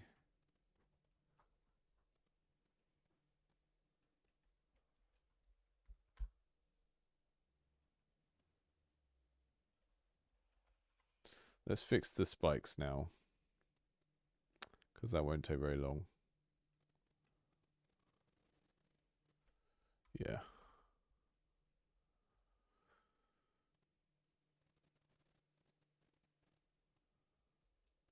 Madkin. M seems like the go-to letter for evil wizards, isn't it? Like Malachi, Malfurion. Yeah, these are my. I don't have it on here. I had another. I think it's on Miro actually. Was my other mood board that I used for a video. Diddly diddly diddly diddly diddly diddly diddly. I just need to put this over here in case it has client work on it.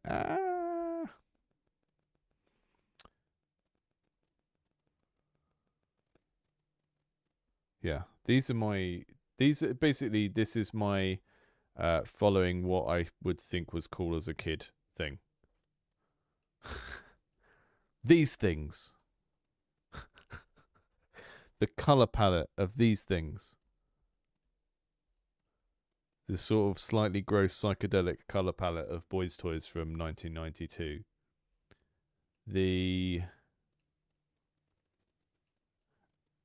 These guys, these bad guys here.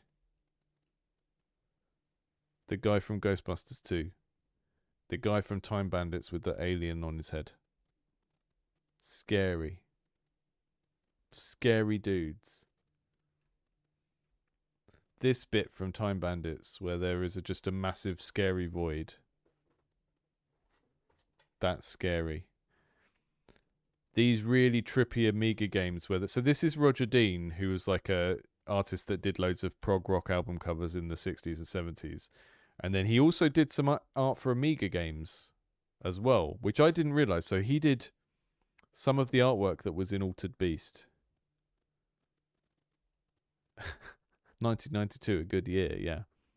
And then also, you know, bits of Miyazaki, like the post-apocalyptic stuff in Nausicaa. Yeah, so that's a lot of the creative direction stuff, really. The vibe, where the vibe comes from. And then I did lots and lots of pixel art doodling early on. You can see some of the color palette and some of the themes are still there. It's like medieval characters in a post-apocalyptic world with this kind of, you know, psychedelic, gross Last of Us type fungal thing going on. Yeah. Falcon Hoof. I don't know why Falcon Hoof is on there. I think it's because I put Nightmare on there, which is one of the things that Falcon Hoof is parodying. And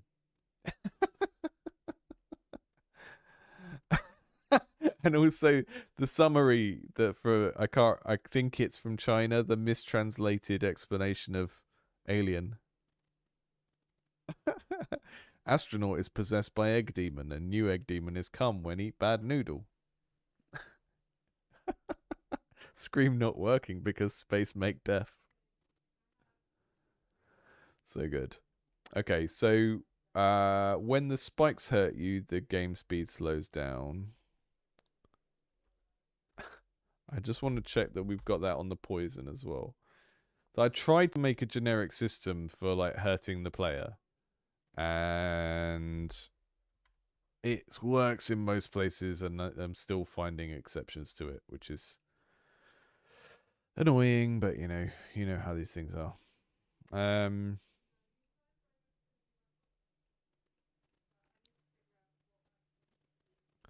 Yeah, exactly.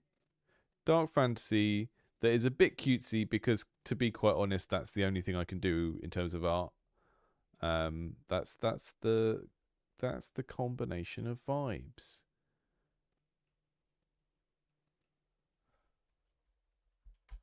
Trying to find where my here it is.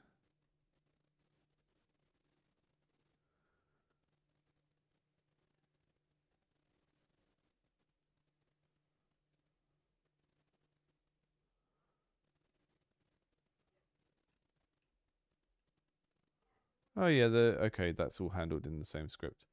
So I made a concept of a combatant and a script for that everything that is considered a combatant and should be hurt by certain things and burnt by certain things runs the same script, which is probably not the best way of doing it, but it's about as organized as I've been for the whole thing.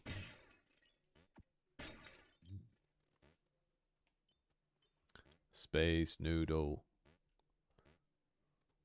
Right, yeah, let's make that... last thing I'm going to do on this stream is just make that graphical change to the spikes. Because that's a quick one.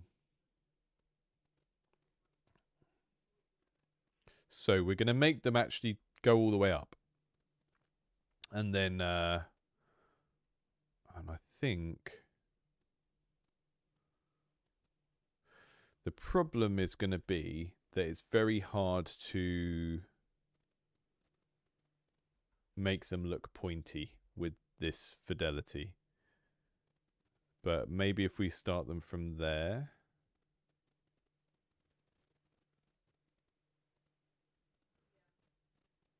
That kind of thing.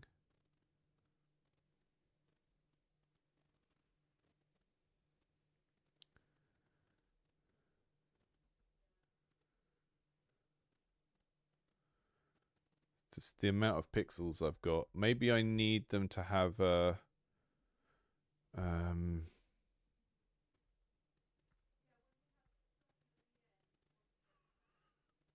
24 can't be divided in... What numbers can 24 be divided into? 6, 12... not a helpful number that gives me an uneven...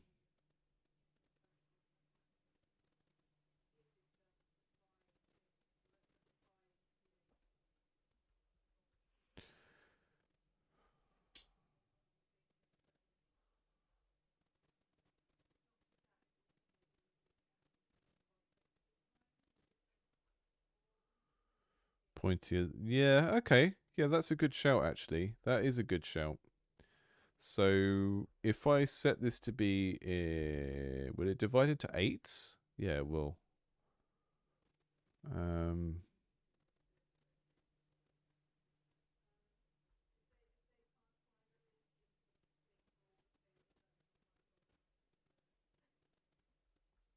Okay, if I do that, then we get an odd number and we can have a spike like that. So they could be like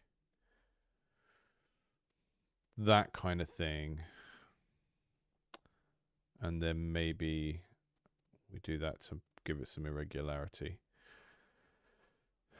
So we do that, we make them very bright, and then they should get duller as they go down. We're trying to do some affordance theory type stuff. Because people were saying earlier that it seemed unintuitive that you could walk through or past the spikes. So we're making it so that the points are a bit higher, so they're at a head height, so it looks like you're actually walking past them.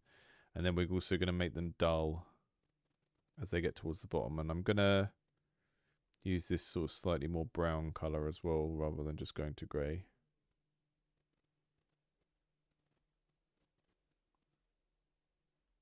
I'll just do a straight up gradient first, and then I'll, after I've done that, I will go through and sort of put some individual pixels in and make them look less like whatever the hell they are at the moment, because it's a bit of a mess. Okay, turn the grid off. Well, it's not a mess, that's the problem. It's too regular. So I'll just make it a bit more chaotic, and then they can go down all the way to nearly black at the bottom, I think.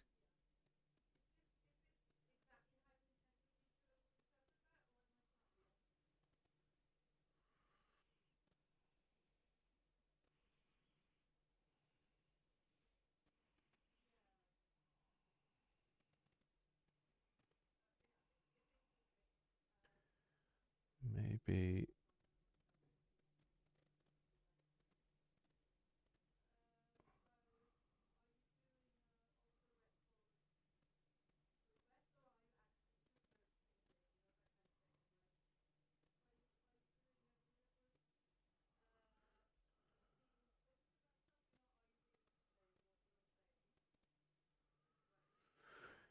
Hey Jay.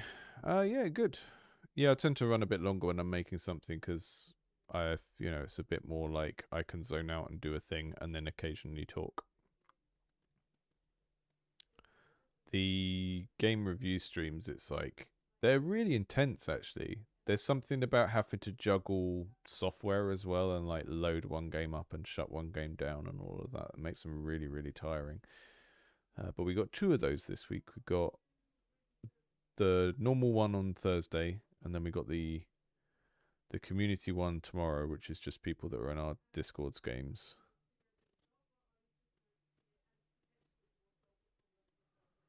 But yeah, tend to spend a little bit longer online when I'm making stuff. Not as tiring.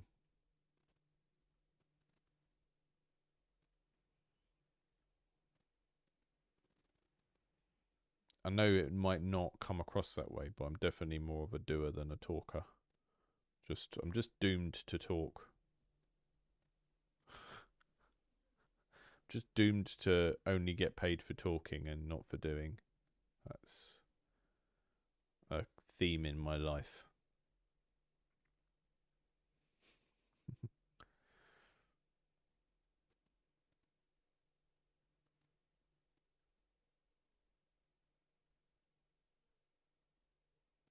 Delicious. Delicious chocolatey spikes.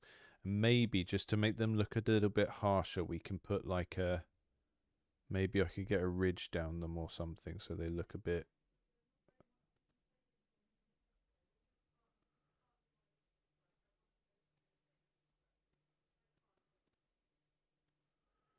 Maybe a little bit more of like a. I don't know. Get a darker color on the other side. I'm just trying to make them look a little bit more kind of like a. They would be like a diamond shape if you were looking at from above, kind of thing. Look a bit pencily.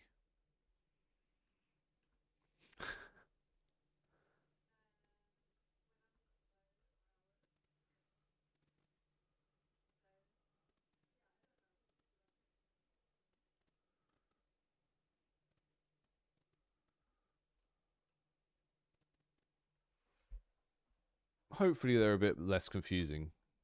Because I get that the last ones, they look like blades, so you would expect to not be able to walk into them. So I think that is a good catch. Can walk through those. I jump on it. Ugh, it hurt me.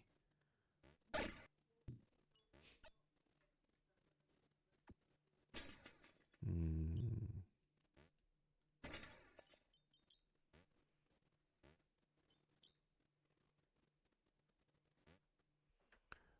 Maybe we go, yeah, up the top. Instead of pure white, we'll go for. So I tried to avoid, again, thinking back. This is Mr. Art Direction coming in here. I tried to avoid grey. If you look at this, it's like, yeah, there's some grey, but often they use like these kind of colors where it's like a slightly off grey that's actually a color. Um, try and do that quite a lot. It's kind of like what they do in The Simpsons as well. In The Simpsons, you'll particularly in nighttime scenes to get like colored shading, they will make things purple that should be grey and stuff like that. I do a lot of that kind of stuff. It just immediately makes things feel like they're of the same. I'm not using a color palette. I'm not being very strict about my colors in this, but I do think quite a lot about like the base color of it, which is why this has got like a purple outline rather than a black one. Yeah, basically I just wanted the dangerous end to be bright. That's it really. It's less about like what object from the real world does it look like and more about explaining how it works,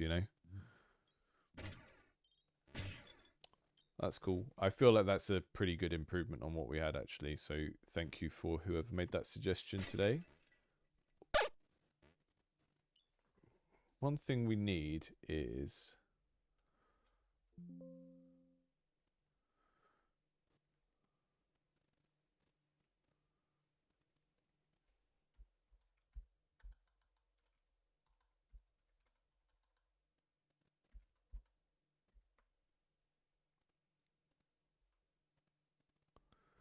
They don't really launch you up in the air. You'd expect in a game when you get hurt by something to sort of like ping back up off of it.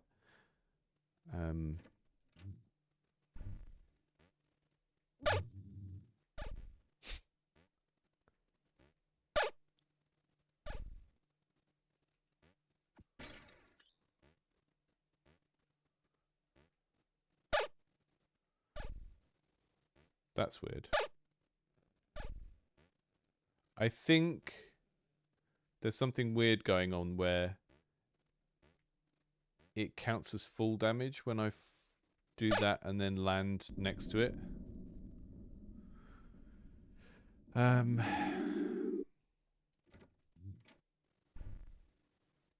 Because my full damage is... No, it wouldn't be full damage because that's counted by how many frames you've moved down.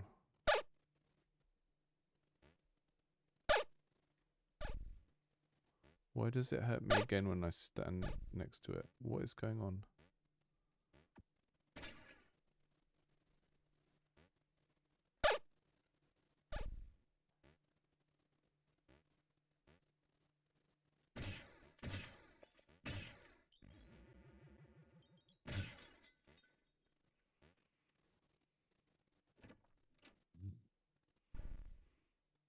So one of the things that I think it was an idea my partner had actually was basically arrow traps should be able... You should be able to use them to make kebabs.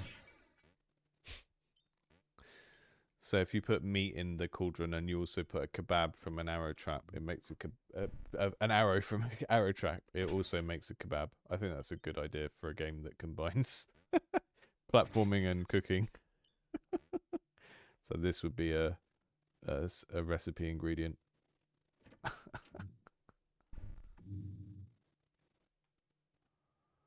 It's not actually hurting me twice. It's just making the sound. That's strange. I don't know what's going on there.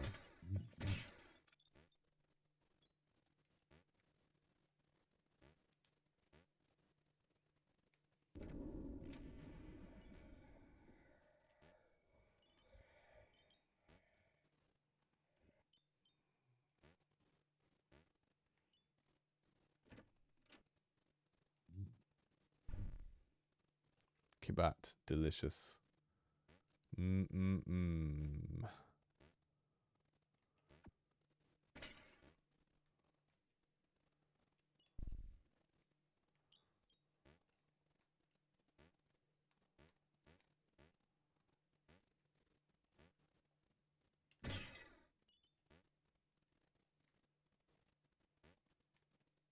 Let's get out of the level.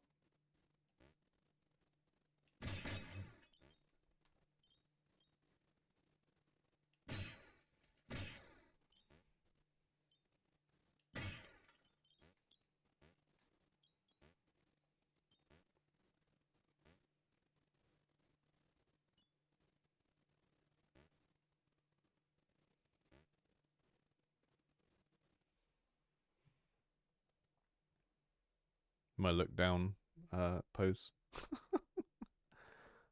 He's looking down. He's looking up. Looking down. Uh-oh. Right, folks, I'm going to wrap it up for today. Thank you all for dropping in. Maybe see some of you later on in the week. This stream has been sponsored by GameMaker, and there is a link. There is definitely a link on the YouTube. I am almost certain there is a link on the Twitch version as well. If you fancy trying out GameMaker, please do. If you're already in our Discord and you try out GameMaker and you have any questions about it, then throw me a question over there. But I'd also recommend the GameMaker Discord because the community over there is really, really helpful. They have like, I don't know, something like 10 help channels, and you go in and post a question and it throws up a ticket, and the people that are actually helping on there really, really know what they're doing. And I've had loads of help with this. I've found really helpful people in there as well. So the library that I've used to make the rooms load in this game About when I was working on this about 2 months ago, I did a really tedious process where a room was saved as a set of grid coordinates for where each block went, and it was really, really bad. And then I posted about it and was like, "Is there a better way of doing this?" And Gleb, who's been in the chat today, let me know about the room loader library that they've made, and that basically allows me to pre-construct the rooms, do them as like little level design objects in the GameMaker IDE, and then load them into the game using scripts at various points. So that handles the stuff that we do to generate the rooms. It makes it so much quicker for me to iterate on the rooms as well, and it allows us to also take that screenshot that shows you the preview of the rooms as well. So, that's an example of the sort of thing that without that forum, I would be still working on this in a way that was like 5% as efficient. So yeah, really pleased with that. And yeah, I'll be doing this every Tuesday. And come and join and see where we get to, and hopefully I'll get some other stuff done before next week, so we won't just be like picking up from where we left off, because I've got a list of stuff to do, and I've also got this broader thing to do of like building this guy's castle out a little bit, putting more stuff in here to do, putting more ways of like spending the crystals and doing the long-term upgrades. And then at some point, I'm going to have to bite the bullet and make the game save some stuff to a JSON and make a save file, which I haven't done yet. So yeah, thank you all for joining and your suggestions and comments and keeping the chat lively. So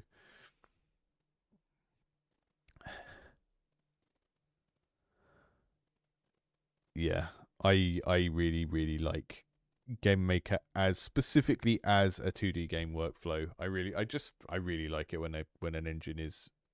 I mean, you can people do 3D projects in it. I just really like it when something does a particular thing well. It's good. I like specialization.